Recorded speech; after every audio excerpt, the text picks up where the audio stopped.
Chapter 828. Qin Feng retreated after walking for a while. He resisted the urge to strip the girl and beat her up. He asked with a smile, "Little beauty, where did Sima Chao say he was going to celebrate Shanshan's birthday?" The girl was so excited that she almost flipped the table when she was called a little beauty. She extended her fair and tender hand and said, "Haha. Hello, I'm Feng Qin, Shanshan's best friend.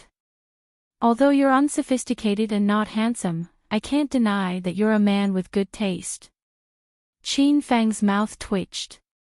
He reluctantly shook Feng Qin's hand and continued to ask, "Do you know where Shanshan is going to celebrate her birthday?" Feng Qin was only half happy when her cute Lolita face fell again. "You're so rude. She already told you her name. Why didn't you tell me her name? I rarely make friends. People who want to be friends with me can line up from the classroom to the school gate." Qin Feng suppressed his anger and squeezed a smile. "Feng Qin, my name is Chao Feng. Can I ask where Shanshan is celebrating her birthday?" Feng Qin was immediately happy when she was called a beauty again. She suddenly jumped up from her seat, pulled Qin Feng's arm, and ran outside. Qin Feng finally looked Feng Qin up and down. This girl was really a top-grade Lolita with a child's face and huge breasts. Qin Feng was a little shocked. "Beauty, where are you taking me?" "Nonsense, of course we're going to find Shanshan. I think you're a good person.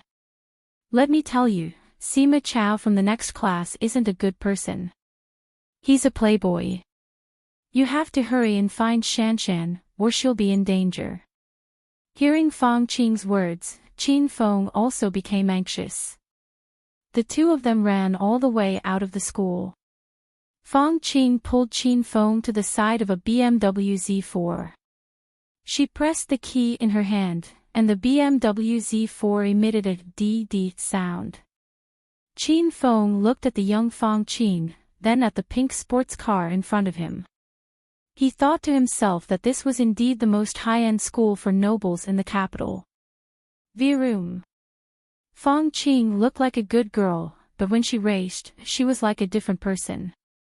She stepped on the accelerator and the BMW Z4 turned into a flash of pink light and sped away. "Qing, are your driving skills good? Why don't you drive slower?" Qin Feng was a man with intermediate racing skills. He wasn't afraid of this speed, but he was afraid of Feng Qin's driving skills. "TSK. Look at how cowardly you are. How fast is that? Is this your first time in a sports car? Then let Qing bring you to broaden your horizons. You just need to sit tight." Although Qing has crashed and damaged 5 sports cars, she can always ensure that the people in the cars are fine. "You don't have to worry." Feng Qin touched the steering wheel with one hand and waved the other excitedly on the roof of the car. Qin Feng wasn't so worried at first, but after hearing Feng Qin's last sentence, he suddenly became very nervous. The car sped all the way through the bustling main street. Feng Qin's driving skills were not bad, at least she didn't overturn the car. Crack! An ear-piercing screech of brakes sounded, and Qin Feng felt his body float for a few seconds before coming to a stop. "Uncle, we're here." Qin Feng was only 3 years older than Feng Qin, but Xiao Feng's appearance was too ordinary, making Qin Feng look older. Feng Qin didn't care about Qin Feng's feelings and affectionately called him uncle. Qin Feng got out of the car and looked up at the towering hotel in front of him. This was the iconic 5-star hotel in the capital, Jingqing Tower. "Is Shanshan here to celebrate her birthday?" Qin Feng looked at Feng Qin beside him. "Yesterday, I heard Sima Chao say that he's bringing Shanshan to Jingqing Tower to celebrate her birthday. If you didn't come today, I would have come to see Shanshan myself. Sima Chao is not a good person, and it's dangerous for Shanshan to be alone." "Oh, right, you're Shanshan's boyfriend. Do you know where Shanshan's parents are?" Fong Qing spoke one sentence at a time. She was more jumpy than Qin Feng. She suddenly asked about Li Shanshan's parents. Shanshan's parents are the country's top scientific and technological talents, and they're doing important things for the country. Is there a problem? Qin Feng asked. Fong Qing looked like she had a sudden realization. She shook her head and said, "So that's how it is." No wonder Fong Qing's parents were the only ones who didn't come to the parent-teacher conference last week. Usually, Fong Qing takes the bus home on the weekends, and no parents come to pick her up. You know, the students in our noble school are all from rich families in the capital. Other students have their parents or bodyguards escorting them to and from school every day. Li Shanshan is the most pitiful, and she's always a lonely figure. Fong Qing couldn't stop talking, and Qin Feng suddenly felt an inexplicable pain in his heart. Qin Feng remembered Li Xingtian looking at him with a serious and expectant gaze before he was captured. Li Xingtian said he would give the rest of Shanshan's life to Qin Feng, but because Qin Feng was too busy, he even forgot about Li Shanshan. Although Li Shanshan was 22 years old, her memory stopped at 5 years ago, when she was still a 17-year-old girl. In Li Shanshan's memory, there were only her parents and her boyfriend, Qiao Feng. Now that she was alone in a strange place and in a strange school, she must be looking forward to her parents visiting her every day, and maybe she was looking forward to the weekend when her boyfriend, Qiao Feng, would take her out to play. Hundreds of images appeared in Qin Feng's mind.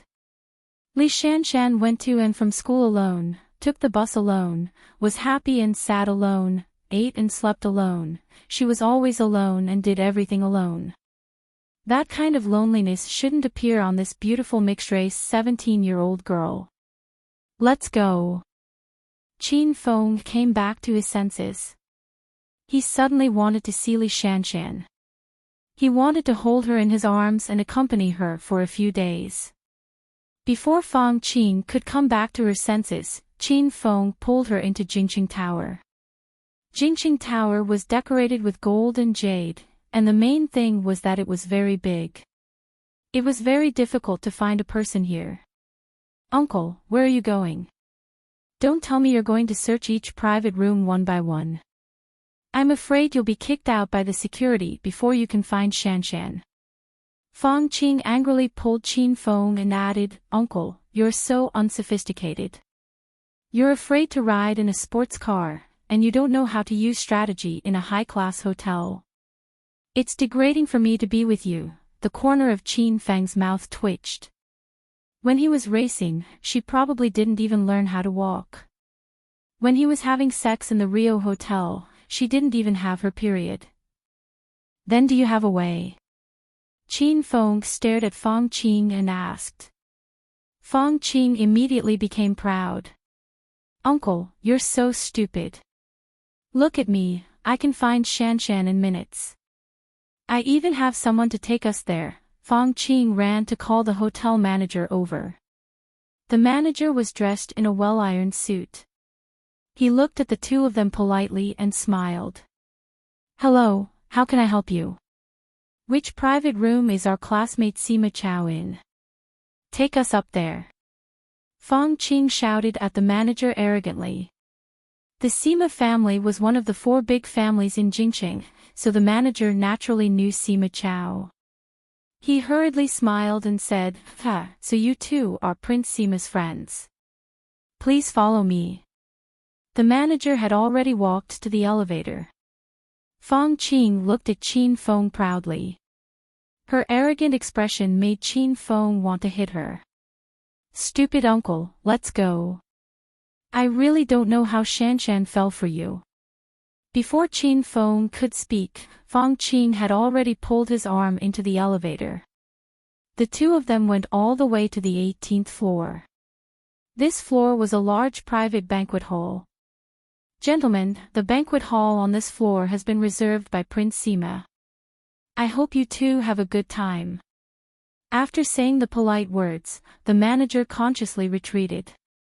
Fong Qing and Qin Feng walked into the banquet hall. There were many men and women gathered inside. These people looked young and should be students from a noble school. However, the men all wore suits and seemed to be successful people. The women all wore heavy makeup and wore high heels and short skirts. They were dressed like adults. Qin Feng's gaze quickly swept across the hall and quickly found Li Shanshan.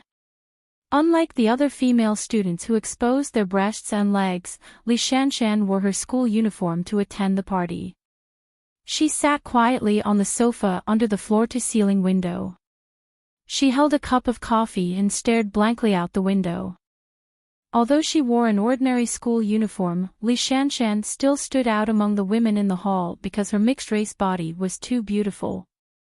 The sun shone on Li Shanshan's fair and charming face, covering her with a layer of radiance. The other students were dancing wildly on the dance floor, but Li Shanshan seemed to be isolated from the world. She quietly blended in with the air. A man in a white suit suddenly walked towards Li Shanshan. The man was handsome and sunny, like an oppa from a Korean drama. He was Sima Xiang's younger brother, Sima Chao. "Shanshan, do you like the birthday party I specially prepared for you today?" The man sat down beside Li Shanshan with 2 glasses of red wine in his hand. His eyes intentionally or unintentionally glanced at Li Shanshan's body. Li Shanshan woke up from her daze. She slightly frowned and shifted her body to the side.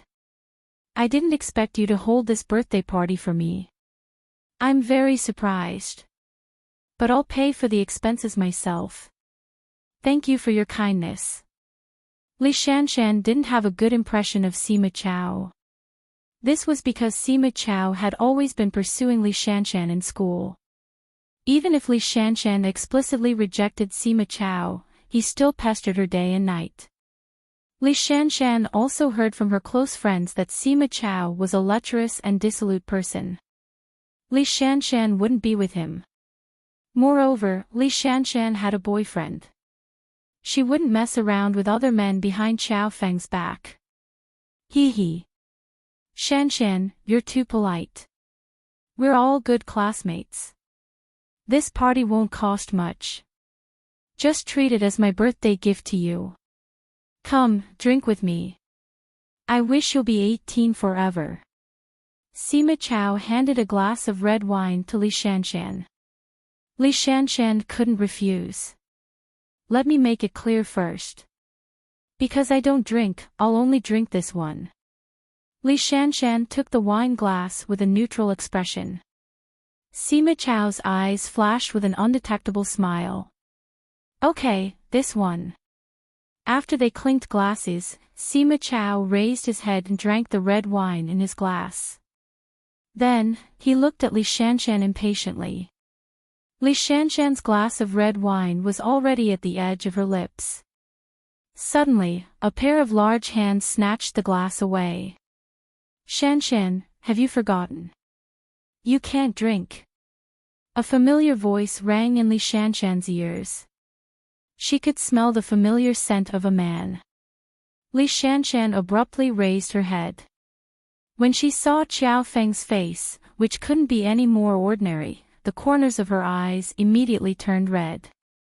However, Li Shanshan didn't excitedly throw herself into Qin Feng's arms and cry like she had imagined. She quickly calmed down and lowered her head again as if she didn't know Qin Feng. Qin Feng and Fang Qing were stunned. They didn't know what Li Shanshan meant. Sima Chao was flirting with Li Shanshan. When Li Shanshan was about to finish the glass of red wine, Qin Feng suddenly appeared and ruined his plan. Sima Chao was infuriated. "Brat, where did you come from? I've booked this floor. If you know what's good for you, get out of here." Chapter 829. Sima Chao looked at Qin Feng carefully. He was sure that Qin Feng was not a student from an elite school. Moreover, Qin Feng could tell that Xiao Feng did not come from a wealthy family. He looked more like a laborer living at the bottom of the social ladder. After Sima Chao looked Qin Feng up and down, he did not care about Qin Feng at all. He could tell that Qin Feng was probably Li Shanshan's suitor. Sima Chao did not have a good temper toward a rival in love. Sima Chao, why are you so fierce? Let me tell you, this is Chao Feng. He's Shanshan's boyfriend. Feng Qing was a person who would fight for justice. She had already started to speak up for Qin Feng. Sima Chao glared at Feng Qing, then his gaze fell on Qin Feng. He said playfully, "You're Shanshan's boyfriend. Do you think you're good enough for Shanshan? I advise you to get out of here. Don't try to become an enemy of someone you don't know." Feng Qing also thought that Chao Feng came from an ordinary family. She was afraid that Chao Feng would be at a disadvantage in front of Sima Chao, so she stood in front of Qin Feng and confronted Sima Chao. Why is Chao Feng not good enough for Shanshan? Do you think that everyone's love is for money and power? Please don't insult the true meaning of love. We're going to take Shanshan away now. Please step aside. Feng Qing was overbearing. She pulled Li Shanshan away. Sima Chao's face suddenly darkened. He said fiercely, "Feng Qing, did you take the wrong medicine today? Do you know what you're doing? Are you sure you want to go against me, Sima Chao, for a peasant laborer?" Feng Qing was frightened by Sima Chao's ferocious expression. Her body slightly trembled. The Sima family was one of the 4 largest families in the provincial capital.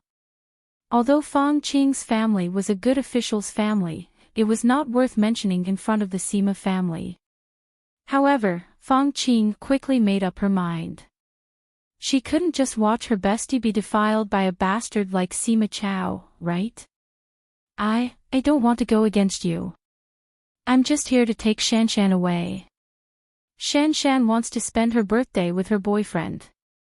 Feng Qing stubbornly raised her head and pretended to be calm as she looked at Sima Chao. Sima Chao's gaze became colder.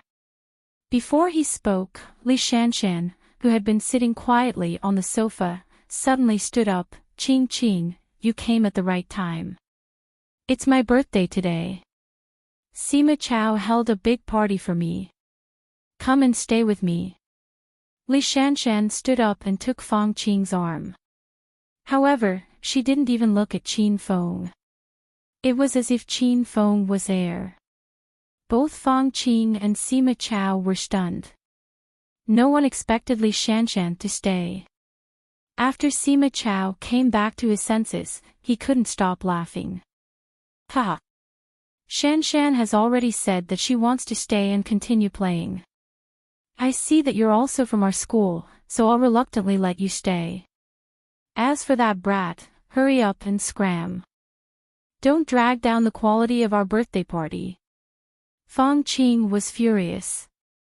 She pulled Li Shanshan's arm and walked towards Qin Feng. "Shanshan, what are you doing? Your boyfriend is here to pick you up. Let's go." Sima Chao is not a good person. Li Shanshan didn't seem to hear Feng Qing's words. She suddenly snatched the red wine glass from Qin Feng's hand and smiled a little falsely. "I don't want to leave. There are so many people here. I'm bored of being alone every day. Today, I want to go crazy to my heart's content, hee hee. Shanshan is right. Today is your birthday. Let's go crazy together and drink until the sky turns dark. Come, let's drink this glass of wine first." Sima Chao didn't understand why Li Shanshan suddenly changed, but he was too lazy to think too much about it. As long as Li Shanshan was willing to stay and drink, everything else would come naturally. Li Shanshan raised her wine glass and looked like she was going to drink it in one gulp. Qin Feng once again snatched the wine glass away. "What are you doing? What right do you have to control me?" Li Shanshan suddenly became angry and yelled at Qin Feng. She had been alone for too long and lonely. She had no one to talk to. When she wanted Chao Feng to accompany her, he wasn't there. Now that Xiao Feng finally appeared, Li Shanshan had a stomach full of grievances that she wanted to vent. Since you ignored me before, what right do you have to control me now? Shanshan, if you want to drink, I'll drink with you. But don't drink this glass. Qin Feng wasn't angry. He looked at Li Shanshan with some pity. When they entered the room, Qin Feng saw Sima Chao's small movements. Sima Chao drugged this glass of red wine. As for what it was, Qin Feng could figure it out even with his butt. Li Shanshan was slightly stunned. She looked at the wine glass in Qin Feng's hand and suddenly understood. Hey! What do you mean by what you said just now? If you dare to talk nonsense again, believe it or not, I'll break your dog legs right now. Sima Chao felt a little guilty. He couldn't figure out how Qin Feng knew that the glass of red wine was drugged. Fang Qing also understood. The little girl's cute Lolita face was flushed with anger. Sima Chao, you're too shameless. Since you dared to drug Shanshan. I'm warning you, Shanshan is my bestie. If you dare to do anything to her, I'll definitely ask my dad to arrest you. Fang Qing's dad was the provincial government's deputy director. In the eyes of ordinary people, this was already a very powerful person.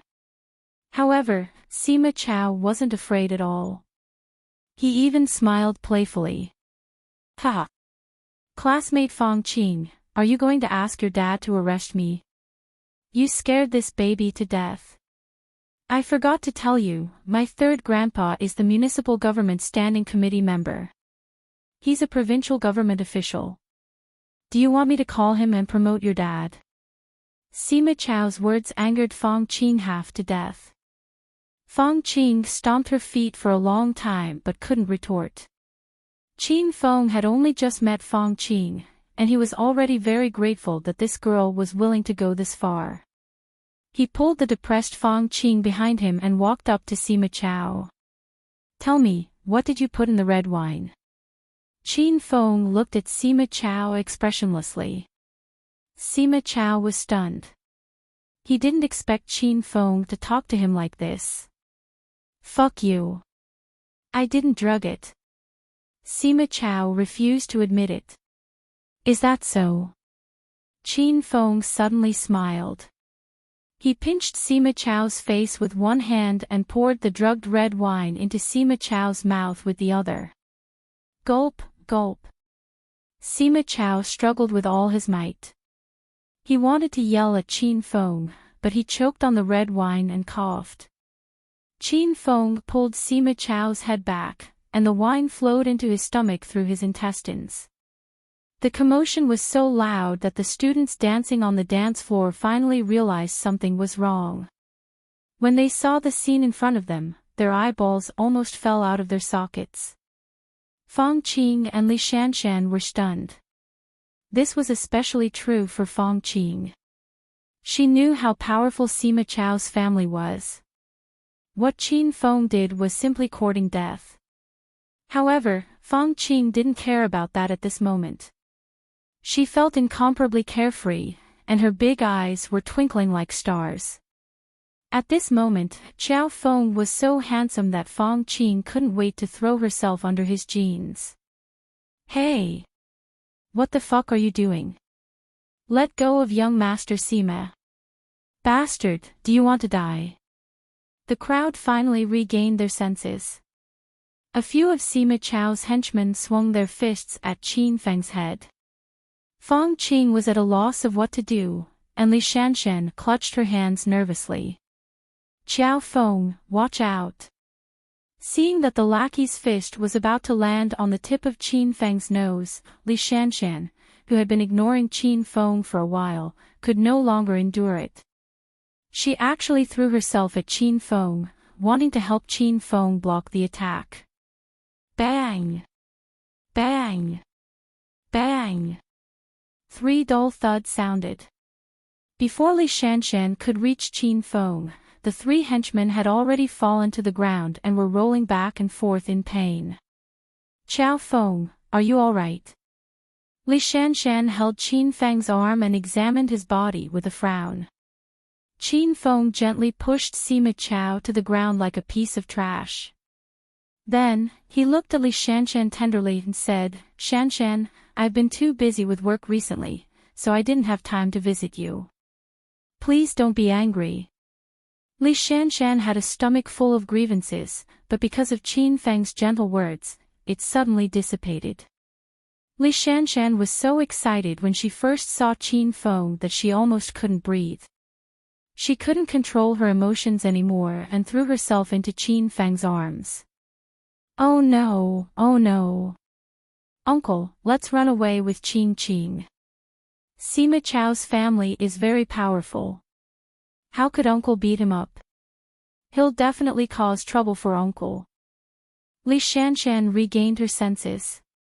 After listening to Fang Qing's words, she immediately began to worry about Qin Feng. Fang Qing was happy to see the familiar Shanshan finally back. She pulled Li Shanshan and Qin Feng and ran out. As soon as they reached the door was suddenly closed. Four burly bodyguards in black stood at the door, glaring at Qin Feng like a tiger watching its prey. "Oh no, we can't escape now. Qing Qing, do you want to call your dad and ask him to save us?" Li Shanshan would never beg others for help, but this time, for the sake of Qiao Feng's safety, Li Shanshan broke her bottom line. Fang Qing was in a dilemma. This time, they had to deal with the son of the Sima family. Just as Sima Chao had said, the third grandpa was a provincial leader.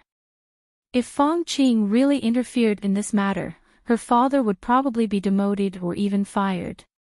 These big bad guys, Qing Qing will fight them. After a moment of hesitation, Fang Qing took out her cell phone and made a call. As soon as the call was connected, Fang Qing screamed, "Boo-hoo! Dad, hurry up and bring some people to the 18th floor of Jingqing Tower. Someone wants to rape your precious daughter. If you're late, you'll lose your chastity." Click. Fang Qing hung up immediately after she finished speaking. Qin Feng and Li Shanshan's mouths twitched violently as they imagined the colorful expression on Fang Qing's father's face.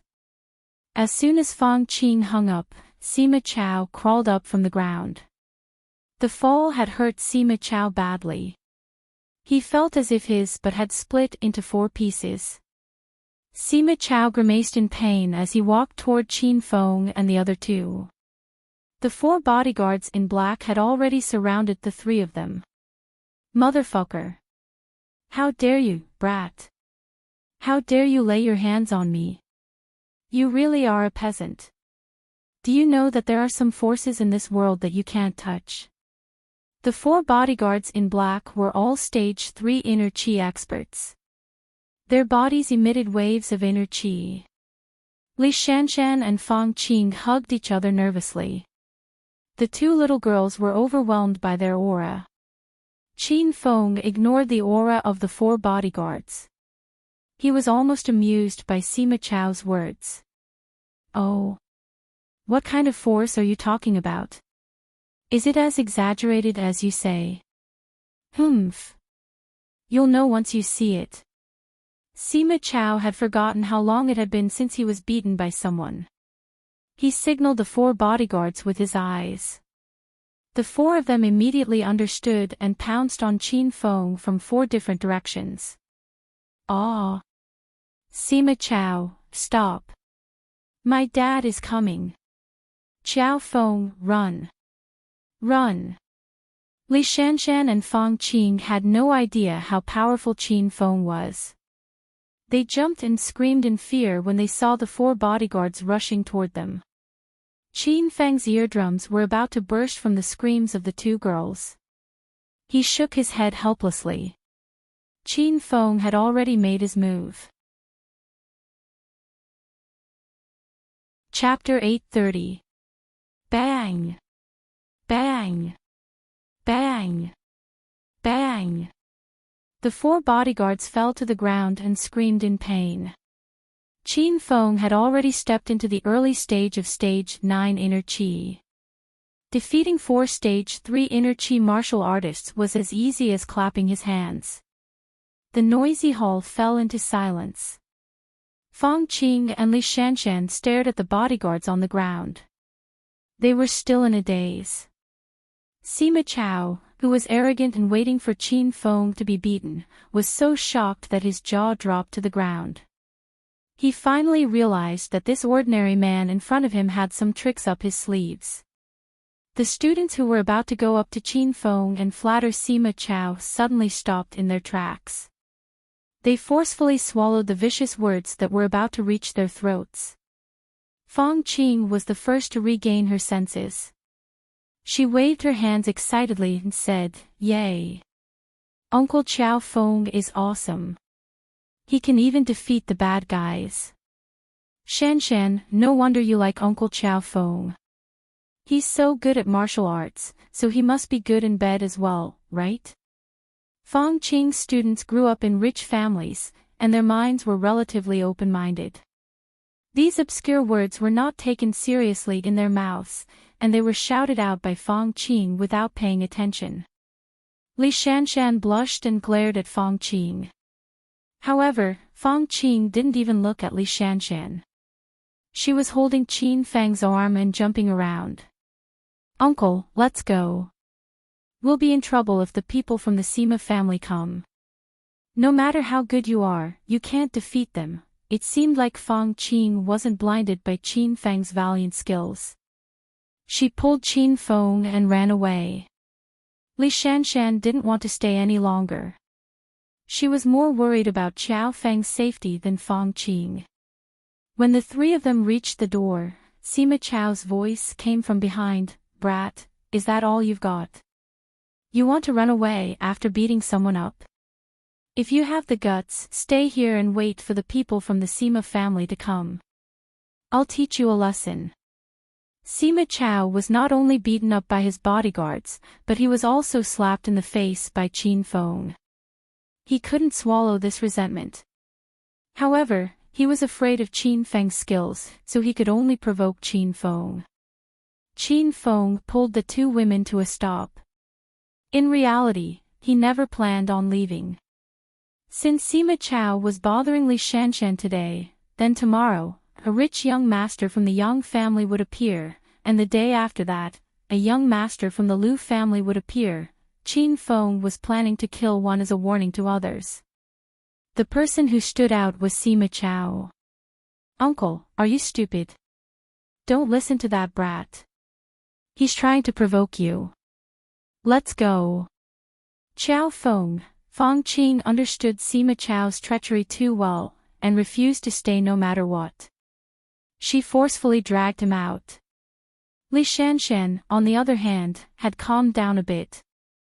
She didn't try to persuade Qiao Feng, and instead looked at him with a worried expression. How could Fong Qing pull Qin Feng? After pulling for a long time, Qin Feng didn't budge at all. As a result, Qin Feng exerted a little force, and Fong Qing fell into Qin Feng's arms. "Oh, uncle. What did you eat growing up?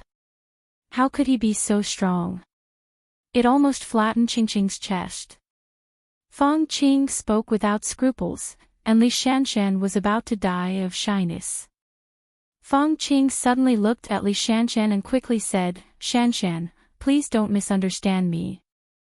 I don't have an improper relationship with your uncle." Li Shanshan rolled her eyes. She didn't think about it at first, but after Fong Qing said it, Li Shanshan was a little worried. Her chest wasn't as big as Fong Qing's. Fong Qing continued to act like a clown, completely ignoring the feelings of Sima Chao and the others. The dozen or so students were left to the side like air, and they were fuming with anger. Qin Feng was also afraid of Fong Qing. He pulled Fong Qing behind him and stood beside Li Shanshan.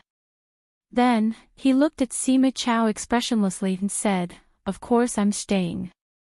I'll give you half an hour to call for more people. You can call for as many people as you want during this time, the more the better." Qin Feng's voice was calm, but it carried a boundless momentum. Li Shanshan and Fang Qing stood behind Qin Feng, and their hearts suddenly calmed down. They felt that Qin Feng's back was like a towering mountain, shielding them from the storm. That's what you said. Don't go back on your word. Sima Chao was so angry that his lungs were about to explode. He was the one threatening Qin Feng, but now he was the one being threatened. Sima Chao went to the side to make a phone call. Sima Chao's classmates also disliked Qin Feng, so they took out their phones and started calling for more people. Li Shanshan and Fang Qing were worried when they saw this scene. Fang Qing jumped in front of Qin Feng anxiously and said, "Uncle, why are you showing off? Do you know who those people are? Sima Chao alone is enough for me. Now that you've provoked those rich kids, the hall will be full of people. Do you believe me? Hey! Uncle, are you suffering from dementia? Are you listening to me or not? Let's get out of here. Otherwise, even if my dad comes, he won't be able to save you." Fang Qing rambled on, but Qin Feng pulled Li Shanshan to a sofa and sat down. He started to talk to Li Shanshan about her recent situation. "Chao Feng, are you usually very busy? Don't you have holidays?"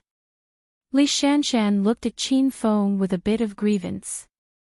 Qin Feng stretched out his hand and patted Li Shanshan's head. He smiled and said, "I work at the Dragon Gate, which is the most secretive organization in China. There are no weekends or holidays. I heard from your big sister Yan that you didn't go home today.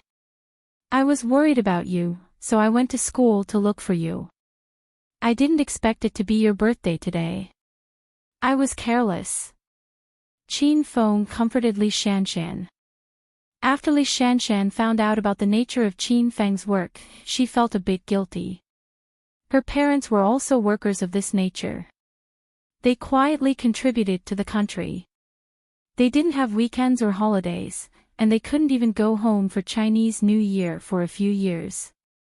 Although Li Shanshan missed her parents, she didn't blame them. She was proud of them. Now, she was also proud of Chao Feng. "Then did you ask for leave today? Will you be scolded by the leader?" "It's all my fault. I was too willful." Li Shanshan suddenly hugged Qin Feng's arm and leaned her head on his shoulder. This feeling made her feel very satisfied. Qin Feng's words were half true and half false. He was indeed busy, but he wasn't so busy that he didn't have time to see Li Shanshan. Qin Feng really forgot about Li Shanshan. After all, there was no relationship between the two. If it wasn't for the William family's mission, Qin Feng might never know who Li Shanshan was. But since they were fated to meet, and since he promised Li Xingtian to take care of Li Shanshan, Qin Feng felt that he didn't do enough. How was Li Shanshan willful? She had been lonely for so long. Not only did she keep her bad feelings in her heart, but she also threw a little tantrum on his birthday. How could this be called willful? Qin Feng reached out and hugged Li Shanshan. He touched her small waist. Li Shanshan's charming face was slightly red. She struggled a little, but she still obediently lay in Qin Feng's arms. "Shanshan, this is my gift to you. Will you like it?" Qin Feng flipped his right hand, and like a magic trick, a necklace with aqua blue gemstones appeared. The necklace emitted bursts of coolness. When he touched it, his exhaustion instantly disappeared, and he felt refreshed. This was the high-grade soul-cleansing necklace that Qin Feng bought from the system with 2,000 hedonist points. Its quality was better than the magic tools he gave to Lin Bei Bei and Rao Sherman. Not only did the high-grade soul-cleansing necklace look more beautiful and noble, but its defense was also more powerful. As long as a martial artist was below stage 9 inner chi, this high-grade soul-cleansing necklace could withstand a fatal attack. Li Shanshan's eyes lit up, and she was pleasantly surprised. Earlier, Sima Chao took out a gold necklace inlaid with diamonds and offered it to Li Shanshan. Li Shanshan resolutely refused, but when she saw the sapphire crystal necklace that Qin Feng gave her, she held it in her hands without hesitation. She loved it like a treasure. Qiao Feng, this necklace is so strange. Why is it so cool? Even my exhausted body feels refreshed. Li Shanshan looked at Qin Feng expectantly like a child. Qin Feng pinched her pink, mixed-race cheeks and said with a smile, "This necklace isn't made of real sapphire, and it's not worth much. However, it's a magical artifact. It can help you block an attack when you're in danger. You'll have to wear it every day and don't take it off easily." After Qin Feng finished his explanation, Li Shanshan liked the soul-cleansing necklace even more. She didn't want an expensive gift, but she liked the thought of Qin Feng. Li Shanshan was very satisfied with Qin Feng's thought. "Wow! Uncle, where did you get such a beautiful sapphire necklace? Did he rob a bank just to give Shanshan a present? Why are you so stupid? Hurry up and hide."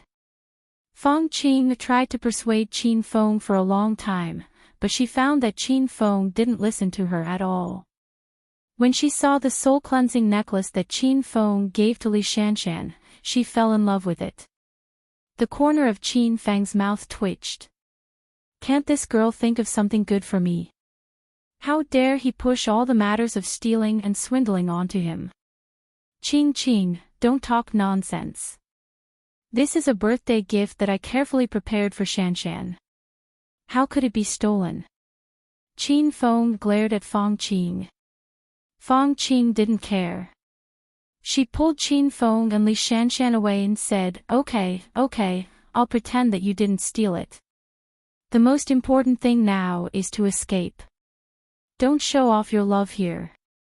Qin Feng was furious. What do you mean by pretend that you didn't steal it? It wasn't stolen in the first place. Because of his anger, Qin Feng pulled Feng Qing so hard that she stumbled. Feng Qing was about to fall on her butt. Li Shanshan was so scared that she screamed. You silly girl, you can't even walk and fall. I really admire you. At this critical moment, Qin Feng reached out and hugged Feng Qing on his lap. Feng Qing's body was full of the fragrance of melons and fruits. Her huge breasts were too attractive. Qin Feng couldn't stay calm when he was so close to Feng Qing. "Aw! Uncle, you're so bad. Why did you pull me just now? Otherwise, why would I fall?" Feng Qing and Qin Feng were bickering again. Li Shanshan didn't know whether to laugh or cry. She looked at the necklace in her hand and held it like a treasure, afraid to lose it. After a while, Qin Feng ignored Feng Qing and walked to Li Shanshan. "Shanshan, I'll help you put it on." Qin Feng took the necklace. Li Shanshan shyly nodded. Their faces were close together. Qin Feng's breath blew on Li Shanshan's neck.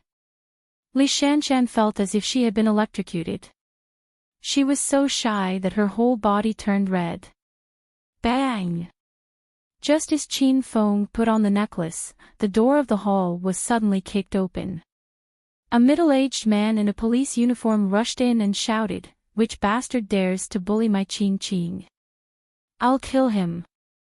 Everyone saw the man took out his gun and broke out in a cold sweat. Feng Qing had already thrown herself into the man's arms. Her eyes were red with grievance. "Dad!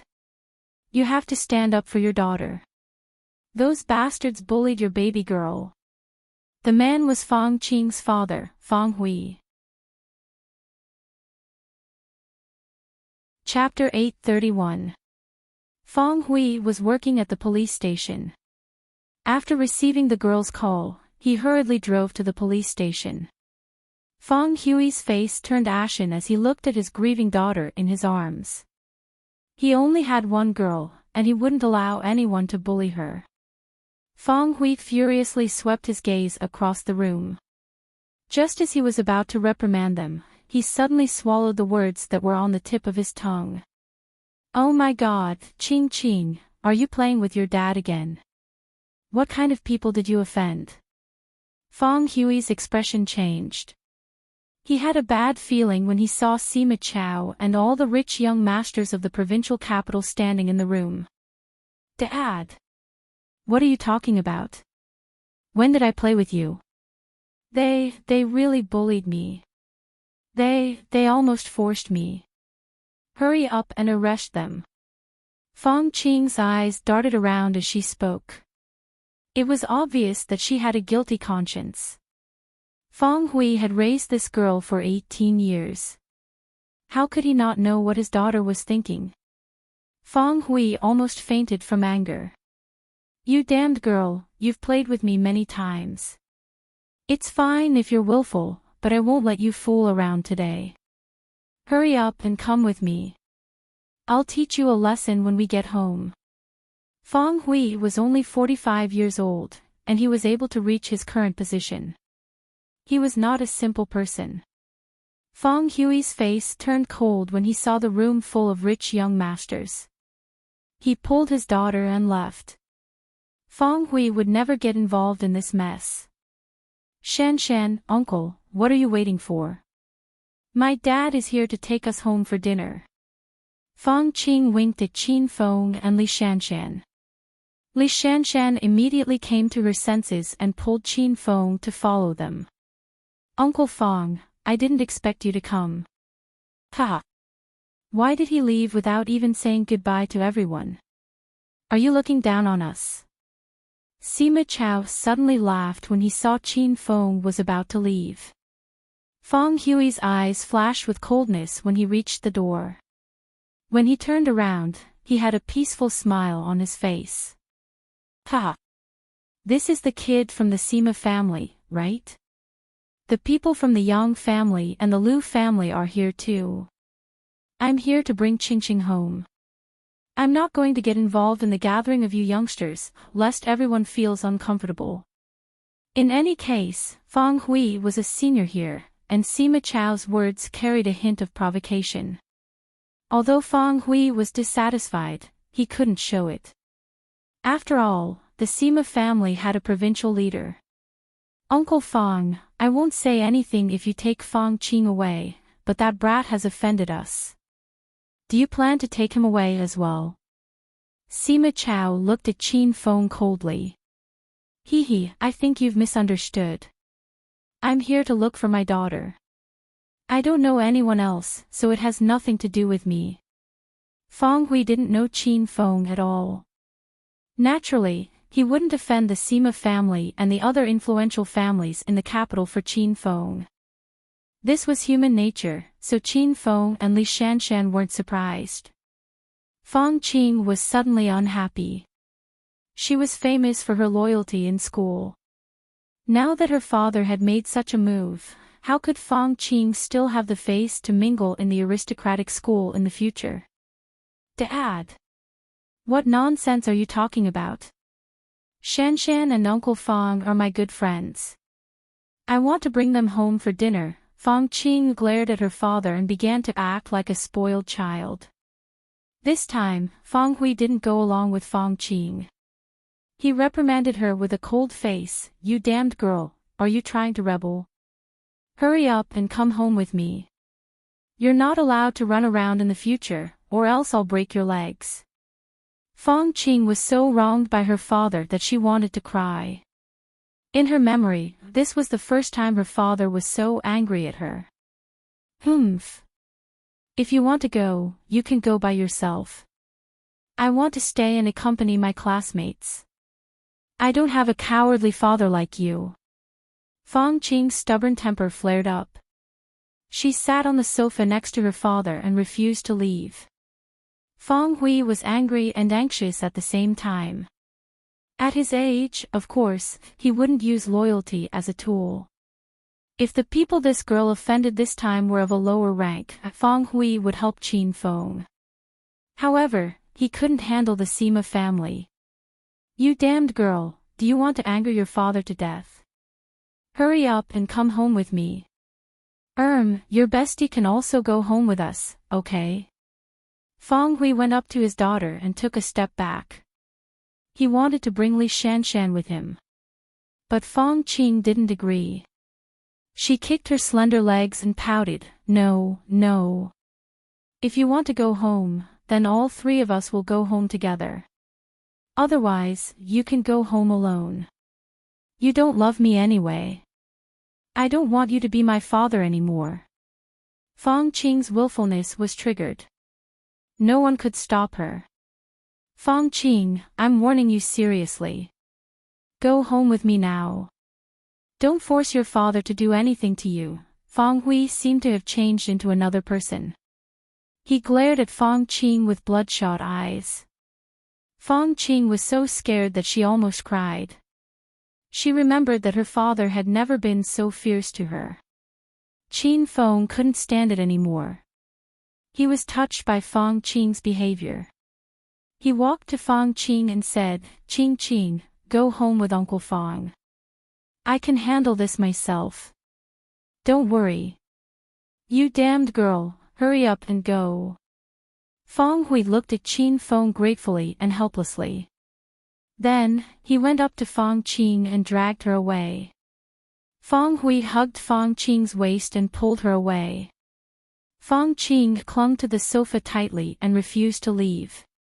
The scene was so weird and funny. "Ah! I'm not leaving. I'm not leaving. Let go of me now, or I'll sue you for molestation." Fong Qing was indeed a big-breasted bimbo. Her words were as shocking as Zhang Keku's. Fong Hui was so angry that his mouth became crooked. He carried the little girl on his shoulder and walked out. "Chao Er, who the fuck bullied you? Where are they? Did they run away? Young Master Sima, we're late." Before Fong Hui reached the door, a group of people from the Sima family rushed into the house. The leader was an old man in his 60s. Behind him were a few middle-aged men in their 40s. Behind them were bodyguards in black. They seemed to be the guards of the Sima family. Fong Hui was drenched in cold sweat when the group of people entered the house. The old man who led the group was Sima Gao, a member of the standing committee of the provincial government. His rank was much higher than Fong Hui's. "Brother, dad, second uncle, third grandpa. You're finally here." Sima Chao was ecstatic as he welcomed them. Sima Chao became a different person when he saw his family had a backer. "Chao Er, why is your face so pale? Which bastard did this to you? I'm going to skin him alive today." Sima Chao's father, Sima Xianyuan, spoke in a domineering manner. He looked down on everyone in the house. A man who was about the same age as Sima Chao walked out from the crowd. It turned out that he was Sima Chao's elder brother, Sima Xiang. "Little brother, where's that guy? I'll kill him for you right now." The Sima family lived up to their name as one of the 4 major families in the provincial government. The hall fell into silence as soon as they arrived. The young masters of the other families also retreated to the side. They didn't dare to say anything. Fong Hui kept pulling the girl and wanted to run away with his tail between his legs, but Fong Qing's pair of small hands grabbed the door handle and refused to let go. Fong Hui was so angry that he gritted his teeth. "Third grandpa, it's that bastard. He beat up the guards of the Sima family and attacked me. Third grandpa, you must uphold justice for Chao Er." Sima Chao began to complain to his third grandpa. He described Qin Feng as a heinous villain. The dozen or so people from the Sima family glared at Qin Feng like a tiger watching its prey. Among them, 8 Stage 6 inner Qi guards surrounded Qin Feng. The atmosphere in the hall froze as if it would explode at any moment. Sima Chao and the other students from the aristocratic school became complacent. They looked at Qin Feng with a playful smile. With the Sima family's guards and the provincial high-ranking official, Sima Chao, backing them up, no one took Qin Feng seriously. What are you guys doing? No, don't bully my boyfriend. Li Shanshan suddenly stood in front of Qin Feng. Her body was trembling, but her beautiful eyes flickered with unswerving determination. Don't hurt that girl. She's my girlfriend. Capture that guy and break his arms and legs. Sima Chao ordered. His voice was as cold as ice. Sima Gao nodded at the 8 guards. The 8 guards immediately attacked. They were stage 6 inner chi martial artists. Their attacks were as fast as lightning. Everyone could only see their afterimages. Buzz! Suddenly, a strange energy wave spread out in the air. The source of the energy wave was Li Shanshan's body. At this moment, Li Shanshan's long hair was fluttering without any wind. She looked like a white-haired witch. Her eyes flashed with coldness. Her pupils contracted and a layer of sweat appeared on her forehead. It was as if she was doing something very difficult. Bang! The sound of a collision was heard. It was the sound of one of the Sima family's guards punching another guard's face. The original 8 guards suddenly split into 2 groups. 4 of them were attacking the other 4. Fuck, little black, are you fucking sick? Why did you hit me? Fuck you. How dare you sneak attack me? Did you do it on purpose? Do you think I can't defeat you? The 8 guards who were going to attack Qin Feng were now wrestling with each other. The sound of collisions and curses rose and fell. Everyone was dumbfounded. Qin Feng also felt a little strange. His gaze fell on Li Shanshan. Qin Feng suddenly remembered that Li Shanshan stayed in America's William family for 5 years and was trained to be a psionic ability user. This type of ability was rare, and its effects were very powerful. However, when Qin Feng sent Li Shanshan to the aristocratic school, she was only a rank 1 psionic ability user. She could only control the minds of stage 4 inner chi martial artists and below. Now, Li Shanshan could control 4 stage 6 inner chi martial artists at once. It seemed like she drank the mutant gene fluid that Qin Feng gave her. She was at least a rank 2 psionic ability user now. Bang! While Qin Feng was distracted, a loud sound came from Li Shanshan's body. Then, she fell into Qin Feng's arms. Qiao Feng, I've tried my best. Those people are too strong. Run! Li Shanshan used her last bit of strength to push Qin Feng away. Qin Feng caressed Li Shanshan's pretty face with a heartache. The fire in his heart was burning fiercely. Ha! What are you doing? Why did you hit me? Fuck! Who hit my face until it's swollen? What happened just now? The 4 guards whose minds were controlled by Li Shanshan had already woken up. The 4 of them looked left and right, and all of them had a blank look on their faces. I know. It must be that brat's doing. He's evil. Be careful, everyone. Motherfucker. How dare you trick me? I'll kill you. Let's go. This brat made us fight each other. We'll skin him alive. The 8 guards understood what was going on. They pounced on Qin Feng furiously. Fang Qing hadn't left yet. She held the door handle tightly and wouldn't let go. Her father was going crazy. Fang Qing was on the verge of tears when she saw Qin Feng and Li Shanshan were surrounded by 8 strong men. Uncle, take Shanshan and run. Chapter 832. Qin Feng did not run away with Li Shanshan. He carried Li Shanshan with one hand and slapped the 8 Sima family guards with the other. The aura of a stage 9 inner chi expert surged in all directions. The violent airflow instantly filled the hall and suffocated everyone. A series of loud explosions resounded in the hall. Qin Feng's speed was as fast as lightning. No one could see how he did it, but the 8 stage 6 inner chi guards were already lying on the ground. Bang! Bang! Bang! The battle was over before it even started. However, the explosions didn't stop. The violent aura was still boiling, and the air was filled with the smell of gunpowder. The people of the Sima family were dumbfounded. The students of the aristocratic school were speechless. Fong Qing let go of the door handle in fear. However, Fong Hui didn't leave with her because he was also suffering from dementia. He had forgotten what he was supposed to do. Qin Feng didn't stop after he put down the guards. He carried Li Shanshan and appeared in front of Sima Chao in a flash. "Is this the person you called? I'm so disappointed." Qin Feng's voice echoed in Sima Chao's ears. His eyes were bloodshot, and his expression was ice-cold. His body exuded an intense aura of death. He looked like a demon that just walked out of hell.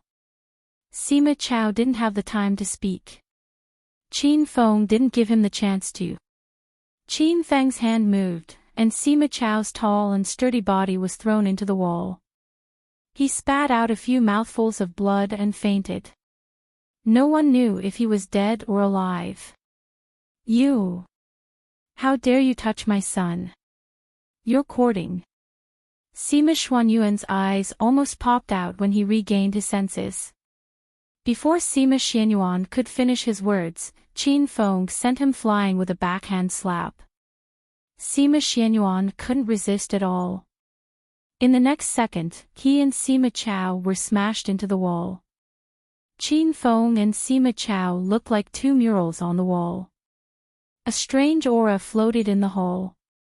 Sima Gaoren, a member of the Standing Committee of the Municipal Party Committee, finally regained his senses.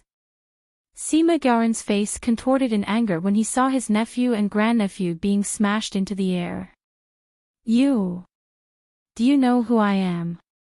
I'm a member of the Standing Committee of the Provincial Party Committee of the Provincial Party Committee. How dare you hit me in front of me?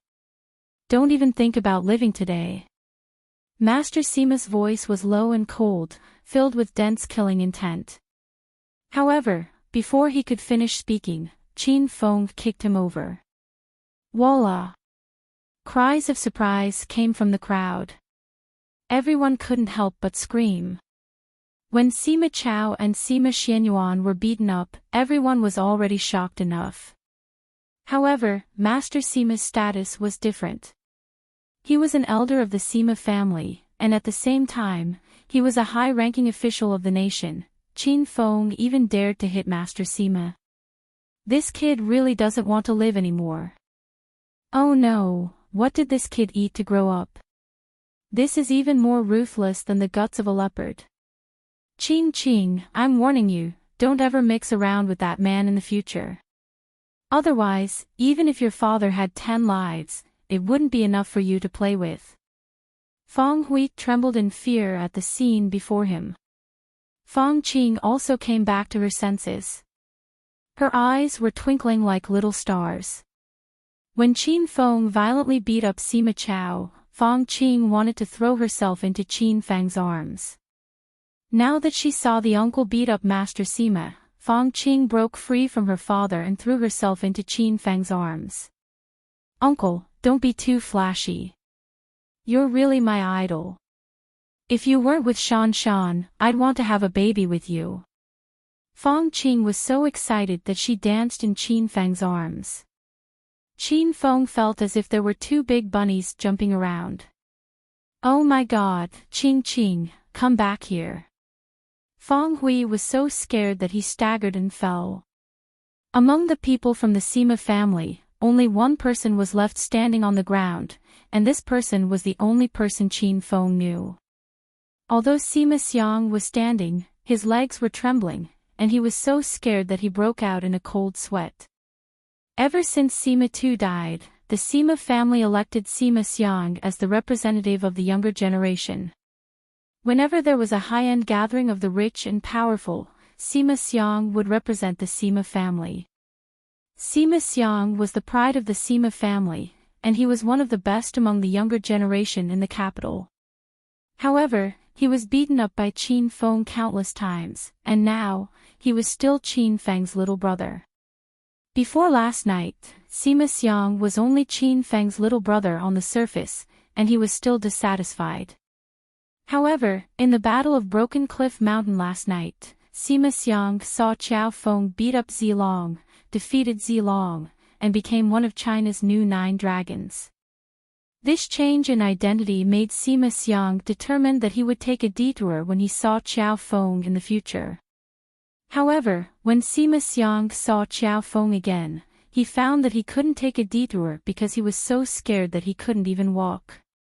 Xiang, hurry up and kill that brat. I want him dead. Master Sima lay on the ground in so much pain that he couldn't stand up. His old face was hideous and terrifying, and he hysterically yelled at Sima Xiang. When had Master Sima ever been hit by someone? Not to mention being hit by a junior.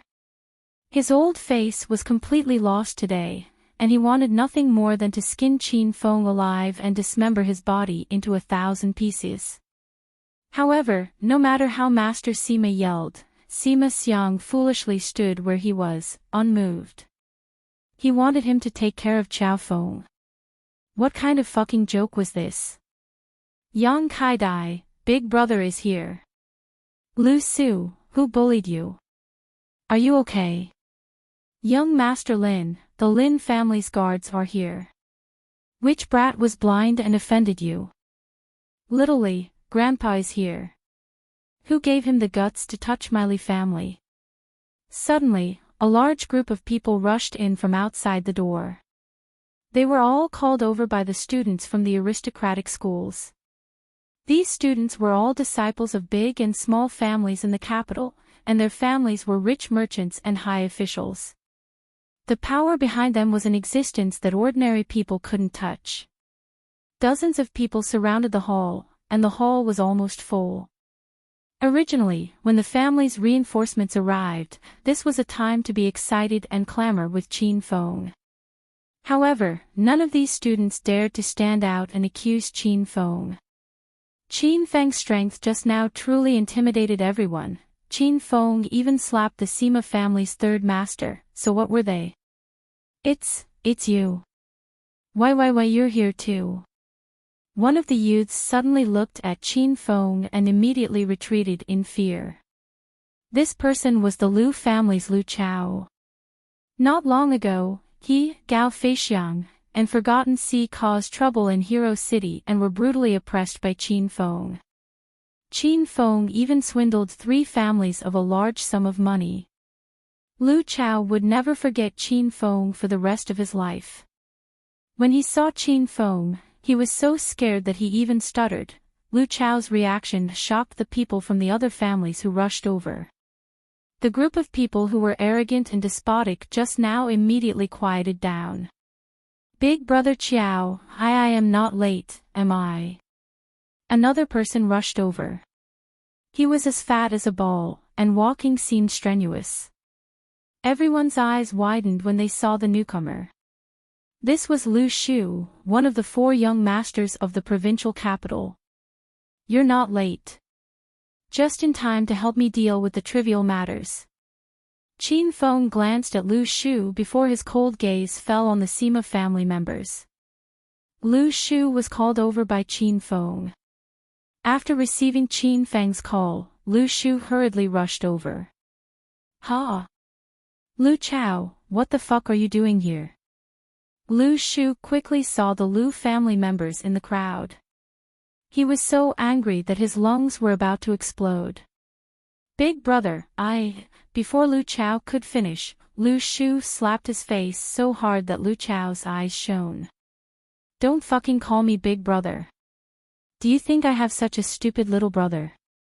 Hurry up and bring your people home. If you dare to poke your nose into other people's business in the future, I'll break your fucking legs. Lu Shu was not stupid. He could tell that Lu Chao brought people to oppose Qiao Feng. Lu Shu was scared half to death. Big Brother Xiao Feng defeated Purple Dragon Su Xiaotian and was about to become China's new 9 dragons. Opposing Xiao Feng was equivalent to seeking death. Lu Chao regretted coming over. Even if Lu Shu did not come, Lu Chao would not dare to offend Xiao Feng. He was slapped in the face in public, but he did not lose his temper. He even apologized to Qin Feng with a smile. Big Brother Xiao, I was wrong. I'll leave now. After Lu Chao said goodbye, he signaled the Lu family members with his eyes. 7 or 8 Lu family members wiped the cold sweat off their foreheads and quickly ran away with their tails between their legs. The hall instantly became quiet. The atmosphere was extremely strange. Who was the Lu family? They were one of the 4 major families in the provincial capital. Even Lu Shu called Xiao Feng Big Brother. The other families finally understood the situation and quickly ran out. Ahem. What are you all standing there for? I'm here to call you back for dinner. Dinner is ready, but you're still fooling around outside. I think all of you are itching for a beating. All the Yang family members, come back with me now. You little bastard. You're always fooling around outside instead of going to school. Hurry up and come home with me. Take a look at your virtue. What kind of place is this? What do you want to do with a group of men and women? Go home and lock yourself up for 10 days. After the Lu family members left, the other families began to find excuses to leave. When they left, they would smile at Qin Feng with flattering smiles. Some of them even came up to Qin Feng and said a few good words to him. Until now, many of them still did not know who Qin Feng was. They were also very puzzled in their hearts. They had never seen such an extremely ordinary face before. However, this person had slapped the Sima family's face and made Lu Shu his follower. How could they provoke such a person? Qin Feng hugged Li Shanshan and stood still. Qin Feng did not stop these people from leaving. These people were just some insignificant nobodies. The one Qin Feng wanted to deal with was Sima Chao. Qin Feng acted as if nothing had happened. However, Li Shanshan and Fang Qing couldn't stay calm anymore. What the fuck? Shanshan, who is this middle-aged boyfriend of yours? Fang Qing exclaimed as she came back to her senses. She was excited as if she had found a treasure. Li Shanshan blushed. She stammered and couldn't utter a word. Li Shanshan suddenly realized that she knew too little about Xiao Feng. She didn't even know he was so powerful. Ahem. Little brother, please continue playing. I'll bring Qing Qing home for dinner. Her mother is waiting for us at home. Fang Hui had already guessed that Xiao Feng was not a person to be trifled with. Fang Hui was worried. He didn't choose to help Qin Feng because he wanted to protect his daughter. Would this kid bear a grudge against him? Uncle Fang, if you really want to leave, you can leave at any time. Of course, if you're willing to stay, you might get an unexpected reward. Qin Feng did not hate Fang Hui for running away. Instead, he planned to promote Fang Hui because of his relationship with Fang Qing. But did Fang Hui want to take this opportunity? Then it all depended on his own choice. Dad, why are you still talking about dinner? You've disappointed me. How am I going to face my friends in the future? Who would want to play with me in the future? Fang Qing was so angry that she almost cried. She was indeed a loyal girl. She never thought of leaving Qin Feng and Li Shanshan behind in the face of the Sima family. Chapter 833. Fang Hui's face turned cold. He wasn't angered by the girl, but by his own incompetence. Once upon a time, when Fang Hui and Fang Qing were the same age, he was more impulsive and passionate than the girl. But after all, he was young and frivolous, and he hadn't seen the dark reality of society. Now that he was in his current position, Fong Hui had to be careful in everything he did. He was deeply afraid that a small mistake would cause him to lose his job. Fong Hui still had to take care of the girl, his wife, and his elderly parents. Fong Hui was no longer an impulsive youth. He had violated many of his original intentions, and became the overcautious person he was now. Fong Hui could see that the girl and Li Shanshan had a good relationship.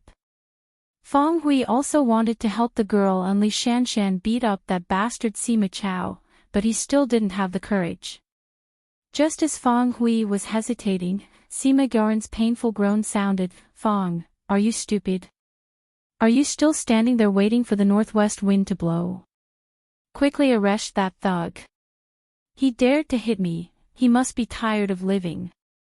Sima Gaoren hadn't figured out the situation yet. Seeing Fong Hui here, he suddenly felt confident. "Dad, if you dare to arrest Uncle and Shanshan, I'll cut off our mother-son relationship." "No, father-daughter relationship." Fong Qing's eyes were wide open, and she looked very serious. "Fong Hui, are you trying to rebel? I'm now ordering you as a member of the Standing Committee of the Municipal Party Committee, immediately. Arrest that stinking brat for me." Sima Gaoren was also angry, and his roar was like thunder. Just as he finished shouting, the wound on the corner of his mouth was pulled, and he began to scream in pain again. Lu Shu looked at Sima Gaoren's arrogance and found it funny. "You're just a member of the Standing Committee of the Municipal Party Committee, and you're acting tough here. Brother Chao Feng is the new 9 Dragons of Huaxia, and he can make you scram from your current position with one word." Fong Hui didn't feel good under the 2 huge pressures. His whole body was drenched in sweat, and there were 2 voices constantly arguing in his mind.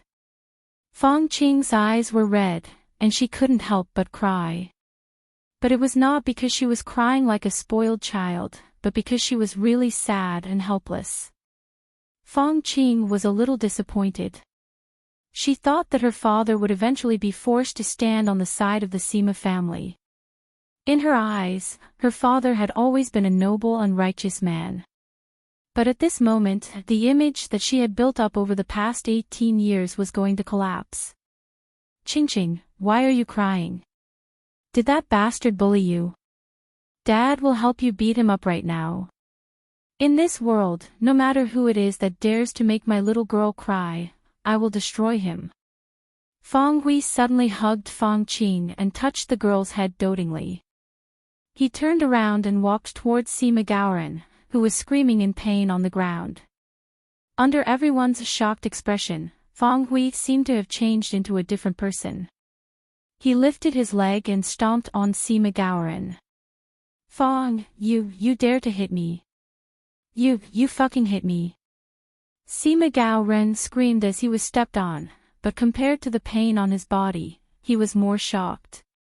He would never have thought that Fong Hui would dare to step on him. "Hit you? I'm hitting you.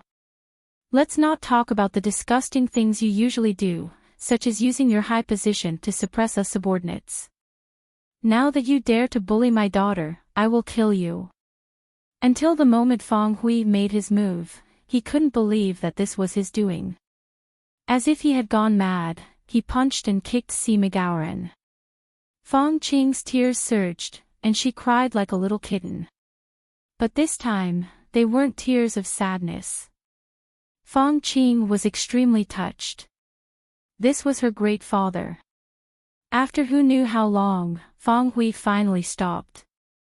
Sima Gaoren was beaten black and blue, and he was so scared that he didn't dare to speak anymore. Only Sima Xiang was left standing in the hall. He was stunned when he saw Chao Feng, and he couldn't come back to his senses until now. "Lu Shu, I'll leave the rest to you. I'll take Shanshan and Qingqing to celebrate their birthday." Qin Feng didn't even bother to look at the Sima family. When he walked to the door, he added, "Uncle Fong is a very good person. You can promote him." Li Shanshan and Fong Qing still didn't understand the situation, and they were dragged away by Qin Feng. Feng Hui stood in the hall dumbfoundedly for a while before he came to his senses. He always felt that Qin Feng was a very powerful person. He couldn't help but ask Lu Shu out of curiosity. "Young Master Lu, who is your big brother?" Lu Shu was calling the elders of the Lu family. Now that the Lu family knew that Qiao Feng had become the new 9 dragons of Huaxia, they unanimously agreed to befriend Qiao Feng and sent Lu Shu to visit Qiao Feng. Lu Shu looked at Feng Hui strangely and said politely, "Uncle Feng, you don't know. My big brother Qiao Feng is the new 9 dragons of Huaxia, and he was the latest to defeat Su Xiaotian."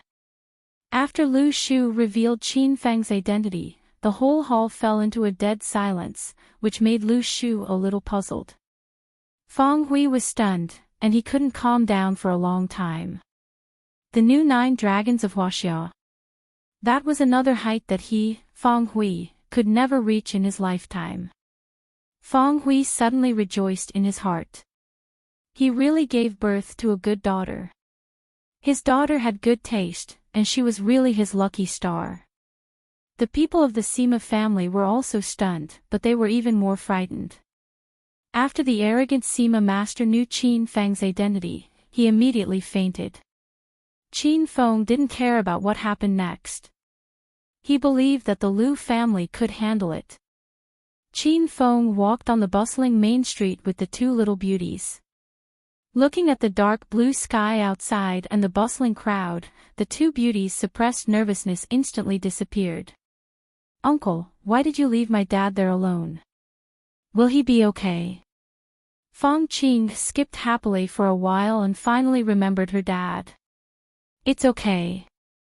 With Lu Shu there, nothing will happen. If I'm not mistaken, Uncle Feng will be promoted. The standing committee member of the municipal committee is very suitable for him." Qin Feng's simple sentence scared the 2 little beauties so much that their mouths were wide open. They couldn't close it. Qin Feng looked at the 2 girls' seductive lips, and evil images suddenly appeared in his mind. "Uncle, who exactly are you? Do you have to be so powerful? You've been pretending to be a pig to eat a tiger all this time. I've always said that you're a country bumpkin. You've really tricked Qing Qing." Feng Qing's pretty face blushed. Li Shanshan looked at Qin Feng curiously. She didn't know that her boyfriend was so powerful. In front of Feng Qing and Li Shanshan, there was no need for Qin Feng to conceal his identity as a member of the dragon sect. He told them the truth: "I'm currently the vice leader of the dragon sect Wang group. But I've just defeated China's purple dragon Su Xiaotian last night. Soon, I'll take over his position." Li Shanshan was actually just an ordinary girl. She didn't know much about China's dragon sect, and she knew very little about China's martial artists. Even after Qin Feng said so much, Li Shanshan still didn't know how powerful her boyfriend was. "Wow! Uncle, are you joking with Qing Qing? You're the new 9 dragons of China. I almost peed my pants because of you." If Li Shanshan didn't know these things, then Feng Qing knew them all too well. Qin Feng wanted to laugh when he saw Feng Qing's shocked expression. "You silly girl, what do you mean by peeing? Can't you pay attention to your words? Are you a man or a woman? Pee standing up." Feng Qing hadn't recovered from the shock. She instinctively felt that what Qin Feng said was very reasonable. Feng Qing squatted on the ground. As soon as she squatted down, she jumped up again. Why did she feel that something was wrong? Qin Feng and Li Shanshan were shocked at first, then they burst into laughter. Li Shanshan blushed and stomped on Qin Feng's foot angrily. After a while, the 3 of them continued to shop. Because of Li Shanshan and Feng Qing's beauty, the 3 of them turned their heads to look at them. The eyes of the single people who passed by them were filled with envy and jealousy. Feng Qing and Li Shanshan ignored the stares of the passers-by. Feng Qing was holding Li Shanshan's arm and explaining to her how powerful the dragon sect and China's 9 dragons were. Li Shanshan's face was filled with shock after listening to Fang Qing's explanation. She stole a glance at Qin Feng from time to time. She didn't expect her boyfriend to be so powerful. Li Shanshan's heart was filled with joy. Qin Feng knew that Li Shanshan had been a loner lately. She was lonely every day, and it just so happened that today was Li Shanshan's birthday, so Qin Feng turned off his phone and took a day to accompany Li Shanshan. With Fang Qing, the joker, the three of them kept laughing as they walked. Qin Feng took the two women to all kinds of shops. As long as Qin Feng thought it was good, he bought it all and gave it to Li Shanshan. Fang Qing was a cunning person. Under her coaxing and pestering, she cheated Qin Feng of a lot of gifts. After shopping for the whole afternoon, Qin Feng's hands were full of shopping bags. He only needed to hang a few more around his neck. Li Shanshan and Fang Qing walked in the front, hand in hand. But from time to time, Li Shanshan would look back at Qin Feng with pity in her eyes. "Qiao Feng, you must be tired. Why don't we stop shopping? You can send me back to school." Li Shanshan hadn't been so happy for a long time. Although she didn't want to leave Qiao Feng, she felt sorry for him. Li Shanshan was not a rich young lady, nor did she have a spoiled and capricious temperament. When she learned that Qiao Feng worked in Dragon Gate and was busy every day, Li Shanshan began to feel guilty. She had occupied Qiao Feng for a whole day, so she felt embarrassed to continue shopping with Qiao Feng. At this time, it was already dark. Fang Qing shouted carelessly, "Ouch! Why are you going back to school tonight? Go and get a room. You haven't seen Uncle for so long. You must be feeling lonely. Let Uncle satisfy you tonight." Qin Feng had known Fang Qing for less than a day, so he was used to her blabbermouth. Li Shanshan, on the other hand, blushed. She had never had sex with Qiao Feng, but Li Shanshan did not refute this. "I'm fine. It's up to Shanshan." Qin Feng couldn't refuse. After all, girls were thin-skinned. It was better for Li Shanshan to refuse him. Li Shanshan was shocked. She didn't expect Qiao Feng to agree to Fang Qing's suggestion. Li Shanshan didn't know how to answer Qin Feng. "Hey! That means we're going to get a room. Shanshan won't refuse. She can't wait." Fang Qing agreed on Li Shanshan's behalf with a smile. Li Shanshan rolled her eyes. She was too embarrassed to refuse. "Okay. Shanshan, don't go back tonight. We haven't seen each other for a long time. Let's talk more tonight. It's time for dinner. Uncle will treat you to a big meal." Qin Feng didn't care too much. He wanted to send Fang Qing home after dinner and then send Shanshan back to Yan Wushuang's villa. As soon as she heard that they were going to have a big meal, Fang Qing was so excited that she danced with joy. From this afternoon's shopping, Fang Qing knew that Qin Feng was a rich man. Fang Qing didn't save money for Qin Feng. She directly took Qin Feng and Li Shanshan to the best seafood restaurant in the capital. Chapter 834. When they arrived at the seafood restaurant, Fang Qing was so excited that she ordered a lot of crabs and lobsters from the waiter. Li Shanshan rarely came to this kind of high-end restaurant, so she was a little reserved. Today was her birthday, so Li Shanshan felt very warm and sweet to be able to have a feast with Qiao Feng. The seafood in the seafood restaurant was flown in on the same day, so it was fresh and delicious. Fang Qing had long disregarded her ladle-like image and gobbled up the food like a little leopard. Li Shanshan sat next to Qin Feng, feeling a little shy. Qin Feng handed the peeled crabs and lobsters to Li Shanshan, and Li Shanshan was very touched. "Uncle, eat more oysters. That's a beauty salon for women and a gas station for men. Don't let Shanshan down tonight." Fong Qing stuffed squid in her mouth and grabbed a hairy crab and an Australian lobster in her hands.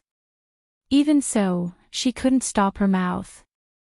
Li Shanshan choked on Fong Qing's words and coughed. Qin Feng rolled his eyes at Fong Qing and began to pat Li Shanshan's back lightly.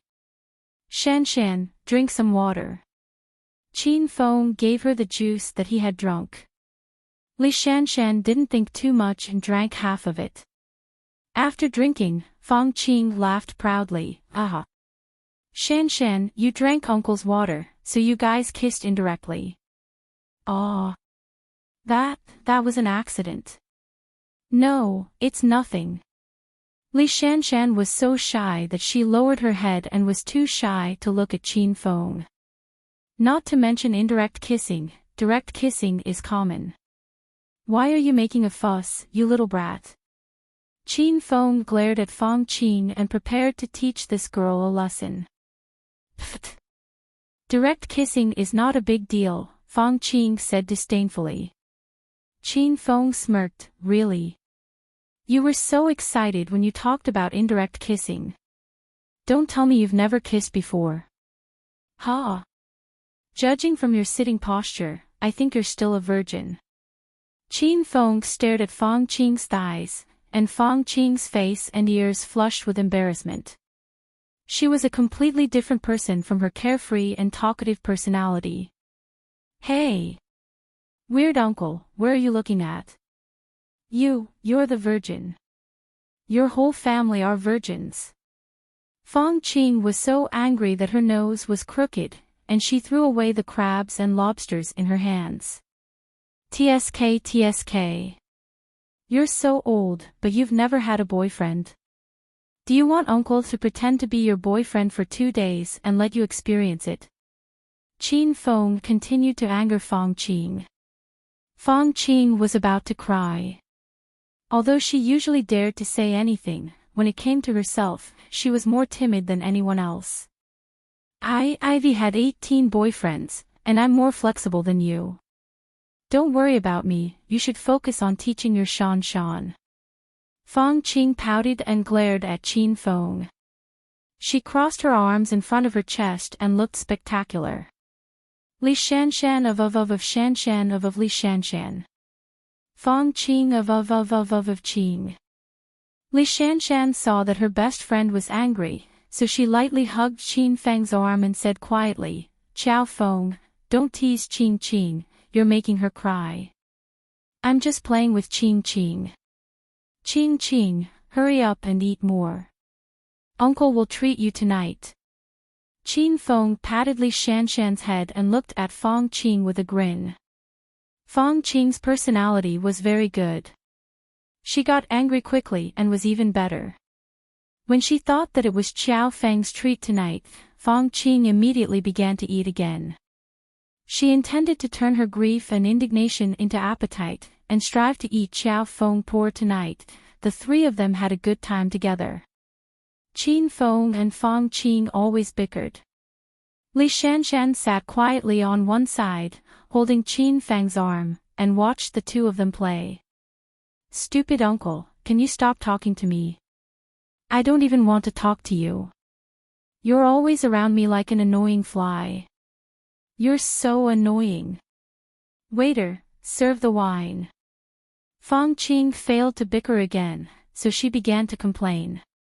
She was the one who attacked Qin Feng, but it was Qin Feng who pestered her. Fong Qing was so angry that she wanted to drink.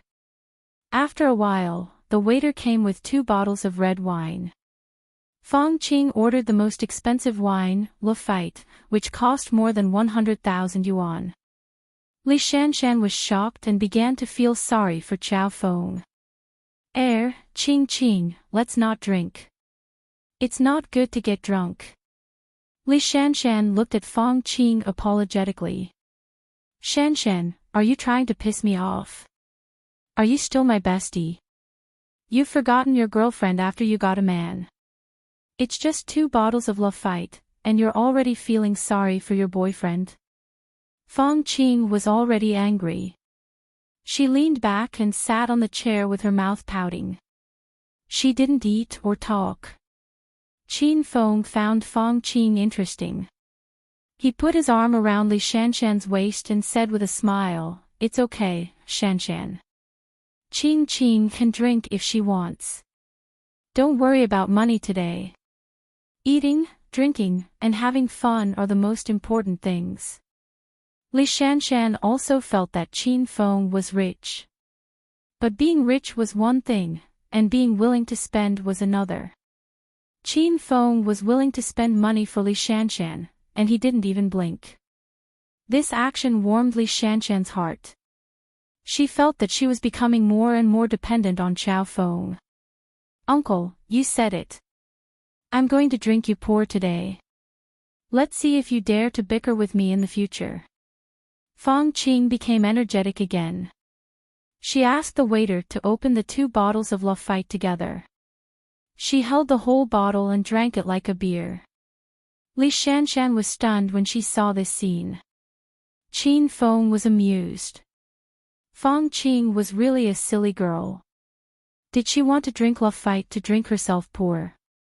She must drink Fang Qing to death.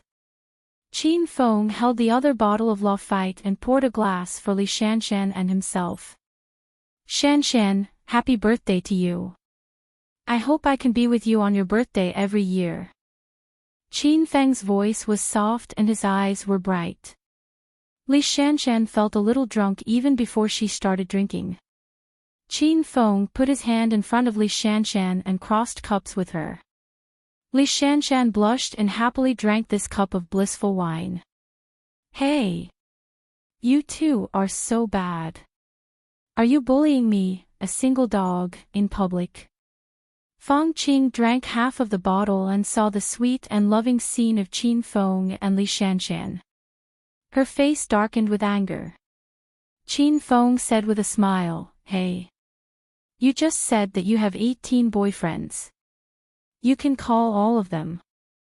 Don't worry, I'll treat you however many people you call." Fang Qing became hesitant and said with some guilt, My boyfriends are busy. I don't want to call them." "Really?" Qin Feng looked at Fang Qing with a smile. Fang Qing was about to cry. Of course, I don't want to talk to you.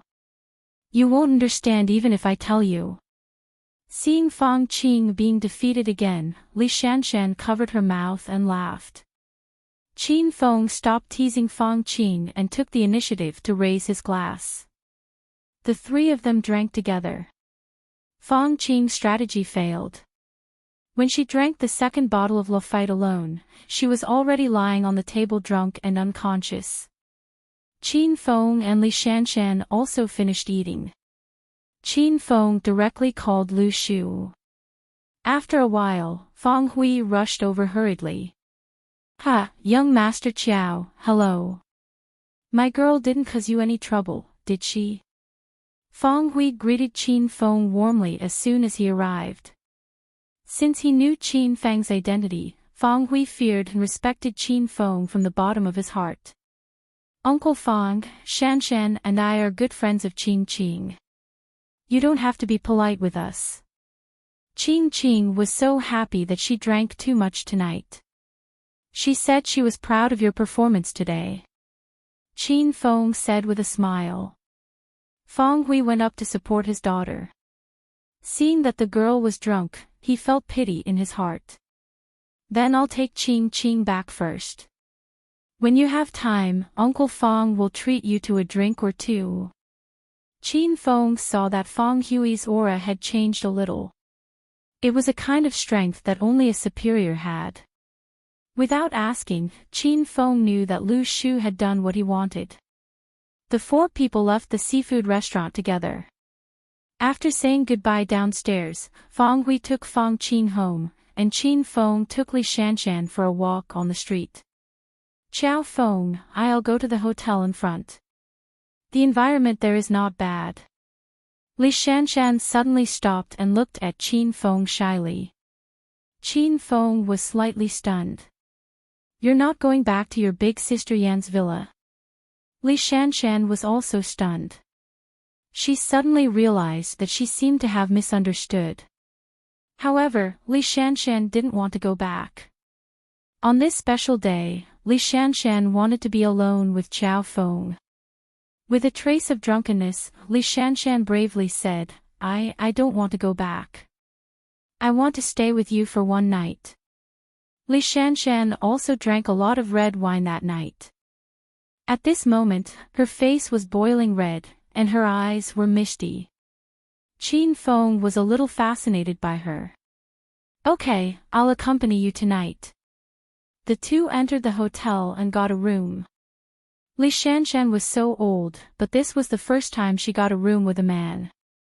She was so nervous that she held Qin Feng's arm tightly and lowered her head, not daring to say a word. Qin Feng hugged Li Shanshan and walked towards the room. On the way, many of the guests looked at Qin Feng enviously. Qin Feng's current Chao Feng looked ordinary, so how did he manage to pick up a mixed-blood female university student? Click. The room card was inserted, and the door sprang open. Li Shanshan's little heart almost jumped out of her throat. Qin Feng hugged Li Shanshan and could feel her body tremble. Shanshan, don't be too nervous. Just treat it like Big Sister Yan's house. Qin Feng hugged Li Shanshan and entered the room. He suddenly realized that Li Shanshan didn't even have a home of her own. Qin Feng had booked a presidential suite. The room was very big, and the decorations inside were very luxurious. Li Shanshan was stunned as soon as she entered the room. She looked around at the dazzling and artistic surroundings, and the nervousness in her heart eased a little. I'll do it myself. Qin Feng squatted at Li Shanshan's feet and helped her take off her shoes. Li Shanshan shyly retreated 2 steps. Looking at Li Shanshan, who looked like a little rabbit that fell into a wolf's den, Qin Feng couldn't help but want to laugh. Then you take it off yourself. I'll go get some hot water. You can take a bath and relax later. Qin Feng already walked to the bathroom. Li Shanshan's heart instantly sped up. Messy scenes appeared in her mind. Don't tell me Chao Feng wants to take a bath with me. Shanshan, are you done taking it off? The water is ready.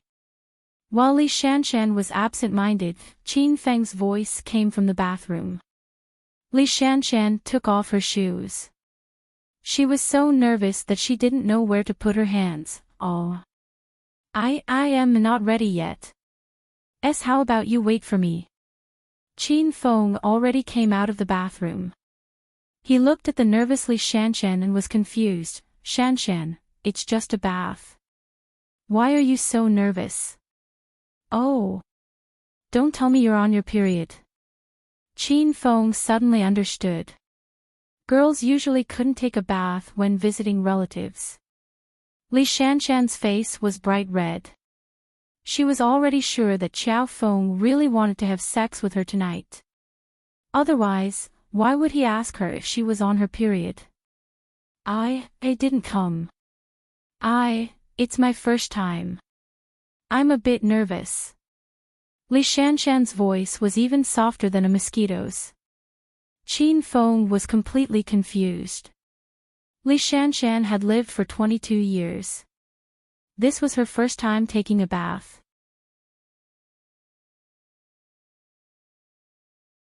Chapter 835. Qin Feng suddenly came to a realization.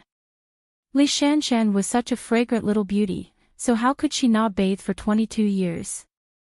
It turned out that this girl misunderstood his intentions. Shanshan, you can bathe by yourself, Qin Feng hurriedly explained. Li Shanshan's mind was a mess, and she couldn't wrap her head around it. She pouted and said, Then aren't you going to bathe? You should bathe. I like boys who like to be clean. The corner of Qin Feng's mouth twitched slightly, but I have to wait for you to bathe first. We can't bathe together, right? Oh, that's fine. Otherwise, I'll be shy. Li Shanshan clearly didn't understand Qin Feng's meaning. She already shyly rushed into the bathroom. Qin Feng smiled and shook his head. He lay on the bed and watched TV. After who knew how long, the bathroom door opened and Li Shanshan walked out with a white bath towel wrapped around her. Her slender legs and delicate collarbone were undoubtedly exposed. Li Shanshan wore the aqua blue soul-cleansing necklace that Qin Feng gave her. It made her appear more noble. Her pink and tender skin exuded a strange temptation. Cough, cough. Shanshan, hurry and lie down on the bed. Don't catch a cold. Qin Feng glanced at her and couldn't stay calm anymore. Li Shanshan was tall and slender. Her face had the aura of mixed blood. Her skin was as white as snow, and her naturally curled hair draped over her shoulders. She was simply a stunning killer. Li Shanshan shyly climbed onto the bed, and Qin Feng tucked her in. Qiao Feng, hurry and bathe. I'll wait for you. After Li Shanshan finished speaking, her exposed, round, and fragrant shoulders were flushed. Qin Feng knew that Li Shanshan really misunderstood him, but he didn't explain. It wouldn't be too late to talk about it after bathing. Qin Feng's speed of bathing was much faster. After a simple shower, he came out of the bathroom. Li Shanshan's charming face became even redder.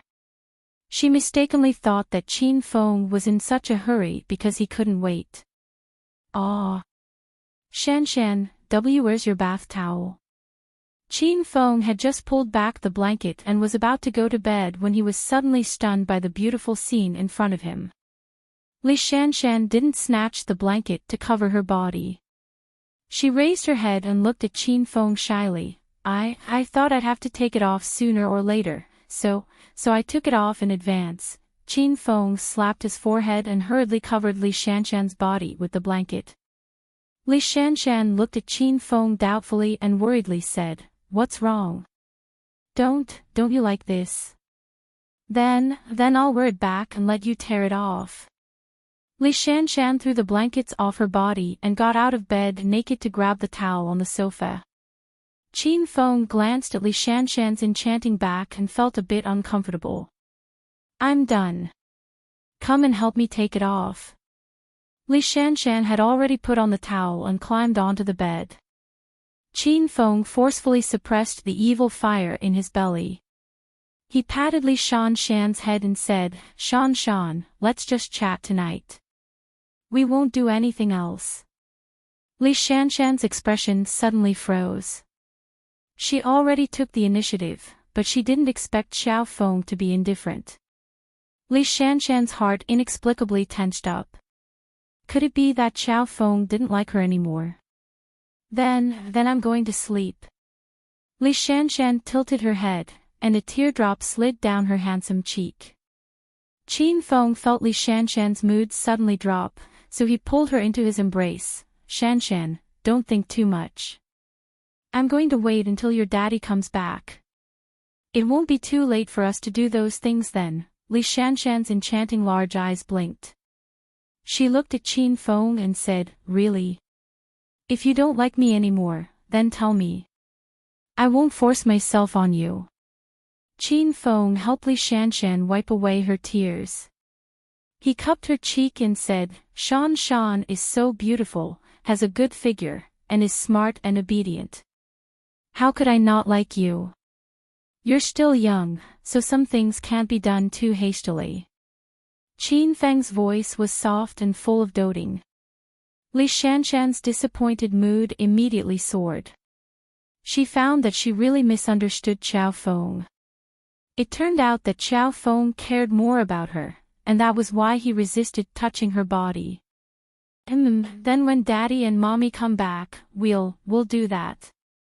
Li Shanshan shyly buried her head in Qin Feng's embrace. Qin Feng could even feel her scalding temperature. After today's interaction, the relationship between Li Shanshan and Qin Feng became even closer. Qin Feng leaned against the headboard while Li Shanshan lay obediently in Qin Feng's arms. The two of them chatted about recent events. Qin Feng talked about missions, and it was inevitable that he would mention some thrilling parts. Li Shanshan would occasionally let out a cry of surprise and hug Qin Feng's arms even tighter. Li Shanshan's topics were much more relaxed. She talked about interesting things that happened at school, and also talked about the troubles that many boys pestered her. Li Shanshan finally felt that she was no longer alone in this world. She became lively and cheerful, and had endless things to say. Qin Feng didn't feel annoyed at all. He caressed Li Shanshan's smooth shoulders and patiently listened to Li Shanshan's school life. They talked for the whole night. Li Shanshan felt that she had finished talking about a year's worth of things. She became very satisfied. When it was time to say goodbye, Qin Feng sent Li Shanshan to Yan Wushuang's villa. Li Shanshan looked at Qin Feng reluctantly. But now, she had calmed down. She knew the nature of Qin Feng's work, and she believed that Qin Feng would not leave her behind. Shanshan, you didn't sleep last night. Go back to your room and have a good rest. Start going to class tomorrow. I'll look for you when I'm free. Qin Feng caressed Li Shanshan's head, and a trace of reluctance flashed through his eyes. Okay, then you must be careful when you do missions in the future. Remember to tell me that you are safe every time. Li Shanshan nodded obediently. When Yan Wushuang walked out of the villa, Li Shanshan stuck her tongue out at Qin Feng and ran away shyly. Ha! You are indeed the first hedonistic young master of Acropolis City. I admire your flirting skills. You won that foreign chick in one day and even got a room with her. You are really something. After Li Shanshan went upstairs, Yan Wushuang looked at Qin Feng with a strange expression. Instructor Yan, do you smell it? There is a strong vinegar smell in the garden. Did you knock over the bottle of vinegar when you were cooking? Qin Feng walked to Yan Wushuang with a smile.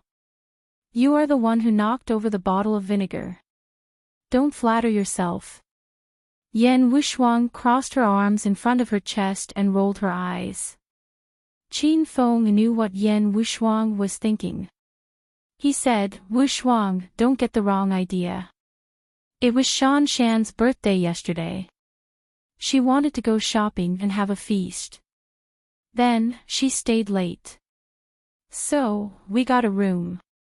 She slept on the big bed, and I slept on the sofa. Qin Feng's face was not red when he said this, but Yan Wushuang did not believe him. That's enough.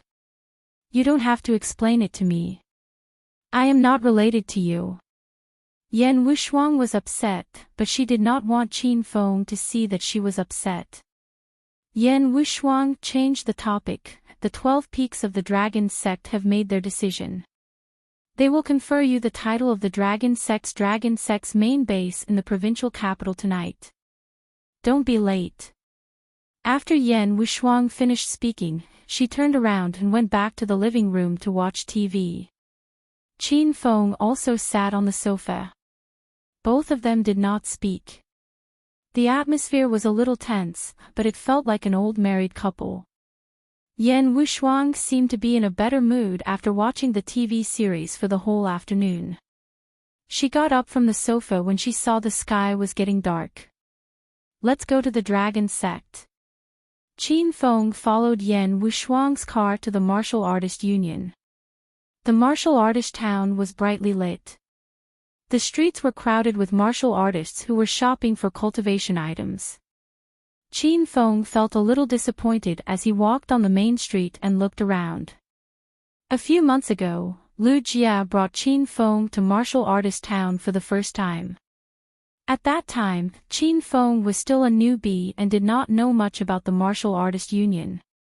At that time, Lu Jia was scared to death when he heard the names of the Saint Medic and the blacksmith shop.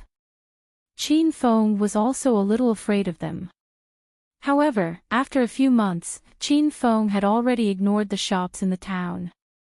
The Saint Medic had become one of Qin Feng's business partners. Qin Feng was too lazy to deal with the blacksmith shop. Unknowingly, the two of them arrived at the dragon sect's main base. When Qin Feng was here for the first time, the guards at the gate stopped him from entering. Now that he was here again, the four guards greeted Qin Feng cautiously because everyone knew that Xiao Feng was going to confer the title of the Dragon Sect's Dragon Sect. The Dragon Sect's main base was deserted the last few times Qin Feng was here. But tonight, the Dragon Sect's main base was bustling with noise and excitement. Lu Yunyun, Lei Ming, and Song Chongqing were here. Exploding Bear and Flying Bird were also here. The 12 Peaks were all here. Blue Dragon Ji Yi and Purple Dragon Su Xiaotian were also here. 6 people stood beside the 2 dragons. 5 of them were men, and the last one was a long-legged beauty dressed in a white qipao. Yan Wushuang was just an instructor of the Xian group. She greeted everyone as soon as she saw them. Qin Feng ignored Song Chongqing and the others. He did not even look at Exploding Bear and Flying Bird. He went straight to Ji Yi and started chatting. Ha! Brother Xiao Feng, congratulations. You will be the youngest dragon in the Dragon Sect. Senior Ji Yi, you flatter me. I'm still a greenhorn compared to you guys. I'll have to learn from Senior Ji Yi in the future. Qin Feng was not being modest. The 9 dragons of China were all experts at the peak of stage 9 inner qi. Qin Feng's strength was still a notch lower than the 9 dragons. Luck played a big part in defeating Su Xiaotian that night, and he also relied on the help of medicinal pills. If Qin Feng were to fight Su Xiaotian again, he might not be able to win. Su Xiaotian was standing beside Ji Yi. When he saw Xiao Feng, he glared at Qin Feng fiercely and walked away. What do you mean by old driver? Ji Yi looked at Qin Feng with a puzzled expression. Qin Feng was dumbfounded by the question. When he regained his senses, he laughed, haha. Nothing. It's just what the senior said. Ji Yi was enlightened. I see. You youngsters have too many popular phrases nowadays. I can't keep up with the trend of the times. Oh, I often hear people talking about Blackwood Ear, Tokyo Fever, and Chrysanthemum. What do they mean? The corner of Qin Feng's mouth twitched. What kind of friends does Senior Ji Yi have? Qin Feng was relieved when he remembered that he was Senior Ji Yi's friend. Ahem. Senior Ji Yi, who are those people? Qin Feng quickly changed the topic. He was afraid that Ji Yi would be too embarrassed to see him if he knew the meaning of those phrases. They are from the 9 dragons of China, Ji Yi said casually. Qin Feng was stunned. He started to size up the 5 men and 1 woman standing not far away. Are they the other 6 powerhouses of China? Soon, Qin Feng was puzzled. Senior Ji Yi, is that long-legged beauty also one of the 9 dragons? Aren't all the 9 dragons male? Qin Feng suddenly realized that he could not even recognize all the 9 dragons after being in the dragon sect for so long. Up until now, Qin Feng had only seen the crimson dragon Dongfang Ming Wang, the azure dragon Feng Qinyu, the blue dragon Ji Yi, and the purple dragon Su Xiaotian.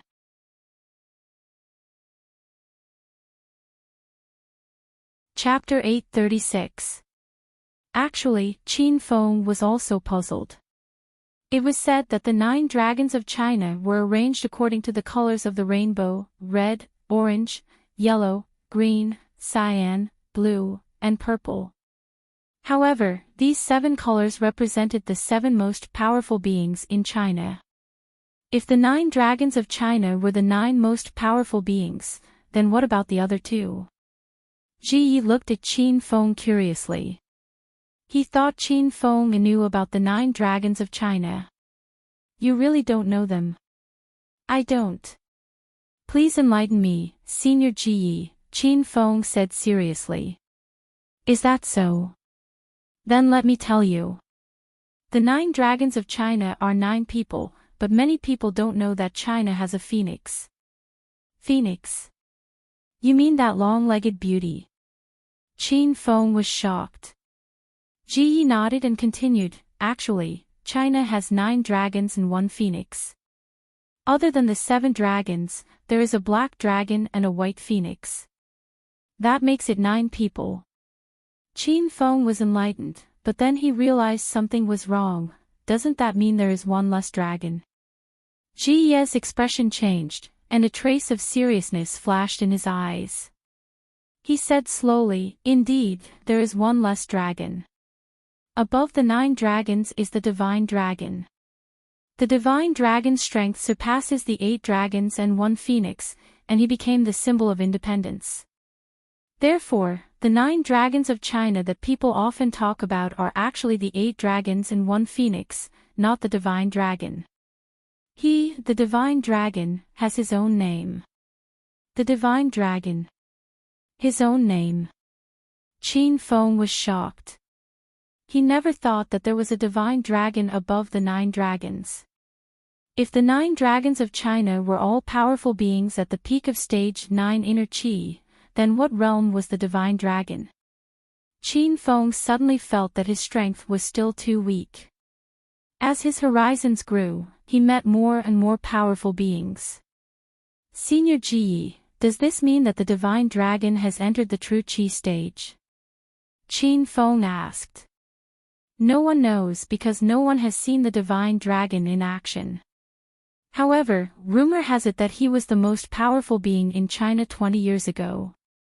After listening to Ji Ye's explanation, Qin Feng understood the situation of the 9 dragons and 1 phoenix. Qin Feng scanned the surroundings again, then looked at Ji Yi and asked, the dragon god didn't come? No, he's just like his name, elusive and elusive. Even I've only seen him once. Qin Feng was getting more and more curious about this divine dragon. He was just about to ask Ji Yi more when the 5 dragons and 1 phoenix walked over.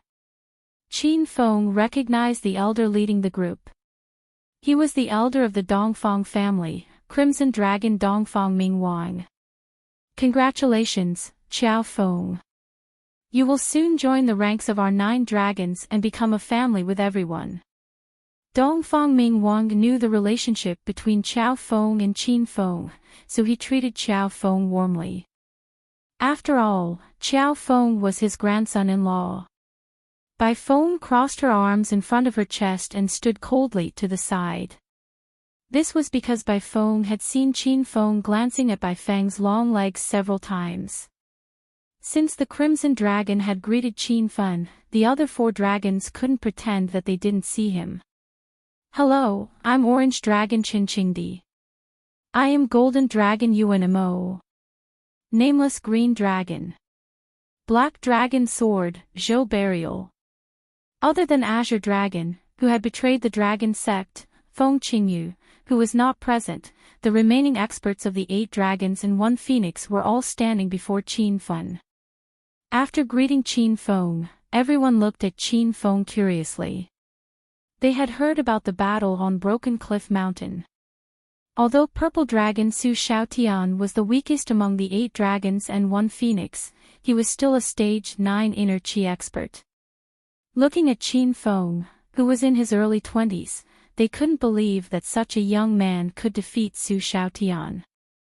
The 5 dragons and 1 phoenix were baffled. Congratulations, Qiao Feng. I've always thought that you are young and promising. I was right about you. After greeting Qin Feng, Yuan Fu and the rest of the 5 tigers came over. Yuan Fu knew Qin Feng and Qiao Feng's identities. Back at Devil Beast Mountain, Yuan Fu was the one who put on the show with Qin Feng. Qin Feng's eyes reddened when he saw Uncle Fu again. It had only been 2 months since they last met, but Uncle Fu's entire body was as black as charcoal. There was an additional trace of weariness and vicissitudes between his brows. His exposed arms were covered with knife marks, and there was a long knife scar on his face. Qin Feng knew that after Uncle Fu joined the 5 tigers, he was transferred by the Chinese government to guard the border. The scars on Uncle Fu's body were the result of fighting with the invaders for 2 months. Many people only saw peace and prosperity and enjoyed a stable and happy life. They didn't know that there were many heroes like Uncle Fu who sacrificed their lives to guard the borders of China. Senior Yuan Fu, thank you for your hard work. Qin Feng was so emotional that he rushed forward and hugged Yuan Fu tightly. His eyes were filled with tears. This scene surprised everyone.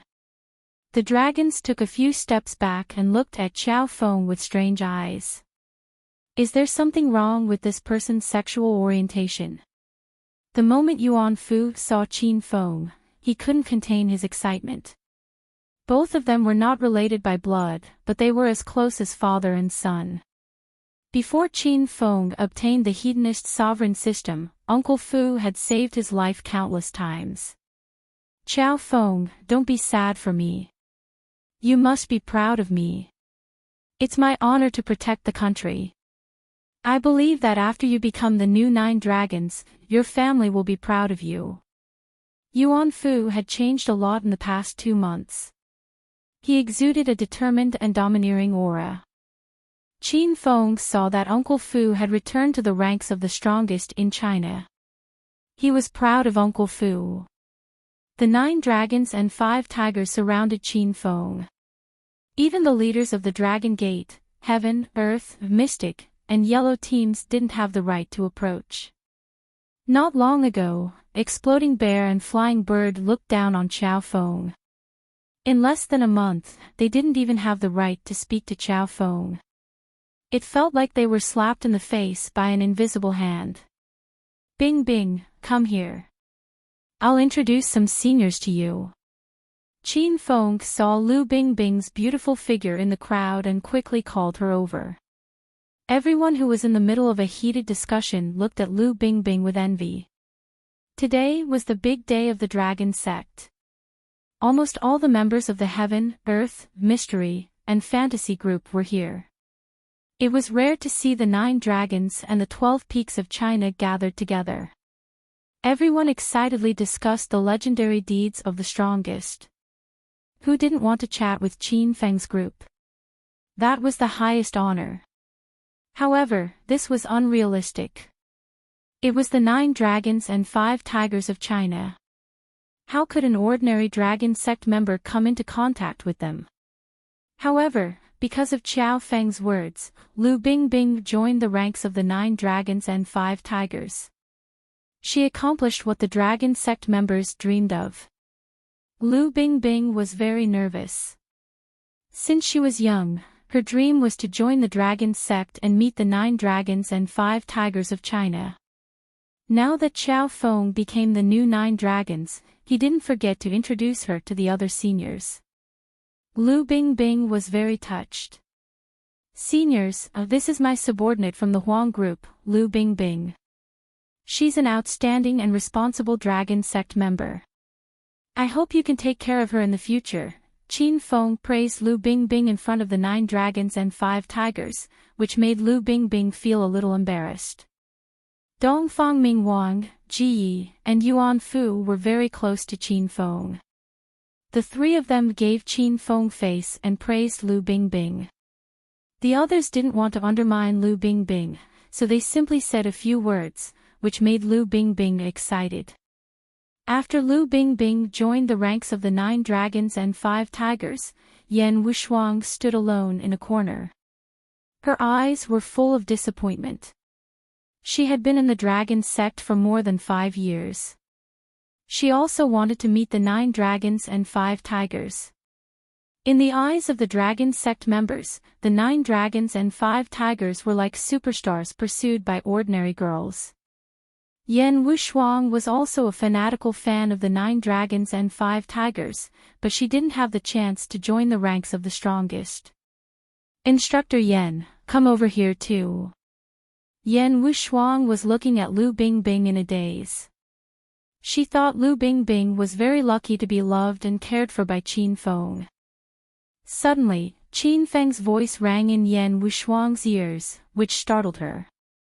Instructor Yan, don't just stand there. Come here. Qin Feng shouted at Yan Wushuang when he saw her standing there in a daze. Yan Wushuang finally regained her senses. She felt a surge of warmth in her heart. She cautiously walked to Qin Feng's side. Instructor Yan Wushuang of the Xian group greets all the seniors. Yan Wushuang's voice was trembling. She had talked to one of the 9 dragons before, but it was her first time facing the 9 dragons and 5 tigers of China at once. Haha. Instructor Yan, you don't have to be so courteous. I've seen your ability with my own eyes. Your performance in the money laundering mission in Hong Kong was outstanding. Ji Yi and Yan Wushuang were familiar with each other in Hong Kong, so he enthusiastically introduced Yan Wushuang. The way the others looked at Yan Wushuang had changed a little. They were all sizing her up with a serious look. It was said that the money laundering mission in Hong Kong was extremely difficult. Moreover, they found out that Green Dragon and Feng Qinyu had betrayed them. Those who could successfully complete this mission were the elites of the elites. It seemed that Yan Wushuang was indeed very capable. The others also started to greet Yan Wushuang. Yan Wushuang felt flattered. At the same time, she felt a little guilty because she did not do much in the money laundering mission in Hong Kong. It was all Qin Feng's ability that allowed her to complete the mission. Lu Bingbing and Yan Wushuang gradually became familiar with the 9 dragons and 5 tigers. They were not so reserved anymore. The two of them realized that the 9 dragons and 5 tigers were not as difficult to get along with as they had imagined. They were people with flesh and blood, and each of them had countless stories behind them. Lu Bingbing and Yan Wushuang were like 2 little fans. They asked all kinds of questions. Since they were beautiful and charming, the 9 dragons and 5 tigers were happy to chat with the 2 beauties. The atmosphere became more and more lively. The other members of the dragon sect were envious of them. The members of the Huang group were in an uproar. They knew that Big Brother Qiao Feng was not an ordinary person. Now that Qiao Feng was going to become the new 9 dragons of China, the Huang group's status in the dragon sect would rise a few levels because of Qin Feng. Zhang Ye was so excited that tears fell from his eyes. He was Qiao Feng's only follower in the dragon sect. When he thought of the scene where he agreed to be Qiao Feng's follower, Zhang Ye felt that it was the best choice he had made in his life. After they chatted for a while, the 12 peaks walked over together. The dragon sect's base was usually deserted.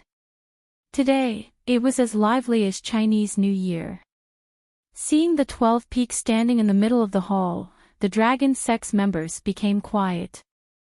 Brothers and sisters of the dragon sect, tonight is a joyous day. The dragon sect has been established for 100 years. We have changed the members of the 9 dragons and 5 tigers more than a dozen times.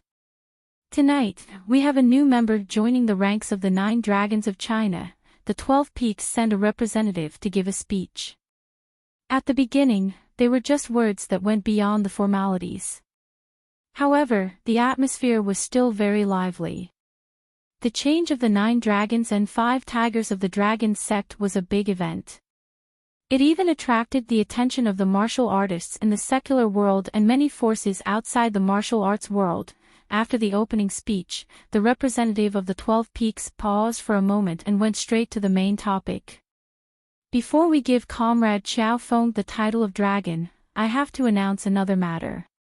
Because of the money laundering mission in Hong Kong, we found out that Green Dragon Feng Qinyu betrayed the organization and colluded with external forces.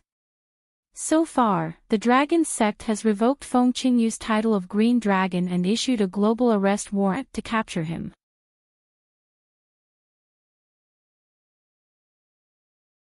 Chapter 837.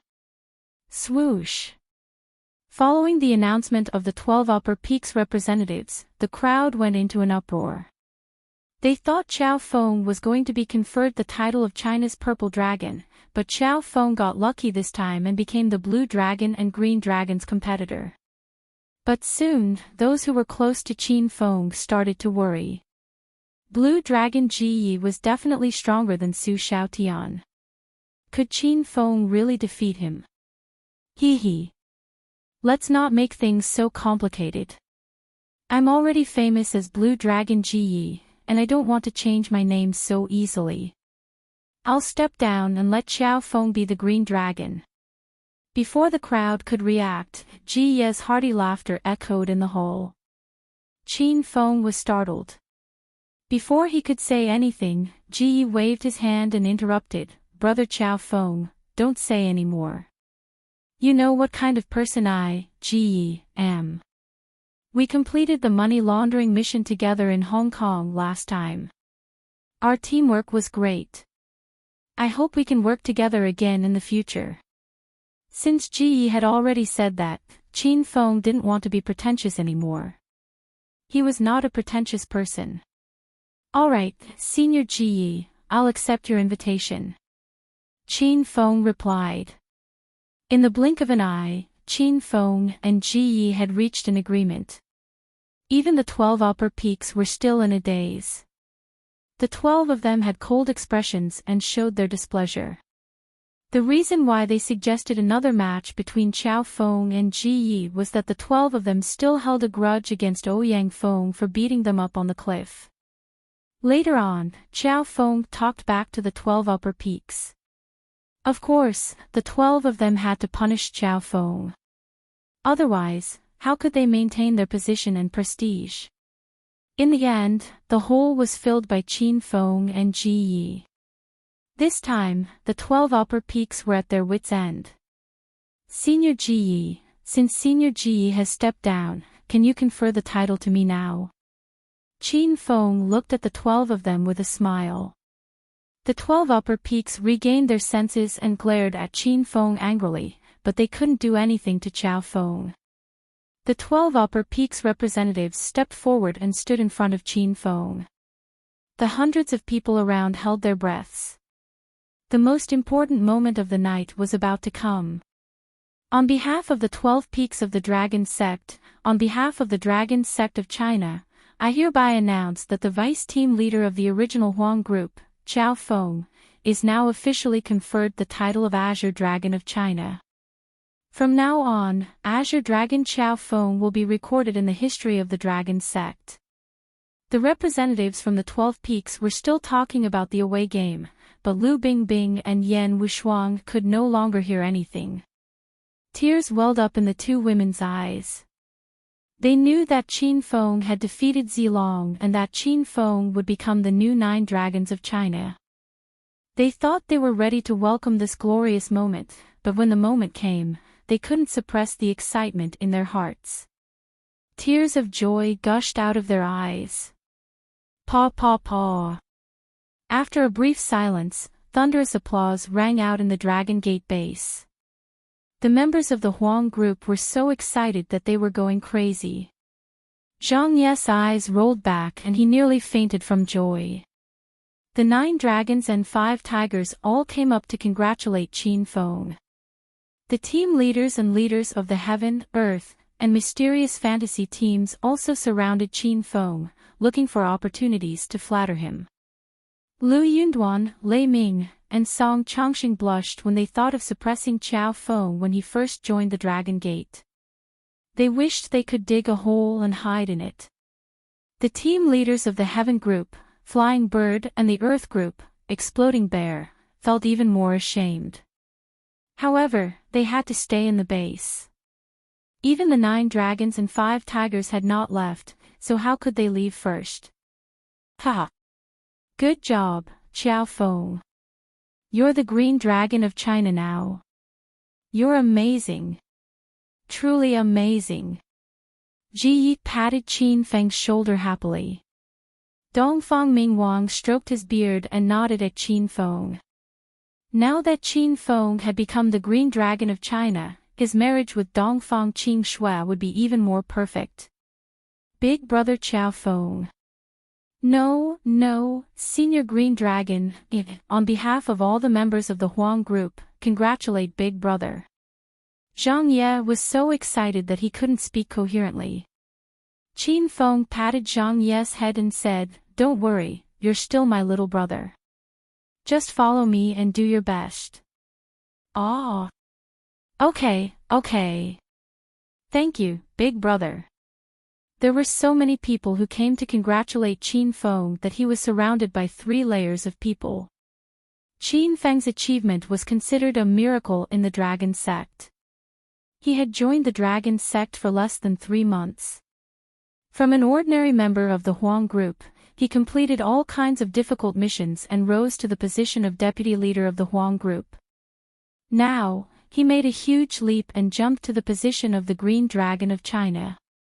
Tonight was Qin Feng's home court, and he was the main character of the event. The 12 peaks of the dragon sect were ignored by everyone and cast aside like air. The 12 of them stood in the dark and looked at Qin Feng. They were so angry that their noses were crooked. Today's dragon conferral had ended, and the 12 of them had nothing to do. After staying for a while, the 12 peaks left the hall in a huff. There was a celebration banquet in the dragon sect's base. The hall was filled with food and wine. After everyone congratulated Qin Feng, they started to eat, drink, and have fun. Qiao Feng, I'll leave first.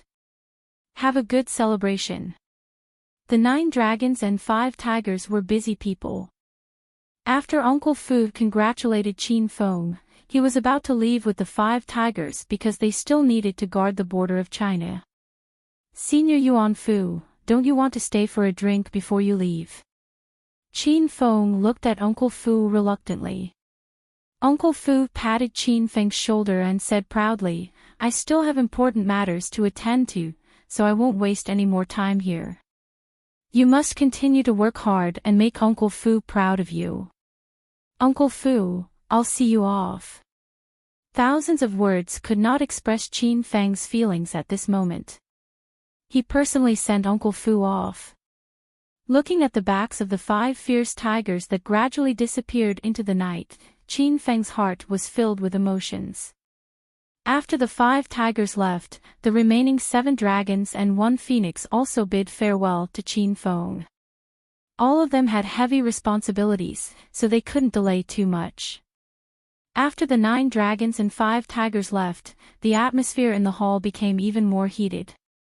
As the 9 dragons and 5 tigers were the strongest in China, they constantly emitted a majestic and powerful aura, suppressing the other members of the dragon sect to the point that they could not let loose. Now that everyone had let loose, all of them were like wild horses that had broken free from their reins. Qin Feng was not in a hurry to leave because everyone was here to celebrate his success. Although he had become the Green Dragon of China, Qin Feng did not put on airs, especially those subordinates who had a good relationship with him. Qin Feng mingled with them as usual. People kept coming to toast Qin Feng. Qin Feng had lost track of how many cups he had drunk that night. When the banquet was coming to an end, Qin Feng was a little drunk. He ran to Yan Wushuang with a cup of wine in his hand. Instructor Yan, come and have a drink with me. Yan Wushuang looked at Qin Feng who was walking unsteadily. She quickly pulled him to a chair and sat him down. You still want to drink? You're already drunk, so stop drinking. Yan Wushuang wanted to snatch the cup from Qin Feng's hand, but she missed. Qin Feng tyrannically hugged Yan Wushuang's slender waist and blew hot air into her ear. Who said I'm drunk? I'm still sober. Yan Wushuang's pretty face blushed. She felt her ears were boiling hot, and her body felt numb as if she was electrocuted. You're so annoying. Get your filthy hands off me. Someone saw it. Yan Wushuang pinched Qin Feng's thigh, but Qin Feng did not feel it.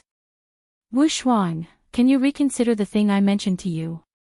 Now that I'm the Green Dragon of China, do you want me to do something with you? Yan Wushuang was about to reprimand Qin Feng, but she remembered that it was Qin Feng's big day tonight.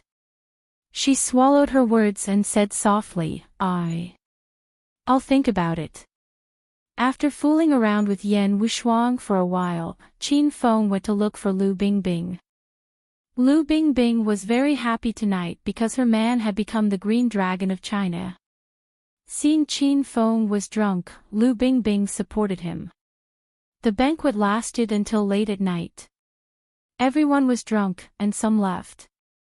When Qin Feng was almost done, Lu Bingbing brought him back to the villa. Qin Feng, take a seat. I'll boil some water for you. Lu Bingbing helped Qin Feng to sit on the sofa. Before she could leave, she was pulled into Qin Feng's arms.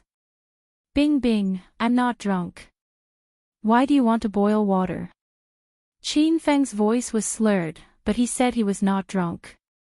Lu Bingbing couldn't stop giggling when she saw his adorable face.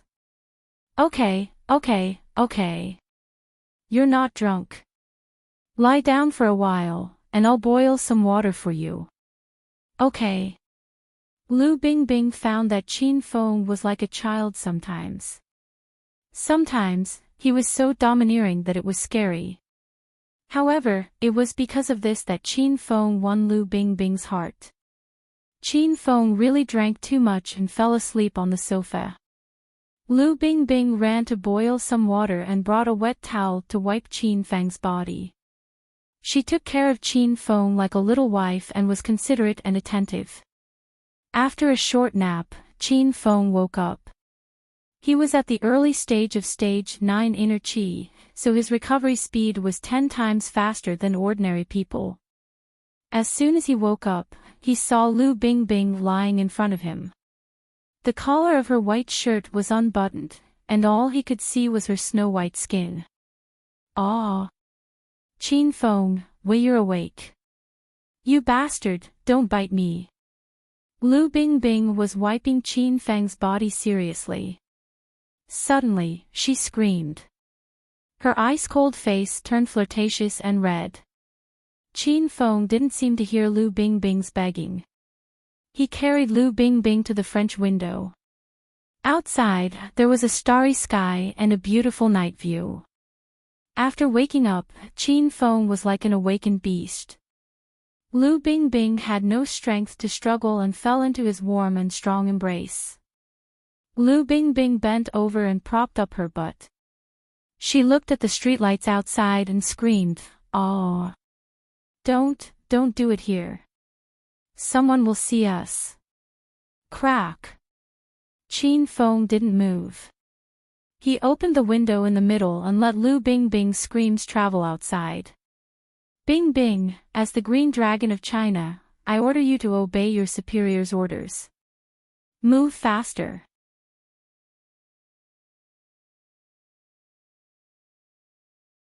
Chapter 838. Outside of China, there were many factions in the pugilistic world. Most of the large sects chose to build their bases in the desolate suburbs. The poison sect's base was built in a barren mountain outside of the provincial capital. The entire mountain was filled with all sorts of poisonous creatures. Normal people didn't dare to go near this mountainous area, so it was named Poison Mountain. Today, a large group of people came to Poison Mountain. A dozen or so martial artists protected a man and a woman as they walked towards the poison sect. The man was in his early 50s and was tall and well-built. He looked like he had a lot on his mind. The woman beside him was in her 20s and was in her prime. However, the woman wasn't very good-looking. Or rather, it was impossible to tell if she was pretty or ugly. This was because she was simply too fat and it took a lot of effort for her to walk. The fat woman was Zhao Ling Xian and Qin Feng's classmate, Ma Chui. A few months ago, Qin Feng returned to Acropolis City to celebrate Ma Chui's birthday. During the birthday party, he even kissed Ma Chui when they played Truth or Dare. "Dad, there are poisonous scorpions everywhere. I'm a bit scared." Ma Chui was a girl after all. When she saw the poisonous creatures crawling all over the mountain, she was so scared that she jumped into the man's arms. The well-built middle-aged man was called Ma Yuanshan, and he was Ma Chui's father. He frowned as he hugged his daughter and comforted her, Axayan, with Dad here, those poisonous creatures won't dare to hurt you, Ma Chui was still a bit worried. She looked pitifully at her father and said, "Dad, let's go back. I don't want to go to the poison sect." Ma Yuanshan let out a long sigh. He didn't want to send his daughter to the poison sect either. The poison sect was filled with monsters that played with poison since young. However, Ma Chui had a strange illness. Ever since she was born, there was a poisonous gas in her body that couldn't be removed. As Ma Chui grew up, the poisonous gas in her body increased. According to the Ma family's elder, if she didn't find a way to remove the poisonous gas, Ma Chui wouldn't be able to live for more than half a year. Ma Yuanshan had already looked for all the famous doctors in the world, but he still couldn't cure his daughter. Now, he only had one last hope, and that was the poison sect. Xan, Dad promises you that I'll always be by your side. Let's go to the poison sect and find someone to take a look at you. Once they're done, I'll immediately take you home. Ma Yuanshan dotingly patted his daughter's head. A trace of fear remained in Ma Chui's eyes, but she still nodded. The closer they got to Poison Sect's base, the more poisonous creatures there were on the mountain.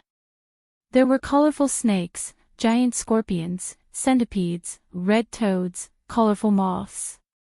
Every single poisonous creature was enough to make people want to vomit. Ma Chui's body began to tremble. Not to mention a girl like her, even Ma Yuanshan's heart palpitated when he saw the poisonous creatures all over the ground. "Who are you? How dare you barge into the sacred grounds of our poison sect?" An old voice suddenly rang out. Before Ma Yuanshan and the dozen or so Ma family guards could see the situation clearly, a black shadow landed on the mountain top a dozen or so meters away. The Grand Guardian of Poison Sect, Elder Yang, stood with his hands behind his back. Dressed in black robes and a straw hat that covered his face, he exuded a cold and sinister aura. Ma Yuanshan hurriedly raised his hand, and everyone from the Ma clan stopped. "Senior, we are from the Ma clan fortress of the outer martial world. We didn't mean to intrude into your sect's sacred ground. It's just that my daughter has a strange illness, and we would like to ask Poison Sect to treat her. Once it's done, the Ma clan fortress will definitely reward you handsomely." The Ma family of Acropolis City, where Ma Chui came from, was a branch of the Ma clan fortress of the outer martial world. The Ma clan fortress was considered a medium-sized sect in the outer martial world. If it was placed in the secular world, it would be a very powerful existence. This was also the reason why Yuan Fu warned Qin Feng not to provoke Ma Chui. Elder Yang obviously knew about the Ma clan fortress, but he didn't care at all. Compared to the poison sect, the Ma clan fortress was nothing. "Bullshit, do you think that the poison sect is a medical institution? Hurry up and leave with your people, or else you'll have to bear the consequences." Elder Yang's expression turned cold, and his attitude was very domineering. Ma Chui anxiously held on to her father's arm, begging him to leave. However, Ma Yuanshan refused to leave. The poison sect was his daughter's last hope for survival. Even if he were to die here today, Ma Yuanshan had to meet the sect master of the poison sect. "Senior, my beloved daughter has been suffering from a strange illness since she was young. There is a poisonous gas in her body that she can't expel. This poisonous gas seems to be growing in her body, and as she grows older, the poisonous gas becomes more and more concentrated. I've long heard that the poison sect is the #1 sect in the outer martial world that uses poison. I believe that if you help me, my daughter will definitely be saved." Ma Yuanshan begged bitterly, and Elder Yang, who had always been domineering, changed his expression. In a flash, he suddenly appeared in front of Ma Chui. "Dad." At such a close distance, Ma Chui saw the ferocious face under Elder Yang's straw hat, and she was so frightened that she quickly hid in her father's embrace. Ma Yuanshan was also shocked. He didn't understand why Elder Yang suddenly flew over. Was he going to fight just because of a disagreement? "Senior, what are you?" before Ma Yuanshan could react, he saw Elder Yang grabbing his daughter's arm, as if he was checking her pulse. Elder Yang waved his hand and didn't wait for Ma Yuanshan to finish speaking. He directly interrupted, "All of you, shut up. Let me see the girl's condition first." Ma Yuanshan's heart was filled with doubts. He couldn't understand the strange old man's temper. One moment, he wanted to chase people away, and the next, he couldn't wait to check his daughter's illness. However, Ma Yuanshan didn't think too much about it. The fact that the poison sect was willing to help was better than anything else. The atmosphere suddenly froze. Ma Yuanshan and the dozen or so Ma family guards held their breath, not even daring to breathe loudly. The quiet surroundings were filled with the rustling sounds of the poisonous creatures, and Ma Yuanshan and the others had goosebumps. After a while, Elder Yang released Ma Chui's arm. The expression on his face was unpredictable, as if he was surprised. "Senior, can my beloved daughter be saved? You must save her." Ma Yuanshan looked at Elder Yang anxiously. Elder Yang didn't rush to speak. He looked like he was thinking. After a while, Elder Yang's cold voice sounded, "This girl's body is quite unique. I want to bring her back to see our sect leader." "You guys can leave," Elder Yang said as he was about to take Ma Chui away. Ma Chui was so scared that she quickly grabbed her father's arm. "Dad, I don't want to go to the poison sect alone. I want to go home." Ma Yuanshan frowned. He was also worried about handing his daughter over to Elder Yang. "Senior, I'll let the others go back. How about I accompany my beloved daughter to see the sect leader?" Elder Yang raised his eyebrows and shouted impatiently, "You're so long-winded. I won't change my words. What are you worried about? Are you afraid that I'll harm your daughter? Let me tell you, if I really did make a move, you guys would have already turned into bones. Why would I waste my time with you guys?" As Elder Yang spoke, he released the aura of a Stage 7 Devil Cultivator. It was the aura of a Stage 8 Inner Chi martial artist, and it instantly suppressed Ma Yuanshan and the others to the point that they couldn't breathe. Ma Yuanshan was only a Stage 6 Inner Chi expert, and the group of Ma family guards he brought were only Stage 4 Inner Chi. In front of Elder Yang, they really couldn't resist at all. "Senior, please cure my beloved daughter. We'll take our leave now." After sensing Elder Yang's aura, Ma Yuanshan decided to leave with his men. He wasn't afraid of death and wanted to leave his daughter behind. Just as Elder Yang said, with his strength, killing Ma Yuanshan and the others was as easy as lifting a finger. Ma Yuanshan had no other choice but to place his hopes on the poison sect. "Dad, don't go. I am afraid to go alone." Ma Chui hurriedly rushed up and grabbed her father's arm when she heard that he wanted to leave with his men. Tears flickered in Ma Yuanshan's determined expression. He patted his daughter's head and said, Xin, this is your last hope of survival. Don't worry, I believe that this senior won't harm you. Go with him to the poison sect. Dad will come to pick you up in a few days." Ma Chui obviously didn't agree, but this time, Ma Yuanshan didn't pamper her anymore. He resolutely handed Ma Chui over to Elder Yang. Ma Yuanshan had already left with the Ma family. This barren mountain was surrounded by poisonous creatures, so Ma Chui didn't dare to move. She stood nervously on the ground with tears in her eyes. "Your name is Ma Chui, right?" Elder Yang's voice sounded, but it wasn't as cold as before. Ma Chui didn't say anything. She didn't dare to look at Elder Yang's ferocious face. "Your body is very strange. I suspect that you have the body of 10,000 poison. This is a sacred body of poison that only appears once in 100 years. You want to follow me back to the poison sect? Do you want me to tie you up and bring you back, or do you want to obediently walk behind me?" I'll walk by myself." Ma Chui's body tensed up, and her voice was trembling with fear. Elder Yang looked at Ma Chui's nervous expression and shook his head helplessly. He turned around and walked into the depths of the mountain. Ma Chui didn't dare to disobey Elder Yang. She was deeply afraid that she would be tortured cruelly if she angered this old man. Along the way, Ma Chui followed behind Elder Yang vigilantly. She was surprised to find that the poisonous creatures on the ground seemed to understand Elder Yang's words, and they all scattered to other places. Without the poisonous creatures entangling her, Ma Chui finally heaved a sigh of relief. She felt that Elder Yang wasn't a bad person. The two of them walked all the way to the foot of the mountain. It was a plain, and there was a huge base built on the plain. It was surrounded by walls, and there was only one entrance. There were also 2 rows of guards guarding the entrance. Guardian Yang. The guards greeted Elder Yang respectfully when they saw him. Elder Yang's expression was calm as he said coldly, "I want to bring that woman to see the sect leader." Elder Yang spoke, and the guards didn't dare to stop Ma Chui. They watched as Ma Chui and Elder Yang entered the poison sect. There were many wooden houses built in the poison sect. The houses weren't extravagant, and they gave off the feeling of ancient architecture.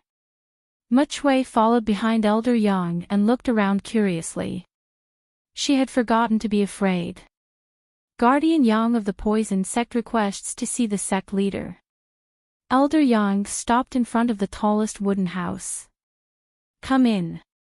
The multiform Poison King's voice came from inside the house. Elder Yang glanced at Ma Chui, and Ma Chui nervously followed him into the house. The facilities in the house were very simple. There was a wooden bed, a square table, and a medicine stove in the corner. The house was filled with the strong smell of Chinese medicine. "Ah! So many insects!" Ma Chui exclaimed as soon as she entered the house. She realized that the house was also crawling with poisonous creatures. The multiform Poison King was sitting on the bed and feeding medicine to Yin Elder. When he heard Ma Chui's voice, he immediately frowned and looked over. "Where did this woman come from? Why did you bring her back to the poison sect?" Elder Yang felt the great change in the sect leader's aura, and he knew that the multiform Poison King was angry. He was so scared that he immediately replied, "Sect leader, she is from the Ma family fortress. She has a strange disease. Since she was born, there is poisonous gas in her body that is difficult to remove. I suspect that she has the body of 10,000 poison, body of 10,000 poison." The multiform Poison King let out a strange cry. In the next second, his figure was already standing in front of Ma Chui. Ma Chui was shocked and kept screaming. However, the multiform Poison King didn't seem to hear her. He grabbed Ma Chui's arm and checked her body condition. A moment later, the multiform Poison King's face was full of shock. Elder Yang only suspected that Ma Chui had the body of 10,000 poison, but he couldn't be sure. After the multiform Poison King checked, he was sure that this girl really had the body of 10,000 poison. "What's your name?" The multiform Poison King stared at Ma Chui with shining eyes, as if he had picked up a treasure. Ma Chui trembled in fear. Ma Chui. "Okay, Ma Chui, are you willing to join our poison sect? I'll directly give you the title of vice sect leader. In the future, your position in the poison sect will only be lower than mine. Even the Yin Elder will have to listen to your orders."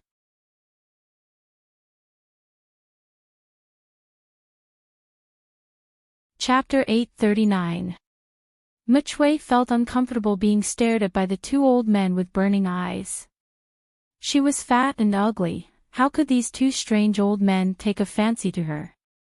Wasn't their taste a bit too heavy? I don't want to join the poison sect." Ma Chui nervously refused.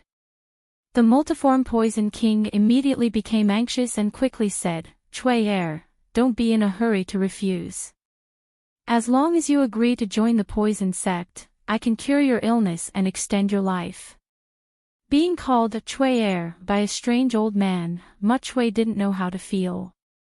She carefully looked at the multiform Poison King and said in a small voice, Then when I become the vice sect leader, you can't touch me. The multiform Poison King and Elder Yang were stunned. They didn't understand what Muchwei meant. Touch you? Why would I touch you?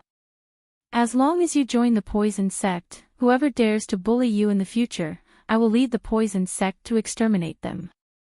The multiform Poison King said heroically. Muchwei always felt that these strange old men didn't understand her meaning, so she made it clearer. I will become the vice sect leader. You can't marry me, and I won't have that kind of relationship with you.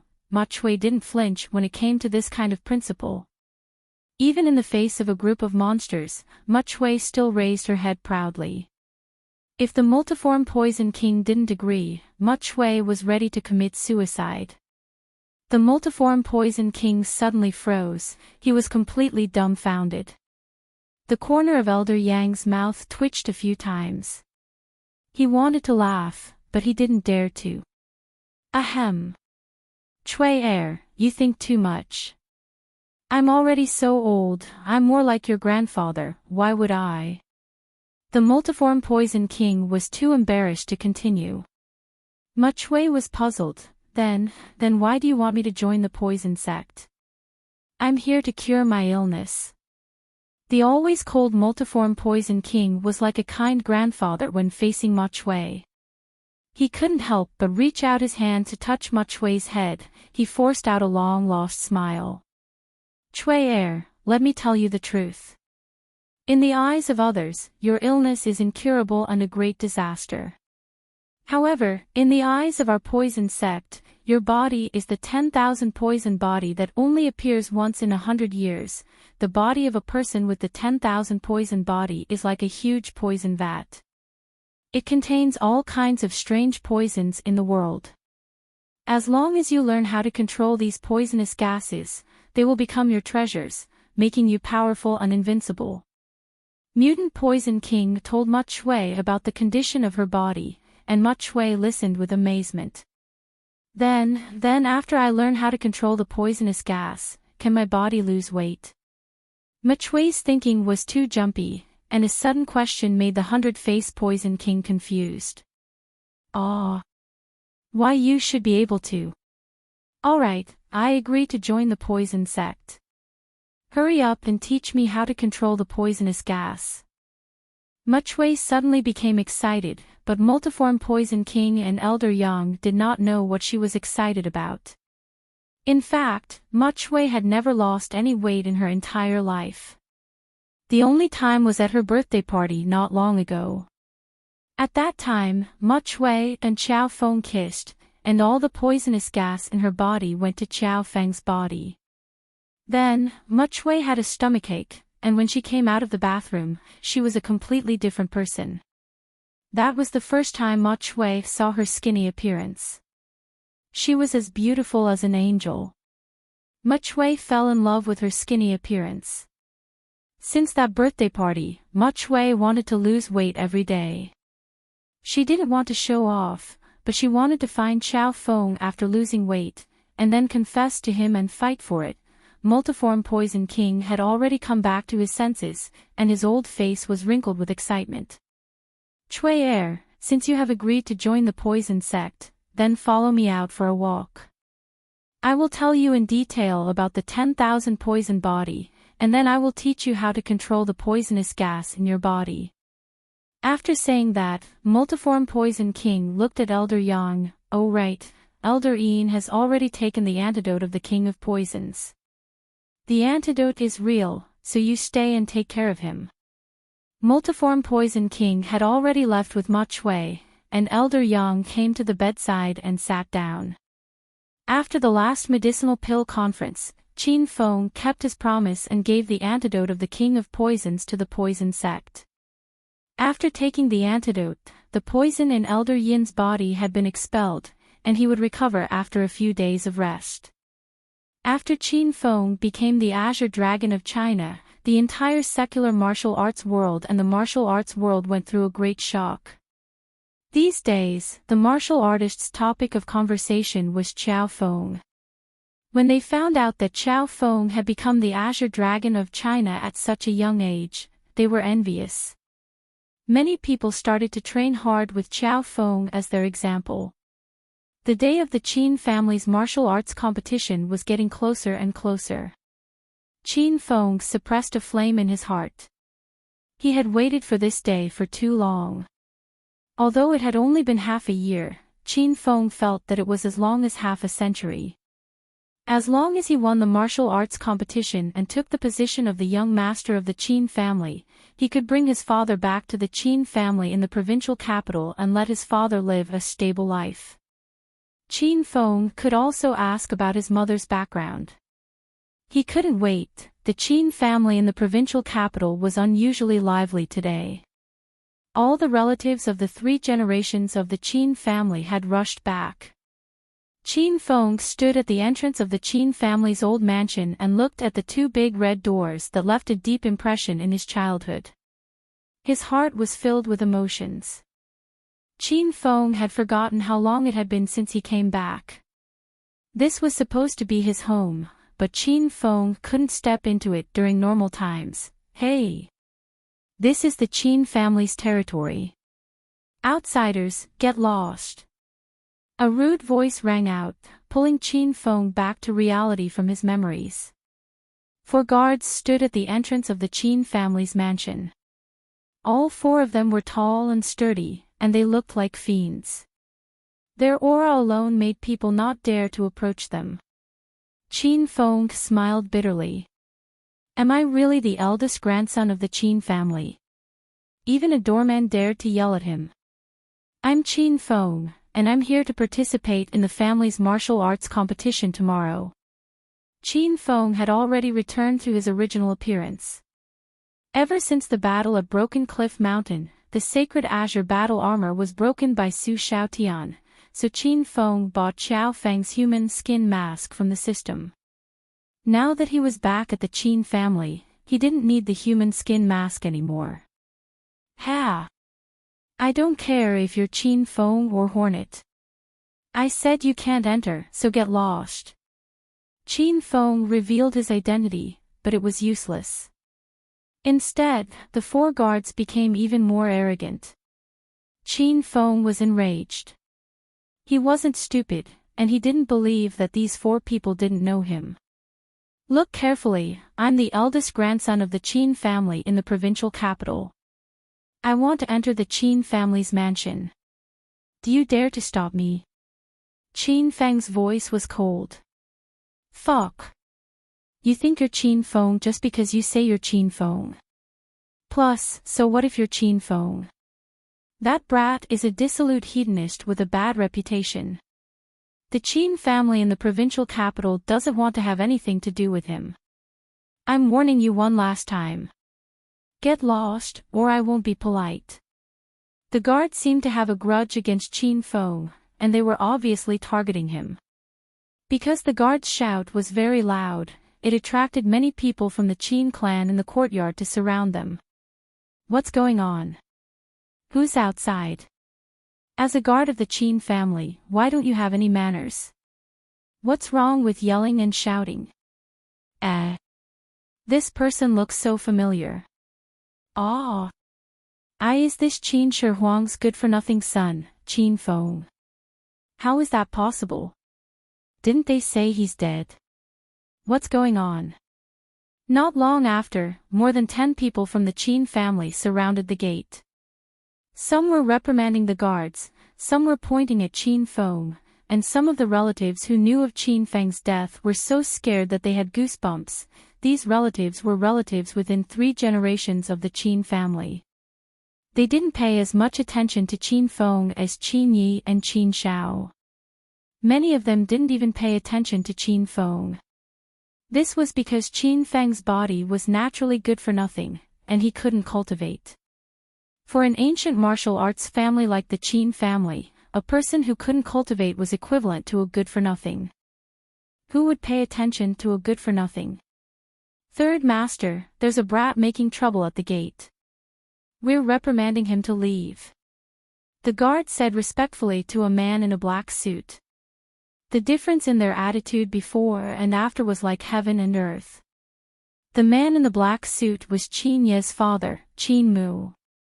Qin Mu stared at Qin Feng, who was standing at the gate, with intense flames burning in his eyes. When Qin Yi was killed in the Amethyst Dragon Palace, Qin Mu blamed it on Qin Feng. However, what Qin Mu didn't expect was that Qin Feng was still alive. Humph! How dare you cause trouble in the Qin manor? You'll be dealt with according to the rules. Qin Mu's expression changed again and again, and the inner qi on his fists suddenly dissipated. He turned around and walked into the old manor. This was the gate of the Qin manor after all. No matter how much Qin Mu hated Qin Feng, he wouldn't dare to make a move on him. If he did, Old Master would definitely not let him off. Since Qin Mu couldn't make a move, he let the guards of the Qin family deal with Qin Feng. As for why the 4 guards were clearly going against Qin Feng, Qin Mu wasn't too sure. After Qin Mu left, the relatives of the Qin family all came back to their senses. Everyone recognized Qin Feng.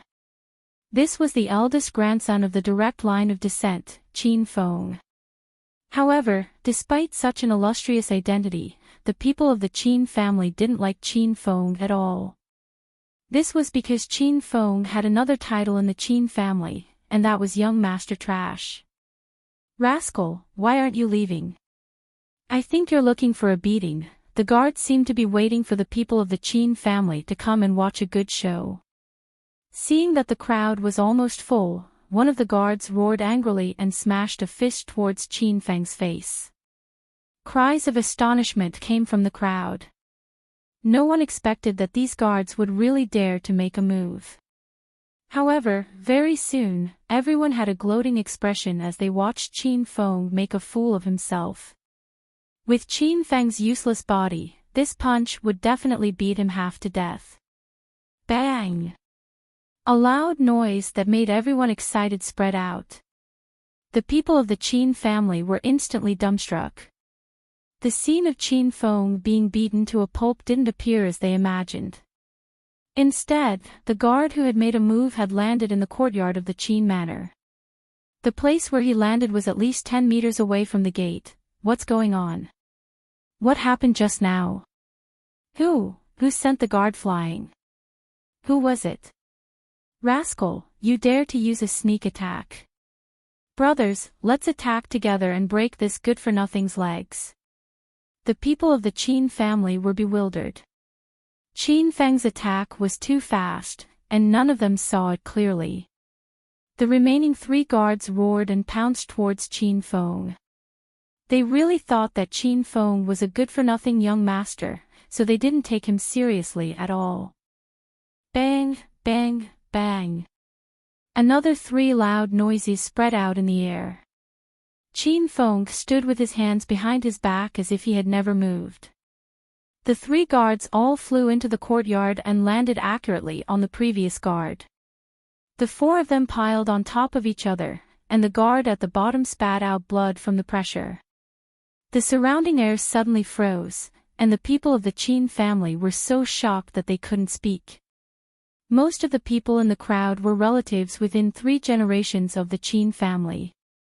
Normally, they didn't pay much attention to Qin Feng. Their impression of Qin Feng was that of a good-for-nothing when he was young, unable to cultivate, and sickly. No one would have thought that the good-for-nothing from before would grow up in the blink of an eye and become a hidden expert. Qin Shao, you can come out now, right? Qin Feng suddenly opened his mouth and broke the silence. When the first guard punched Qin Feng saw that guard's gaze towards the corner of the courtyard. In the corner, Qin Shao was hiding. Qin Feng instantly understood. No wonder these 4 guards were so arrogant. It turned out that his second brother, Qin Shao, wanted to take him down a notch. In Qin Huang's generation, there were 4 brothers, the eldest, Qin Huang, the second, Qin Jing, the third, Qin Mu, and the fourth, Qin Chong. Qin Huang only had one son, Qin Feng. Qin Jing also had one son, Qin Shao. Qin Mu had two sons, one of which was Qin Yi. Only the fourth brother, Qin Reborn, had a daughter named Qin Duo. 20 years ago, Qin Huang brought Qin Feng to Acropolis City, and third uncle's family went to Jincheng City. Only second uncle's family and fourth uncle's family stayed in the Qin Manor in the capital. Fourth uncle's family only had one daughter, so he didn't have the qualifications to fight for the position of young master. Thus, second uncle's family helped old master Qin to take control of the Qin family and became the most dazzling people in the Qin family. Now that the Qin family's martial arts meet was about to begin, Qin Feng came to fight with Qin Shao for the position of young master. It was no wonder that Qin Shao would make such a sinister move. P.S. Third update. It's the last 3 days of the month, and this book is ranked 10th on the monthly votes list. However, the gap between us is very small. Brothers with monthly votes, I hope that you can vote for young master. Thank you very much. If today's monthly votes exceed 30, I'll explode. Everyone, give it your all.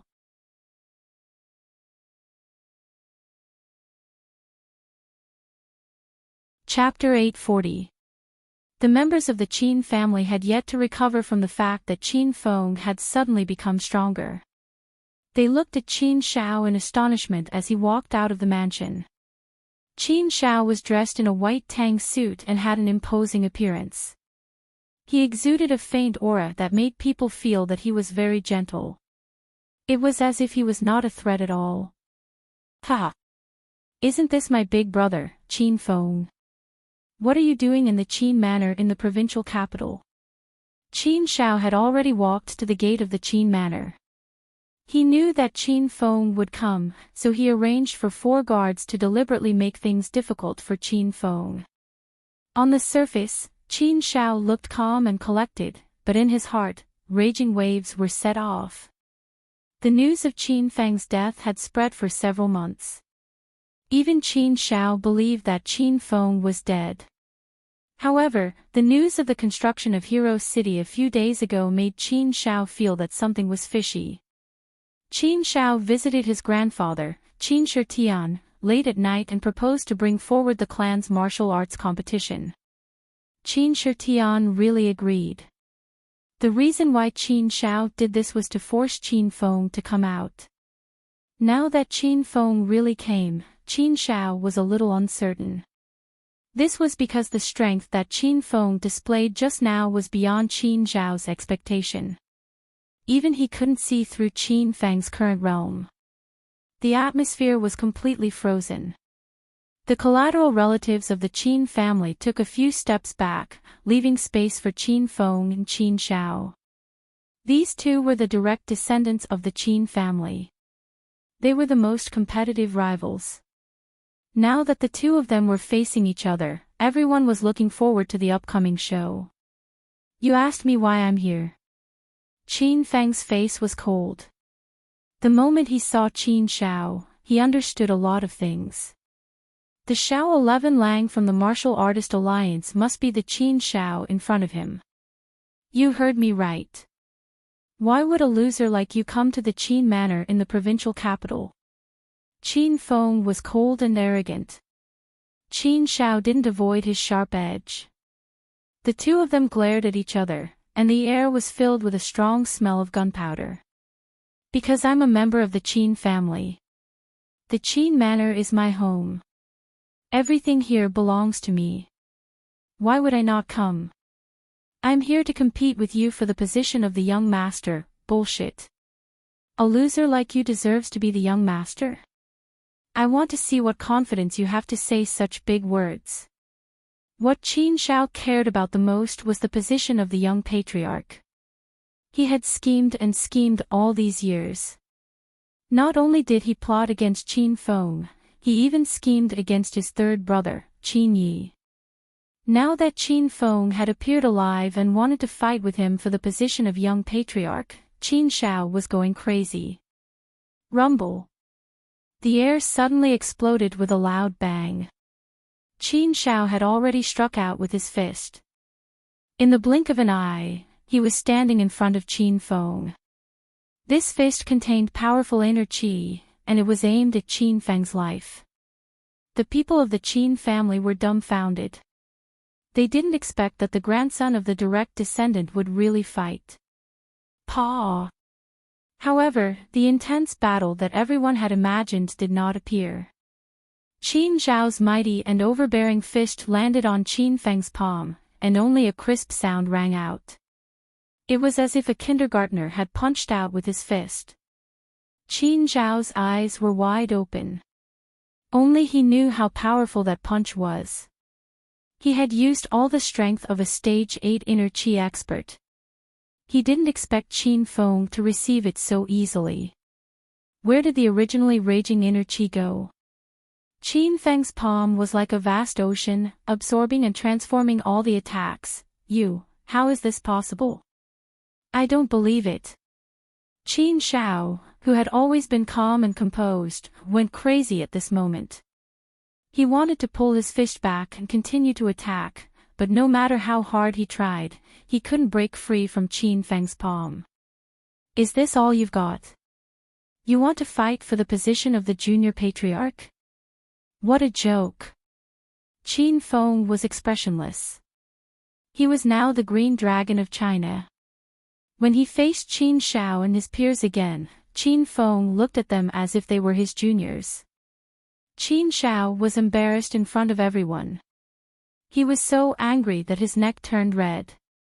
Suddenly, he roared, and a series of violent explosion sounds came from his body. Qin Feng, I want you to die today. After the explosion, Qin Shao became even crazier. Qin Feng had already let go of Qin Shao. Rumble. As soon as he let go, Qin Shao threw another punch. This punch was even more powerful than the previous one. Pa.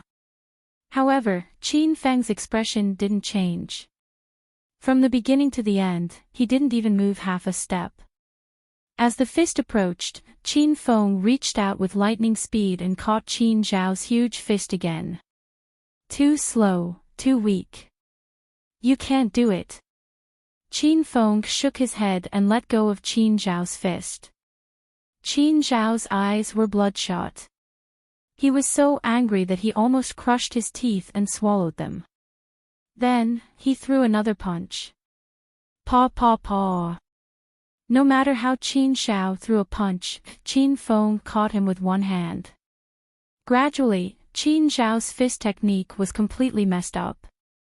His momentum also dissipated. Looking at Qin Shao in front of him, Qin Feng shook his head. This kind of strength was no longer worthy of being Qin Feng's opponent. Pa! Qin Feng forgot how many times he had caught Qin Zhao's fist. He was completely disappointed in Qin Shao. This time, Qin Feng didn't hurry to let go. He suddenly raised his leg and prepared to kick Qin Shao away. Big brother Qin Feng, don't. A clear female voice suddenly came from the old house. Qin Feng retracted his leg and looked inside. Qin Duo was wearing a pink cheongsam and had a ponytail. She ran over. While Qin Feng was distracted, Qin Zhao's other fist sneakily attacked Qin Feng's chest. That fist hadn't arrived yet, but the strong wind from the fist sounded. If this fist landed, it would definitely shatter Qin Feng's heart. Bang! There was a muffled sound. Qin Feng was faster and kicked Qin Shao away. Qin Shao landed beside the 4 guards. He was in so much pain that he couldn't stand up. Ah! Qin Duo ran to the center of the yard. Seeing Qin Shao fall to the ground, she was so scared that she screamed. However, Qin Duo quickly came back to her senses and ran to Qin Feng. Big brother Qin Feng, why did you kick big brother Qin Shao away? Qin Duo came up and grabbed Qin Feng's arm. Her movements were very natural. Qin Feng felt a softness on his arm, which made him very uncomfortable.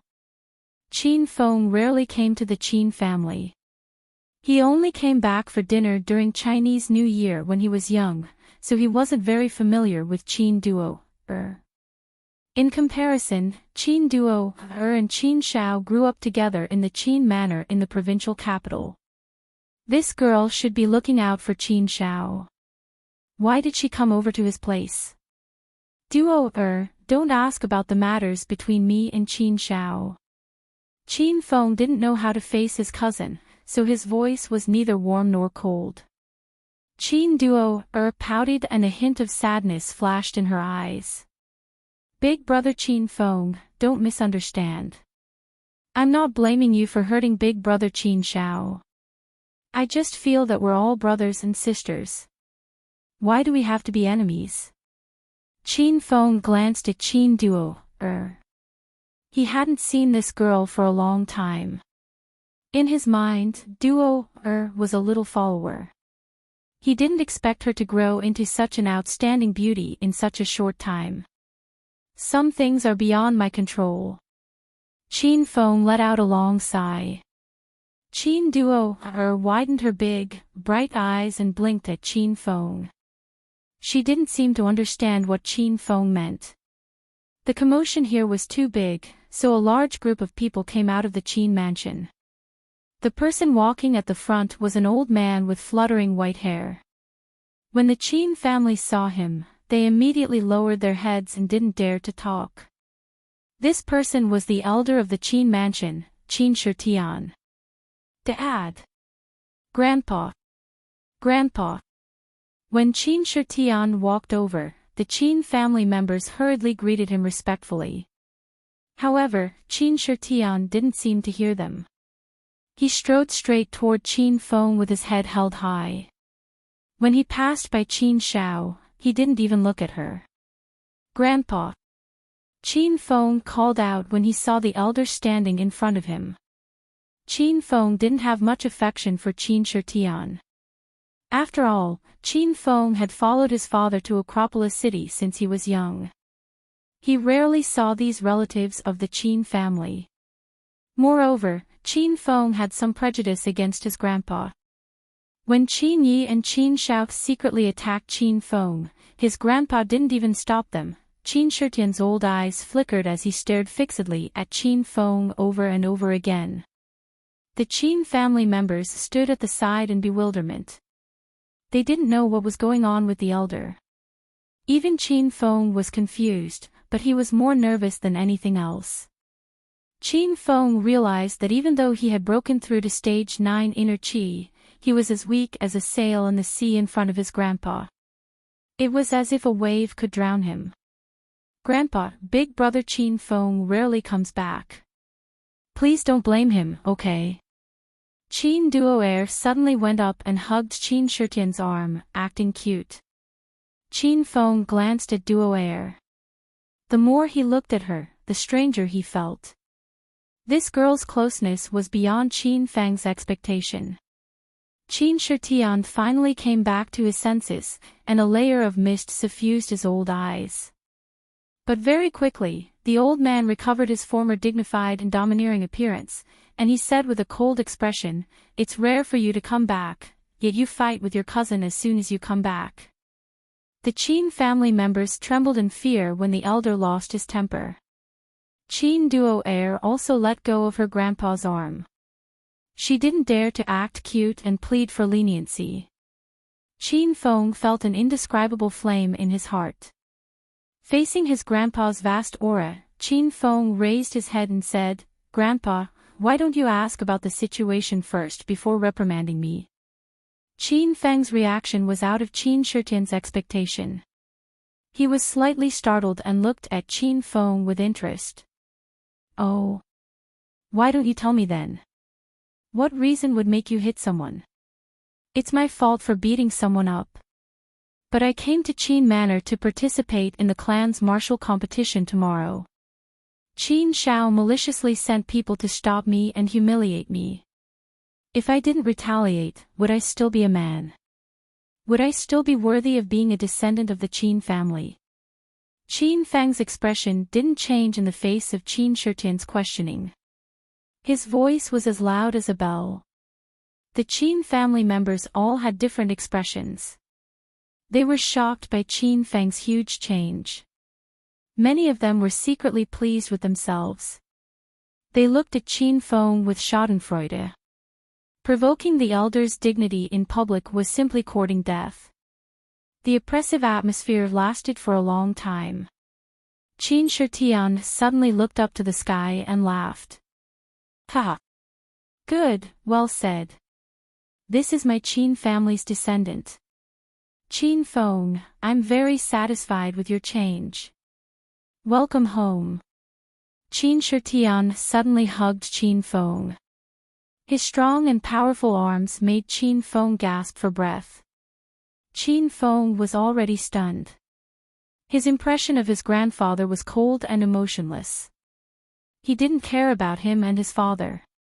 But at this moment, Qin Feng could clearly feel his grandfather's deep and long-lasting love. Qin Feng even suspected that he was hallucinating. Feng, you're here. A hoarse voice came from the door. It turned out that Qin Shitian had come. Qin Shitian had already let go. Qin Feng dashed to his father's side and gave his father a tight bear hug. Dad, I'm back to see you. Good, good, it's good that you're fine. The father and son hugged each other tightly. Thousands of words were powerless and pale at this moment. How could they express the deep feelings in their hearts? Qin Feng had never seen his mother since he was young. He was raised by Qin Shitian. Qin Shitian was both his father and mother. No matter how big the trouble Qin Feng caused, Qin Shitian was always the first to stand up for his son.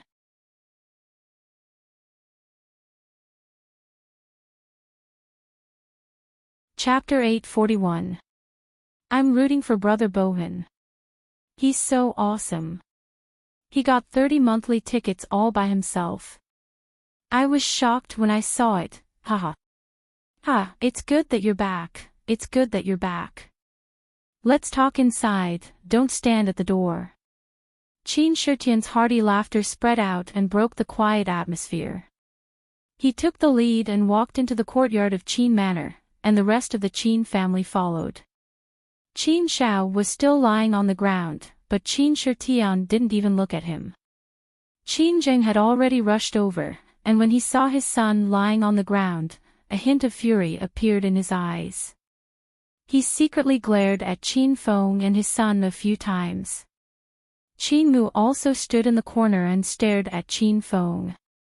That pair of dark and cold eyes moved back and forth, and no one knew what he was thinking. Seeing the fight finally settled, Qin Duoer revealed a brilliant smile and kept following behind Qin Feng, just like how she loved to follow Qin Feng out to play when she was young. Everyone followed Qin Shitian to the hall of the main residence. It was very spacious and was over 300 square meters. Even if dozens of people gathered at the same time, it didn't feel crowded at all. All kinds of dishes were laid out in the hall, and it was obvious that the family banquet had been prepared for a long time. However, it seemed like the banquet hadn't started yet, so they didn't know if there was anyone who hadn't arrived yet. Haha! Everyone, get to your positions. Tonight, all the important figures of Qin family are here, so the family banquet can start. Qin Shitian seemed to be very happy tonight, and he couldn't close his mouth from smiling. The people of Qin family were all confused by the old patriarch. In short, after Qin Feng came, the old patriarch seemed to have changed into a different person. The family banquet that hadn't started suddenly because of Qin Feng's arrival. The people of Qin family weren't stupid, and many of them could see some clues. Had old patriarch Qin been waiting for Qin Feng all along? The family banquet started on a huge round table, and Qin Shitian sat at the very top. The seats on both sides that were closer to Qin Shitian represented a higher status. Qin Emperor and Qin Jing sat on both sides of Qin Shitian, and below them were Qin Mu and Qin Chong. Qin Feng was in the third seat, and he sat beside Qin Duoer. The way he sat shocked everyone. Qin Feng had never been favored by the Qin family elder, and he had been the famous good-for-nothing young master of the Qin family since he was young. Who would have thought that after Qin Feng returned, the Qin family elder's attitude would completely change? Big brother Qin Feng, do you eat lobster? Duo will help you. Qin Duo didn't care about the seating. She was overjoyed to see Qin Feng return. Qin Feng was a bit embarrassed by his cousin's enthusiasm. When he saw Qin Duo stand on her tiptoes and put a lobster in his bowl, Qin Feng suddenly felt a bit guilty. After all, Qin Duo was his cousin. Blood was thicker than water. Moreover, the Qin family's patriarch had always been passed down to males and not females. In this family struggle, Qin Duo was an outsider. Yet, Qin Feng kept distancing himself from Qin Duo. This was so unfair. Duo, this is for you. Qin Feng put down his chopsticks and placed the peeled lobster into Qin Duo's bowl. Duo looked at Qin Feng in surprise. She happily grabbed the lobster and ate it with relish. Yes. The lobster peeled by big brother Qin Feng is so delicious. Duo wants to eat more. Qin Duo's mouth was full of oil and looked very cute. Qin Feng wiped Duo's mouth with a napkin and peeled a lobster for her. This warm and intimate scene made Qin Feng find the long-lost feeling of home. When Qin Huang and Qin Shitian saw this scene, their eyes became slightly moist. Qin Xiao didn't come to this family feast at all. Qin Zheng and Qin Mu kept their heads down and ate, ignoring everyone else. Originally, when the Qin family gathered together, it should have been a joyous and lively scene. However, the atmosphere seemed a little lacking, and there was a strange feeling to it. The rare family feast ended in a lukewarm atmosphere. Most of the people in the hall had left, but Qin Shitian was in no hurry to leave. Qin Feng, tomorrow is the day of the family martial meet. Are you ready? Qin Shitian suddenly asked Qin Feng. Qin Feng was slightly stunned. He said resolutely, "Grandpa, I'm well prepared. I'm confident that I can become the young patriarch." Hee, that's good. Don't disappoint Grandpa. Qin Shitian left after saying that. Qin Feng felt that his grandpa was a little strange today. Qin Huang walked to Qin Feng's side. Feng come back with me to rest. Before Qin Feng could speak, Qin Duo suddenly hugged Qin Feng's arm. She pouted and looked at Qin Huang pitifully. Big uncle, big brother Qin Feng hasn't come back for a long time. Can you let him play with me for a while before going to sleep? Qin Huang patted Qin Duo's head and smiled. Hee, okay. You guys go play. Fourth brother, let's go first. Qin Huang called Qin Zhong. Qin Zhong looked at his daughter and left with Qin Huang with a smile. Big brother Qin Feng, where are we going to play? Once the adults left, Qin Duo completely let go. She jumped into Qin Feng's arms and hugged him without letting go. Qin Feng was shocked and immediately pushed Qin Duo away. Duo, you're already so big. There should be a difference between men and women. Qin Duo blushed and said shyly, "You're my cousin, and we haven't seen each other for a long time. It's okay to hug. Qin Duo didn't expect Duo to have such deep feelings for him. When Qin Xiao was beaten to the ground, Duo didn't care about him at all. Duo, where do you want to go? As big brother Tang, Qin Feng blamed himself for not taking care of his cute little sister since she was young. Big brother Qin Feng, take me shopping. Grandpa loves me too much. He's afraid that I'll meet some bad people, so he locks me up in the old house every day. I'm going crazy. Qin Duo was so excited that she was about to fly when Qin Feng was willing to take her out. Chin Feng patted Chin Duoer's head. This little sister was so adorable. After leaving the Chin mansion, Chin Duoer was like a canary that escaped from its cage. She bounced on the street and attracted the attention of many men. Chin Duoer wore a pink qipao and had her hair in 2 ponytails. She looked like a pure and innocent female lead in a youth drama. Chin Feng was entranced by her a few times. Big brother Chin Feng, that's the Happy Valley. Can you take me there? Chin Duoer ran blindly on the street for a while. Then, she came back and hugged Chin Feng's arm. People who didn't know would think that they were a couple. Chin Feng doted on Chin Duoer. If Chin Duoer wanted the moon in the sky, Chin Feng would think of a way to get it for her, let alone going to the Happy Valley. The two of them quickly arrived at the Happy Valley. Chin Feng bought tickets and walked in with Chin Duoer. Happy Valley also had a Disneyland theme tonight. The streets were filled with cartoon characters that were commonly seen in cartoons. There was also a carriage pulling Snow White and the 7 Dwarfs. Chin Duoer was very happy to see this. Although it was night time, there were still many tourists in the Happy Valley. Everyone was waiting in line to play. Chin Duoer was timid. Chin Feng wanted to take her on a roller coaster or a ride on the mighty duo of heaven and earth. However, Chin Duoer wouldn't go no matter what. In the end, she dragged Chin Feng to ride a merry-go-round. Both of them were riding on a wooden horse. Chin Duoer was so happy that she looked like a flower.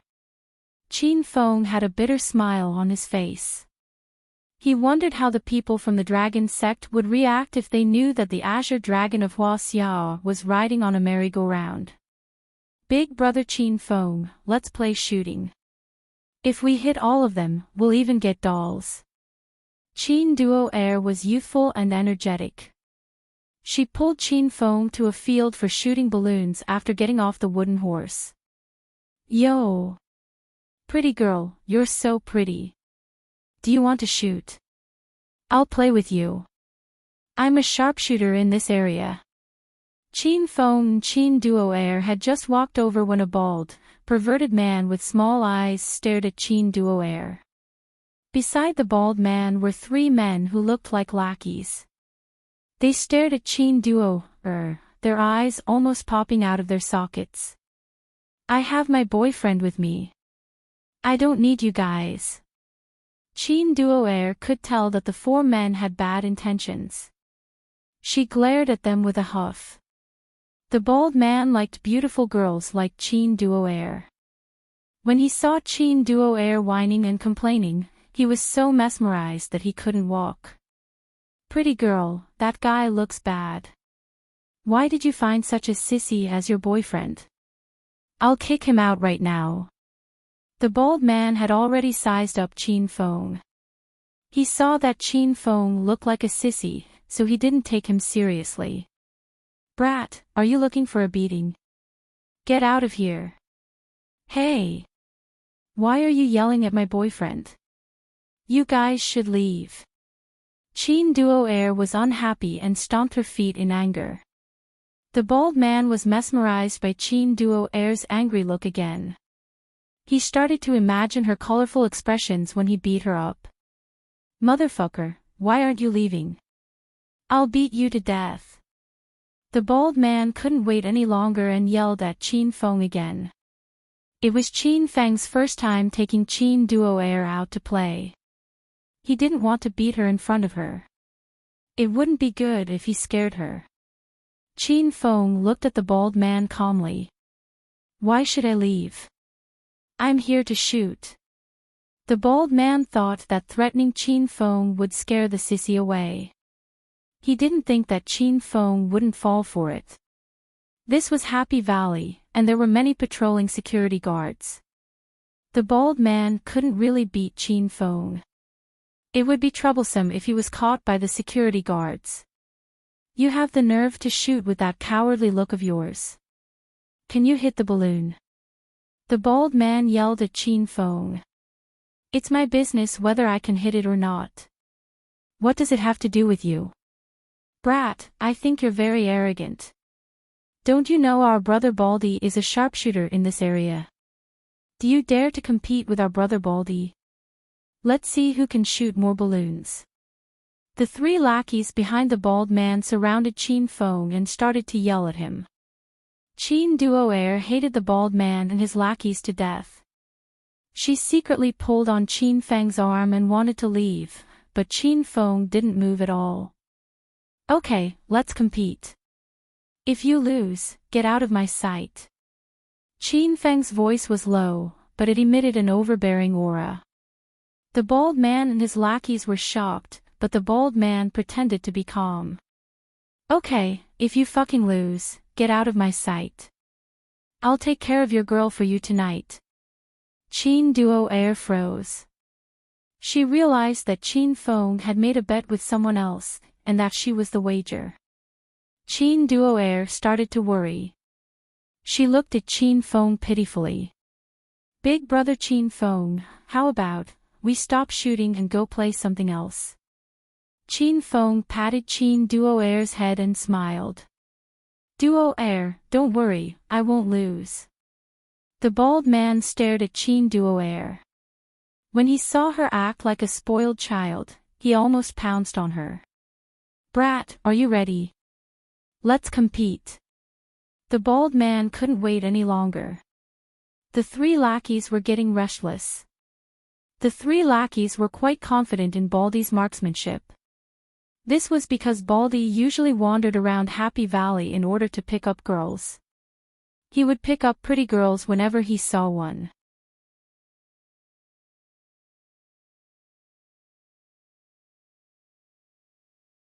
Chapter 842. Baldy picked up his sensor gun and aimed at the row of balloons 3 meters away. The three lackeys surrounded Chin Feng and glanced at Chin Feng from time to time. Then, they peeked at Chin Duoer's long legs with perverted eyes. Chin Duoer was disgusted to death.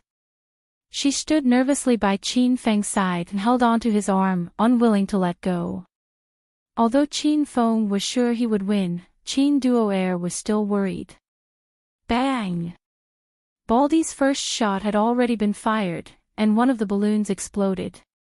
Ha! Bro, Baldy is awesome. Hey! This game of shooting is like a game to Bro Baldy. I'm used to it. The three lackeys shouted excitedly. It was only the first shot, but they looked like they had already won. Baldy was proud of himself. He looked at Chin Feng with a playful smile. His eyes were filled with provocation. Bang! Another 2 balloons exploded. Baldy was getting used to it. Bang! Bang! Bang! The frequency of the balloons exploding increased. Baldy took a simple aim and started shooting. He fired 10 shots in a row. Only the last shot missed. It was a good result. Bro Baldy, you're awesome. Bro Baldy can be even better. It's not a problem for him to hit 10 out of 10. That last shot was just for fun. As soon as the 10 shots were fired, the 3 lackeys surrounded the bald man and started to flatter him. This tactic was very effective on Baldy. He was grinning from ear to ear. Hee hee. Brat, now you know how awesome I am. Do you know why I missed the last shot? I let you win on purpose. It's not too late to surrender now. Otherwise, you'll embarrass yourself later. Baldy missed the last shot because of his poor technique. Now, he was bragging that he let Chin Feng win on purpose. Chin Feng didn't expose him and let Baldy boast. Chin Duoer was worried. She tightened her grip on Chin Feng's arm. Chin Feng patted Chin Duoer's soft hand and smiled brightly, telling her not to worry. Bro Chin Feng, you have to do your best. Chin Duoer knew it was useless to run away, so she cheered Chin Feng on. Qin Feng flipped his hand and a pair of black sunglasses appeared in his hand. He handed it to Qin Duo Air and said, "Duo Air, I won't fight." "You fight." Qin Duo Air was stunned. She didn't know how to shoot. She would definitely lose. "Big brother Qin Feng, I can't do it." "You do it." Qin Duo Air quickly declined. Qin Feng pressed his hands on Duo Air's shoulders. He looked at Qin Duo Air seriously and said, "Don't be afraid. Wear the sunglasses I gave you. Don't you trust me?" Qin Duo Air didn't understand Qin Feng's intentions. It was late at night, and Qin Feng wanted her to shoot with sunglasses on. Was he trying to push him into a pit of fire? However, Qin Duo Air chose to believe Qin Feng. She obediently put on her sunglasses and was stunned by the scene in front of her. Qin Feng gave Qin Duo Air a pair of binoculars he bought from the system. It was shaped like a pair of sunglasses. After she put on the night vision binoculars, the row of balloons in front of Qin Duo Air seemed to be within reach. She lifted the rifle and the muzzle seemed to be stuck to the balloons. If she still couldn't hit the target, Qin Duo Air felt that she should jump into the sea. "Ha! Are you sure you want the little beauty to shoot?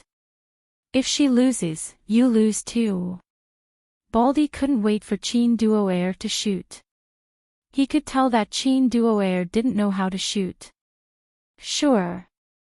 If Duo Air wins, I win too," Qin Feng said indifferently. "No problem." Baldy and his 3 lackeys were grinning from ear to ear. Qin Duo Air hadn't even started shooting, but they already looked like they had won. Qin Duo Air had long disliked Baldy and his lackeys. She angrily retreated a dozen steps and stood a dozen meters away from the balloons, ready to shoot. Baldy and his lackeys were stunned. Then, they burst into laughter.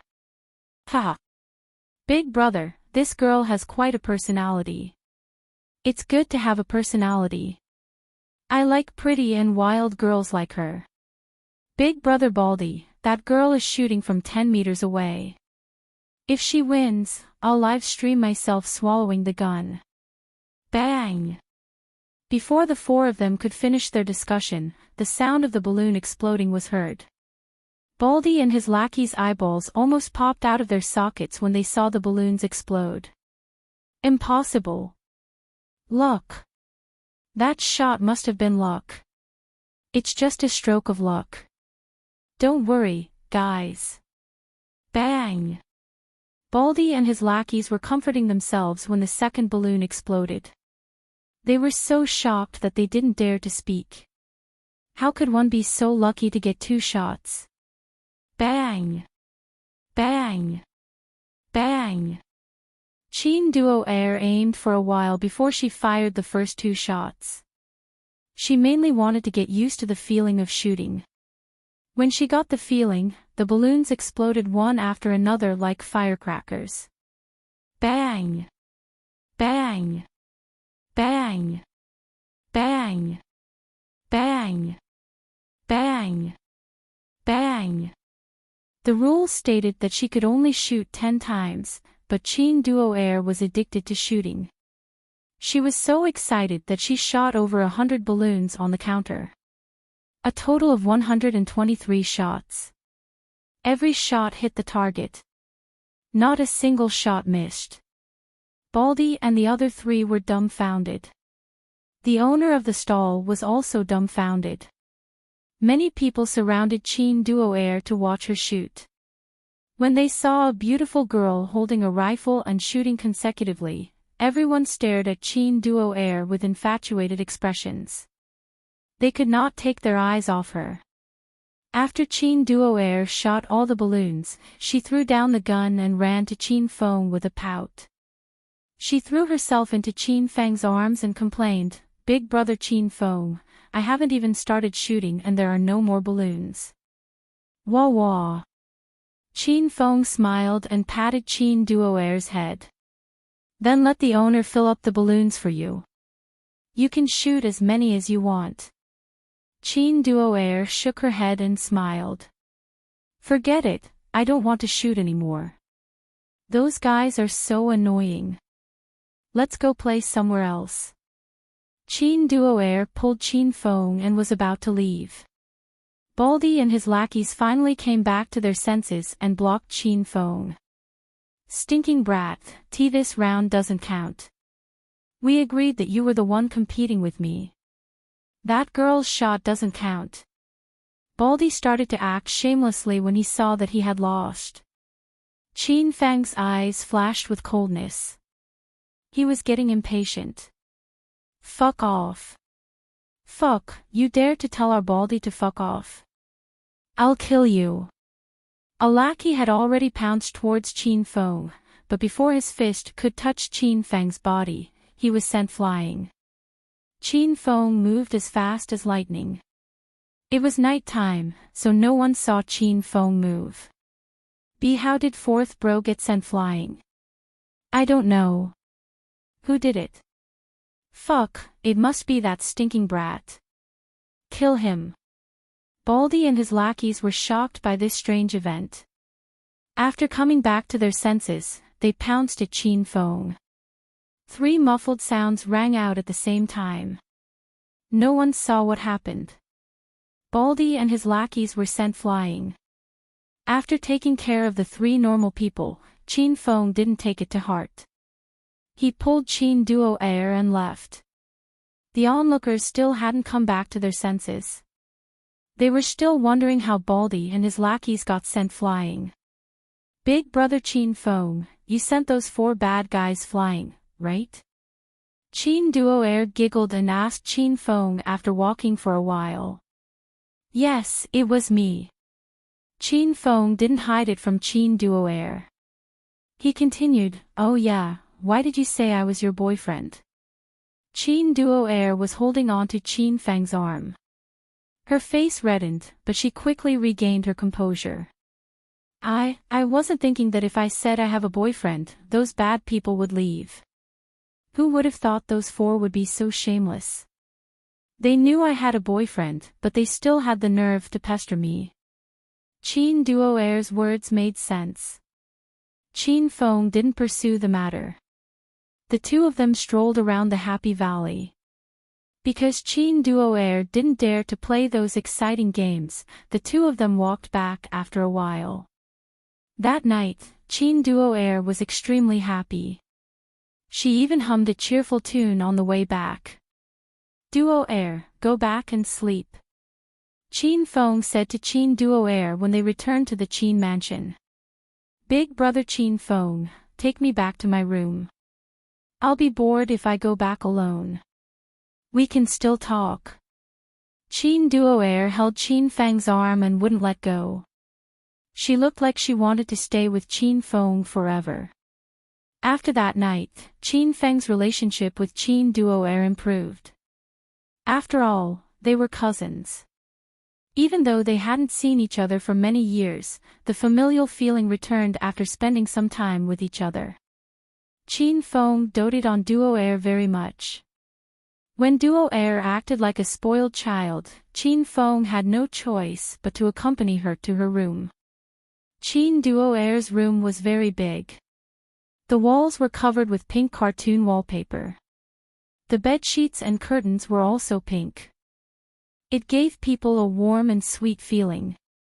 Big brother Chin Fong, sit on the bed for a while. Duo Air will get you a glass of water. After Chin Duo Air brought Chin Fong back to her room, she became even happier. She busied herself like a little wife. Chin Fong sat on the bed and looked around Chin Duo Air's room. His gaze accidentally fell on a photo wall. It was filled with photos of Chin Duo Air from childhood to adulthood. Chin Fong looked carefully. Looking at these photos of different ages, it was as if he could see Chin Duo Air growing up. Most of the photos were solo. There were very few photos of Duo Air with Chin Xiao, Chin Yi, and brother Tang. When Chin Fong saw the large photo in the middle, his expression changed. It was a photo of him and Duo Air. In the photo, Chin Feng was 12 or 13 years old. Duo Air was only about 10 years old. Chin Feng was sleeping on the stone table in the yard. Chin Duo Air took this photo with her phone. Chin Feng looked like he was beaten. His face was bruised and swollen. It made people's hearts ache to see him. Aww. Big brother Chin Feng, don't look. There are photos of Duo Air when she was young. She wasn't even wearing clothes. Chin Duo Air was walking over with a glass of water. When she saw the photo wall, she was so shocked that she almost spilled the water. Chin Feng came back to his senses and looked at Chin Duo Air strangely. Duo Air, why are you so close to me? Chin Feng had this question in his mind. Why, you're my big brother Tang. Of course I'm close to you. Chin Duo Air's expression was a bit shy. No one knew what she was thinking. Chin Xiao is also your cousin. Did you guys grow up together in the Chin manor? Why aren't you that close to him? Chin Feng asked. Chin Duo Air put the glass of water on the table and sat next to Chin Feng. Her youthful face was as gorgeous as the sunset. Big brother Chin Feng, why you really want to know? Chin Duo Air's voice was as soft as a mosquito. Chin Feng suddenly had a bad feeling. Tell me about it. I like you. Chin Duo Air suddenly looked at Chin Feng. Her beautiful, starry eyes were filled with deep emotions. Chin Feng was so scared that he almost fainted. Duo Air, you can't say things like that. I'm your cousin. Are you trying to scare me to death? Chin Feng's expression became serious. He was really scared. Seeing Chin Feng's reaction, Chin Duo Air's big, watery eyes darted back and forth. No one knew what she was thinking. After a while, Chin Duo Air suddenly held her stomach and laughed. Ha! Big brother Chin Feng, I was just joking. Look at how pale you've become. Why are you even more timid than Duo Air?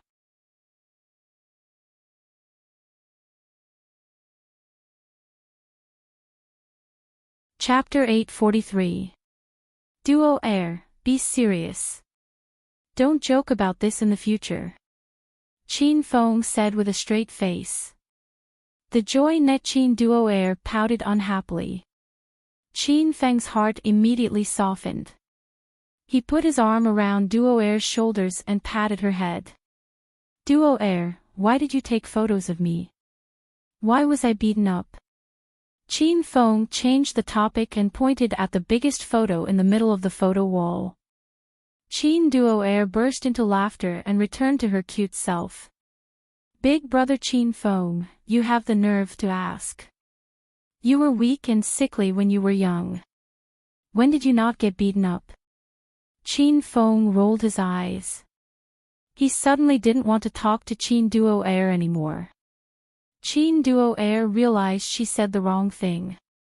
She stuck out her tongue and continued, Big brother Chin Feng, you asked me why I'm so close to you. That photo is the reason. You were 12 and Duo Air was 10. That year, you went back to the Chin Manor for the new year. I was playing at the gate and a group of hooligans tried to rob me of my lucky money. Chin Xiao, brother Tang, and brother Tang were there, but they didn't do anything as they watched me get bullied. Later, big brother Chin Feng ran out to get revenge.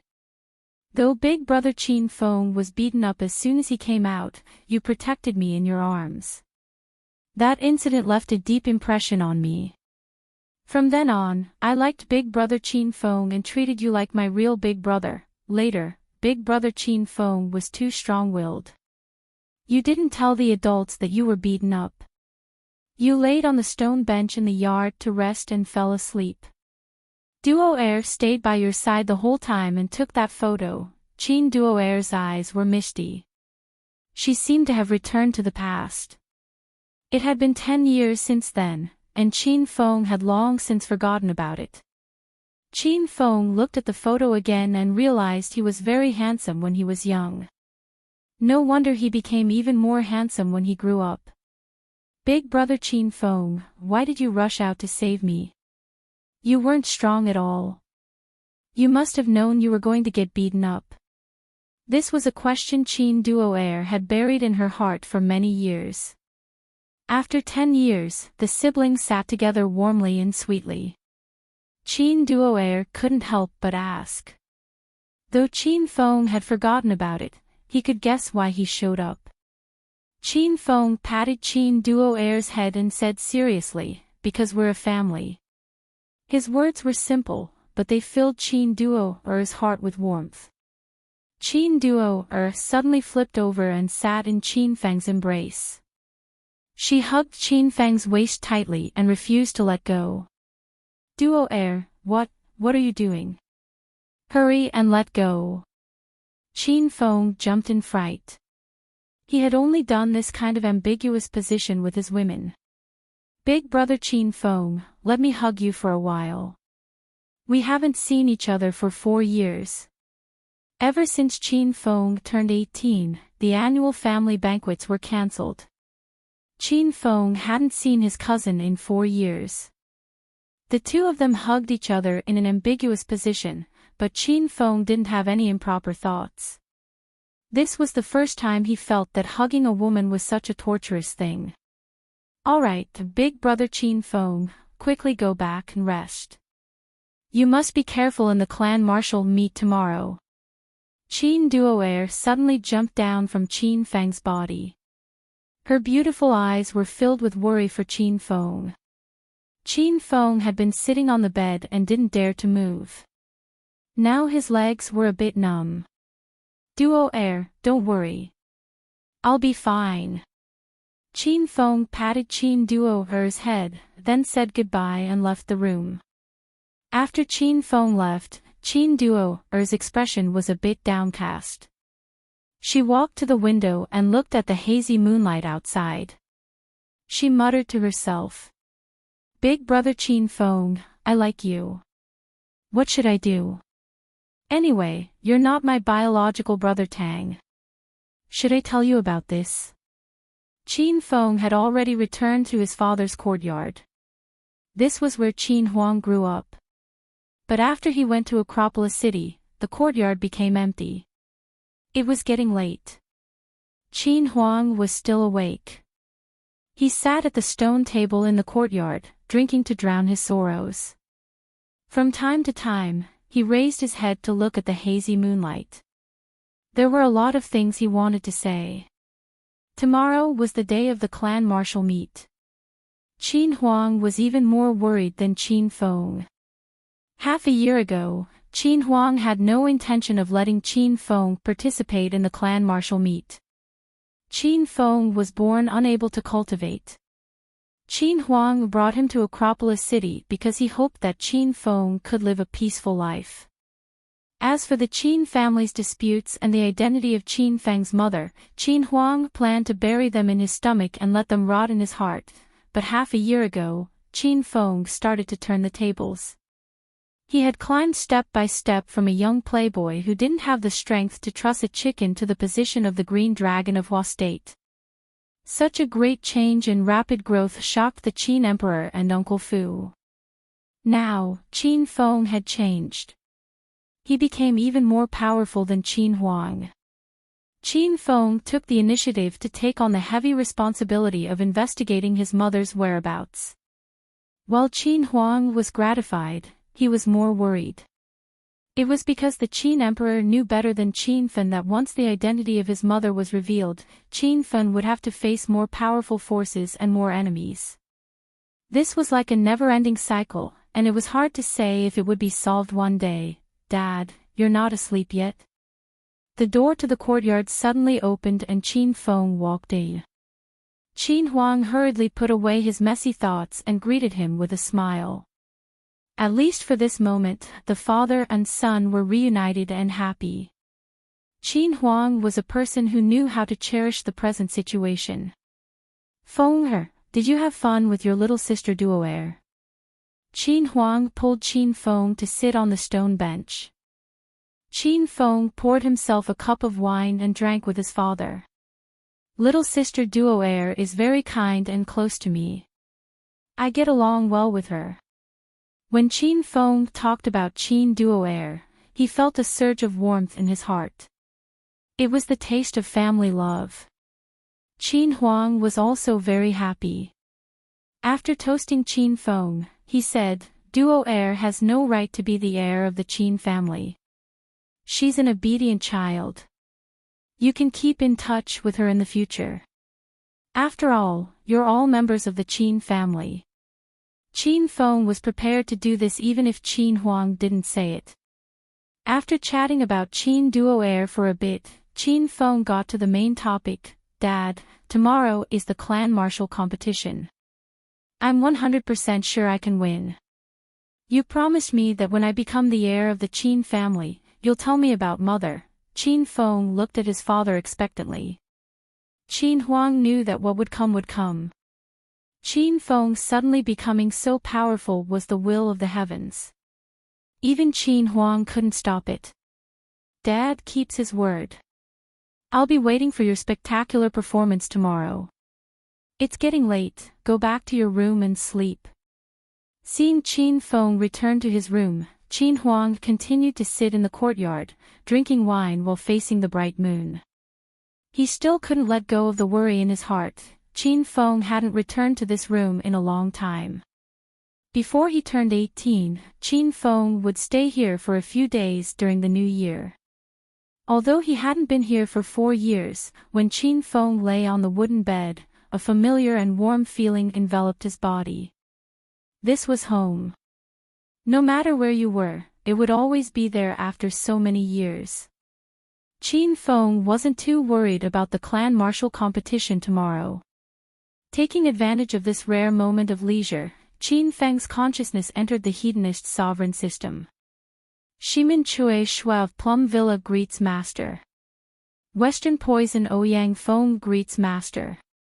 As soon as Qin Feng entered, 2 heroes came to greet him.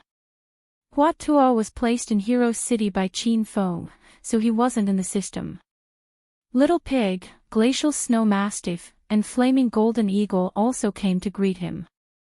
After the battle with the Black Demon Bear at Devil Beast Mountain, Qin Feng put the 2 injured battle pets back into the system to recuperate. The Flaming Golden Eagle was completely healed, and the Glacial Snow Mastiff's demon core was given to Qin Feng. However, it had already formed a new demon core.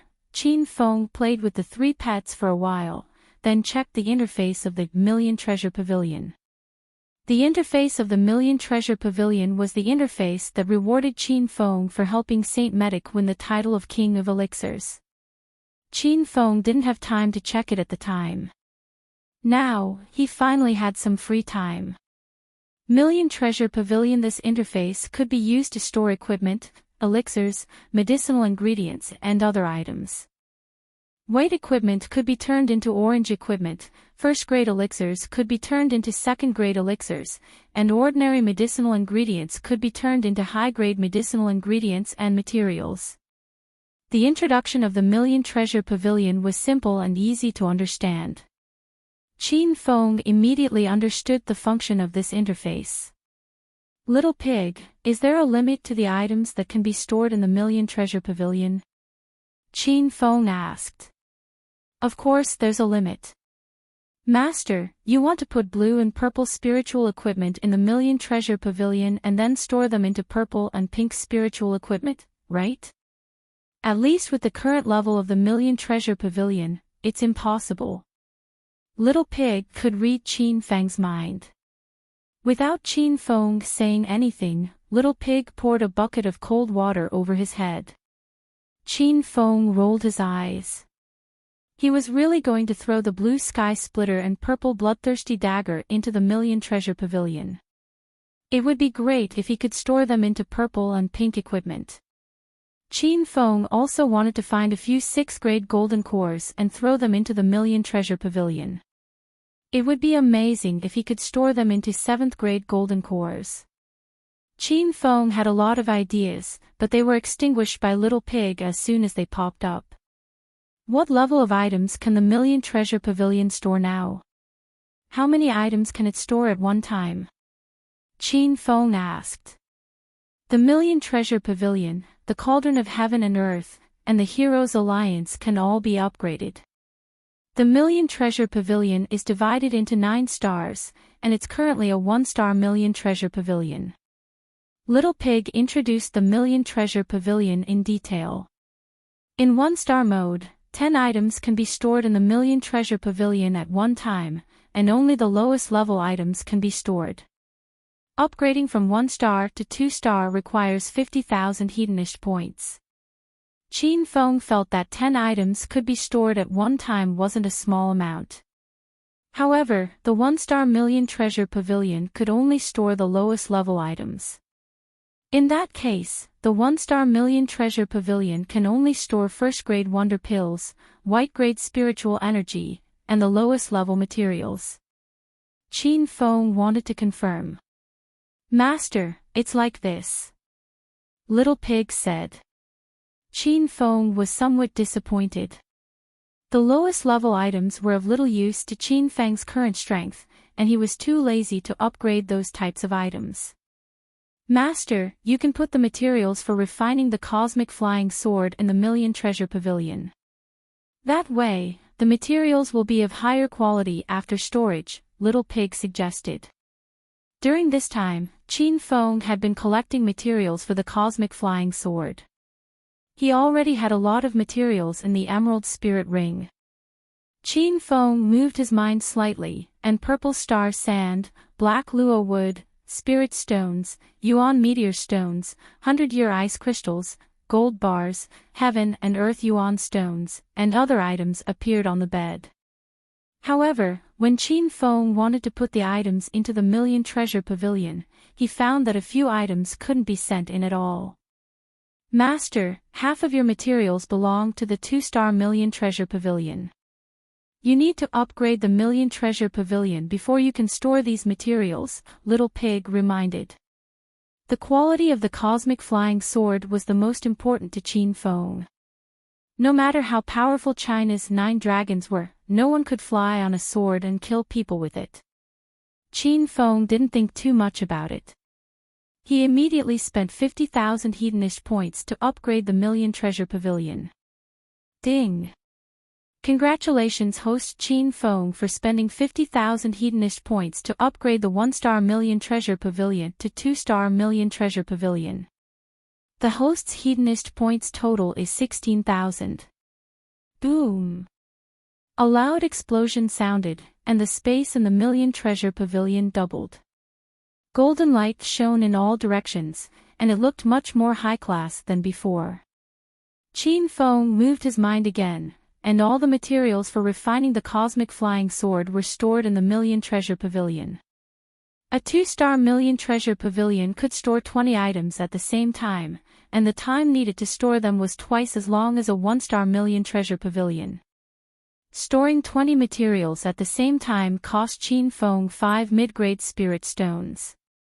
However, Chin Feng had obtained quite a lot of Spirit Stones when he was exploring Ghost Mountain, so it wasn't a problem for Chin Feng. 4th update. Thank you, brother, for your support and rewards. Brothers, do you still have monthly tickets? Please send more.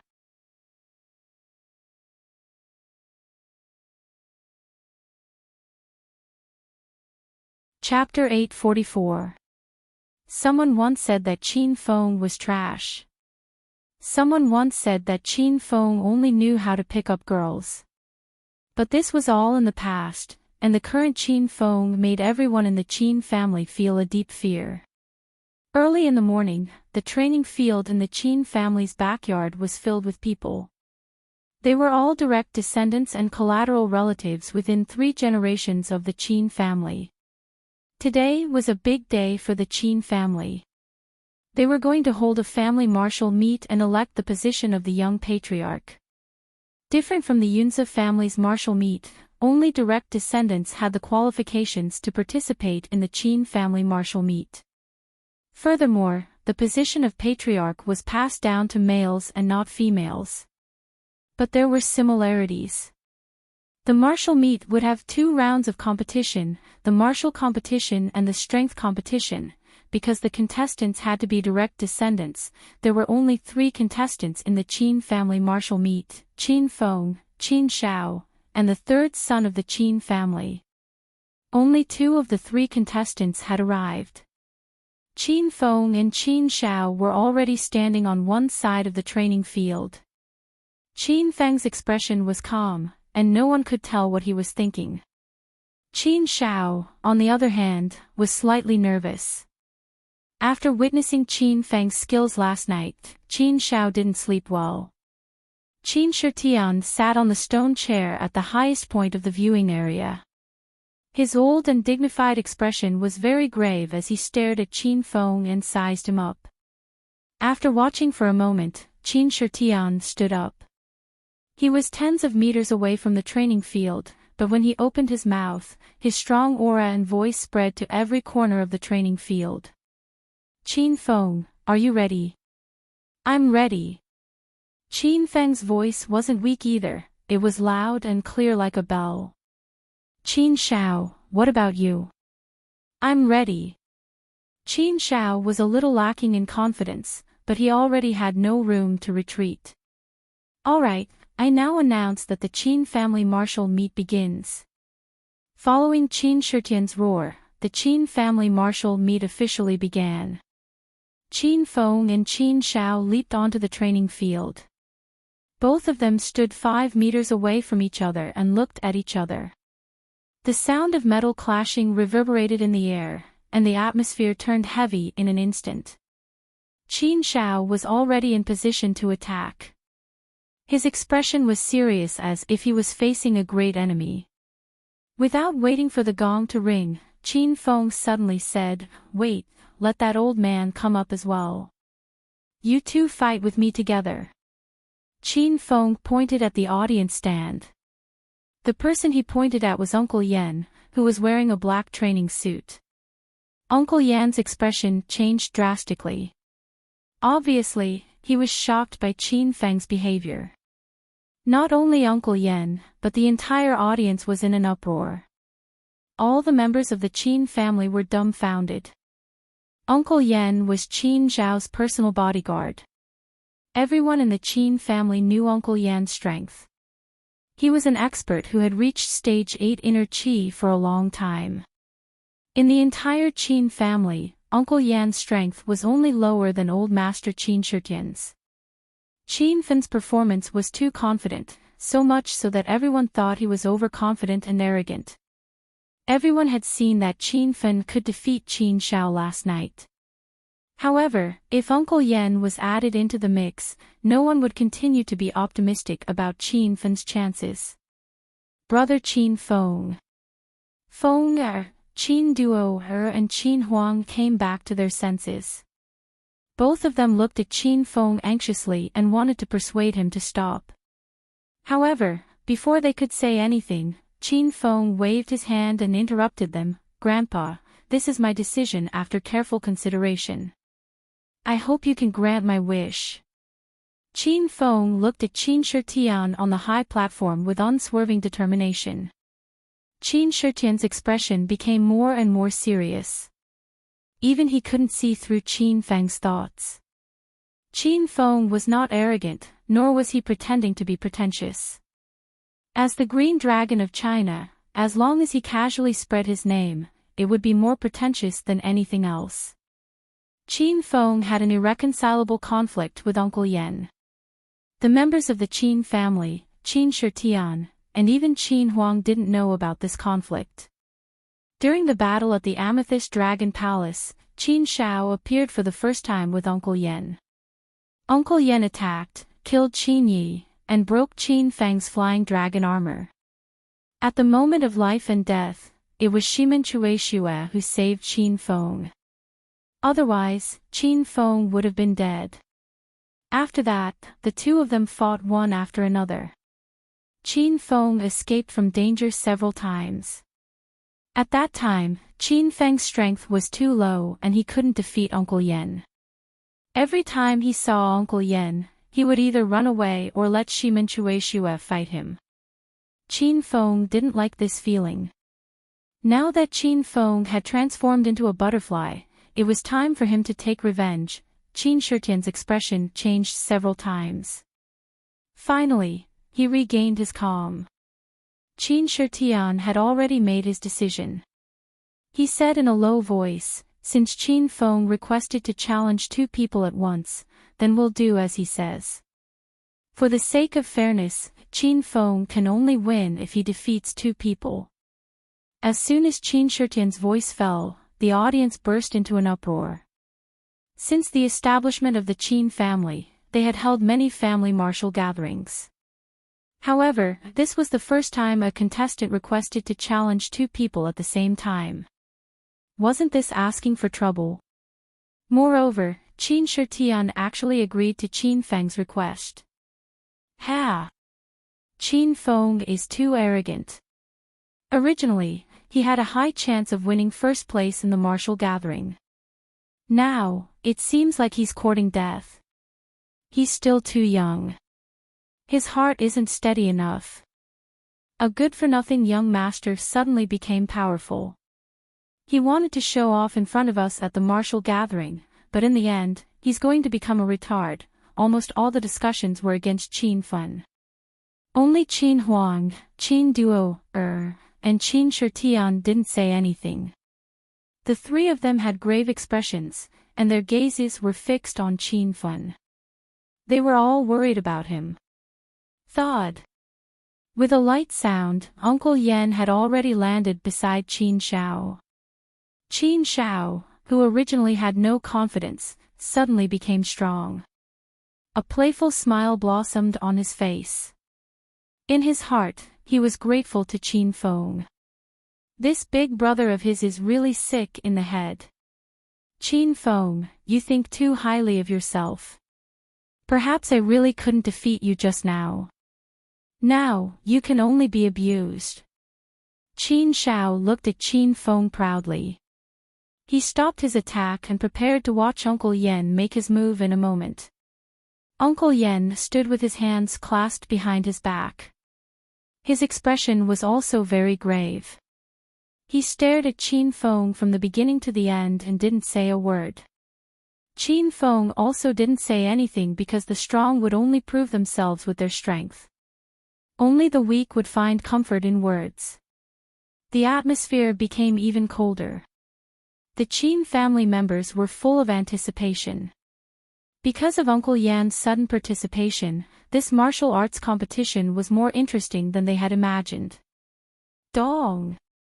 The long-awaited gong rang abruptly, signifying the official start of the martial arts competition. The three people in the arena didn't move. Qin Shao didn't plan to make a move because he thought Uncle Yen was enough. Uncle Yen didn't dare to make a move. After observing Qin Feng for a long time, he found that he couldn't see through Qin Feng's strength. Qin Feng's aura was as vast as the sea. It was the aura of a Stage 9 Inner Qi expert. Qin Feng has stepped into Stage 9 Inner Qi. Uncle Yen wouldn't believe it even if he was beaten to death. Uncle Yen, hurry up. Qin Shao couldn't wait anymore and started to urge Uncle Yen. Qin Feng's determination was much stronger than Uncle Yen had imagined. Uncle Yen was waiting for Qin Feng to make the first move. In a battle between experts, there would be a flaw in the first move, and Qin Feng would be at a disadvantage. Buzz! Uncle Yen raised his palm. He couldn't wait any longer, so he made the first move. It seemed like a simple flick of his sleeve, but a dozen sharp sword cheeks shot out. The orange sword chi flashed and landed in front of Qin Feng after a few flashes. Qin Feng didn't move, but an invisible airflow barrier surged around him. When the dozen or so sword chis landed on it, they were like pebbles sinking into the ocean. They were instantly swallowed and disappeared without a trace. The audience was in an uproar. Although it was only a single move, it was obvious who was the winner. Qin Shitian stood up in excitement. His old eyes shone with a bright light as if he had seen a treasure trove. Uncle Yen, what's going on? Qin Shao was a little nervous because he felt a great pressure. Uncle Yen didn't even have time to answer Qin Shao. He raised his right hand again. This time, the strength and range of the swing were doubled. Dozens of orange lights flashed again, like twinkling stars in the night sky, bringing with it a whistling sound of the wind. Qin Feng still didn't move, but the turbulent airflow around him became more violent. The orange sword qi fell half a meter in front of Qin Feng and disappeared again. The audience exclaimed continuously. Everyone was deeply shocked by Qin Feng's strength. Uncle Yan's calm old face wrinkled, and his eyes flashed with surprise. Take this sword. Uncle Yan opened his mouth. He had been releasing sword qi, but he did not see a sword in Qin Feng's hand. He raised his hand again, and a short sword flashing with orange light shot out from his sleeve. It turned into a dozen light shadows and shot towards Qin Feng. This time, Qin Feng raised his hand. Instantly, a white light flashed, and the wind whistled. Countless wind blades blossomed like 100 flowers, colliding with the orange light in mid-air and exploding. Loud noises resounded continuously, and the surging violent airflow scattered in all directions, forcing Uncle Yen to take 5 steps back. Qin Shao, who did not know what was going on, was directly sent flying. Bang! Qin Shao fell hard on the ground and spat out a mouthful of blood. His eyes were filled with astonishment. He didn't expect Qin Feng to be so powerful. He was sent flying by the airflow of the explosion just by watching the fight. Young master, are you okay? Uncle Yan's qi was in disorder. He quickly used his qi to suppress his surging qi and blood while asking about Qin Zhao's condition. Qin Shao felt better after spitting out the blood, so he forced himself to stand up. When he looked at Qin Feng again, there was a hint of fear in Qin Zhao's eyes. He had underestimated Qin Feng's strength. He did not dare to believe that Qin Feng had leaped from a good-for-nothing to a realm where he could fight against Uncle Yen in just half a year. Uncle Yen, how are you? Qin Shao looked at Uncle Yen nervously.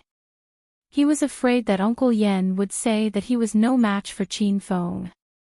I didn't use my strength just now. I'll go and fight with that brat later. After Uncle Yen stabilized his inner qi, his body flashed and instantly appeared above Qin Feng's head. He held the orange sword in his hand and slashed down from the sky. This slash looked ordinary, but it set off an earth-shattering momentum. Qin Shao, who was standing at the side, could feel the ground of the martial arts field shaking slightly. It's the last day of August, and you're still in the 10th place of the monthly votes.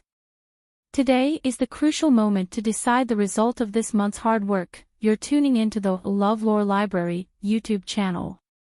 We're so grateful for your support, and don't forget to subscribe to join us on this incredible journey through captivating stories. Your generosity through donations truly makes a world of difference, as it's the primary source of revenue that allows me to expand and enhance this channel for you. Thank you from the bottom of my heart for being a part of this adventure.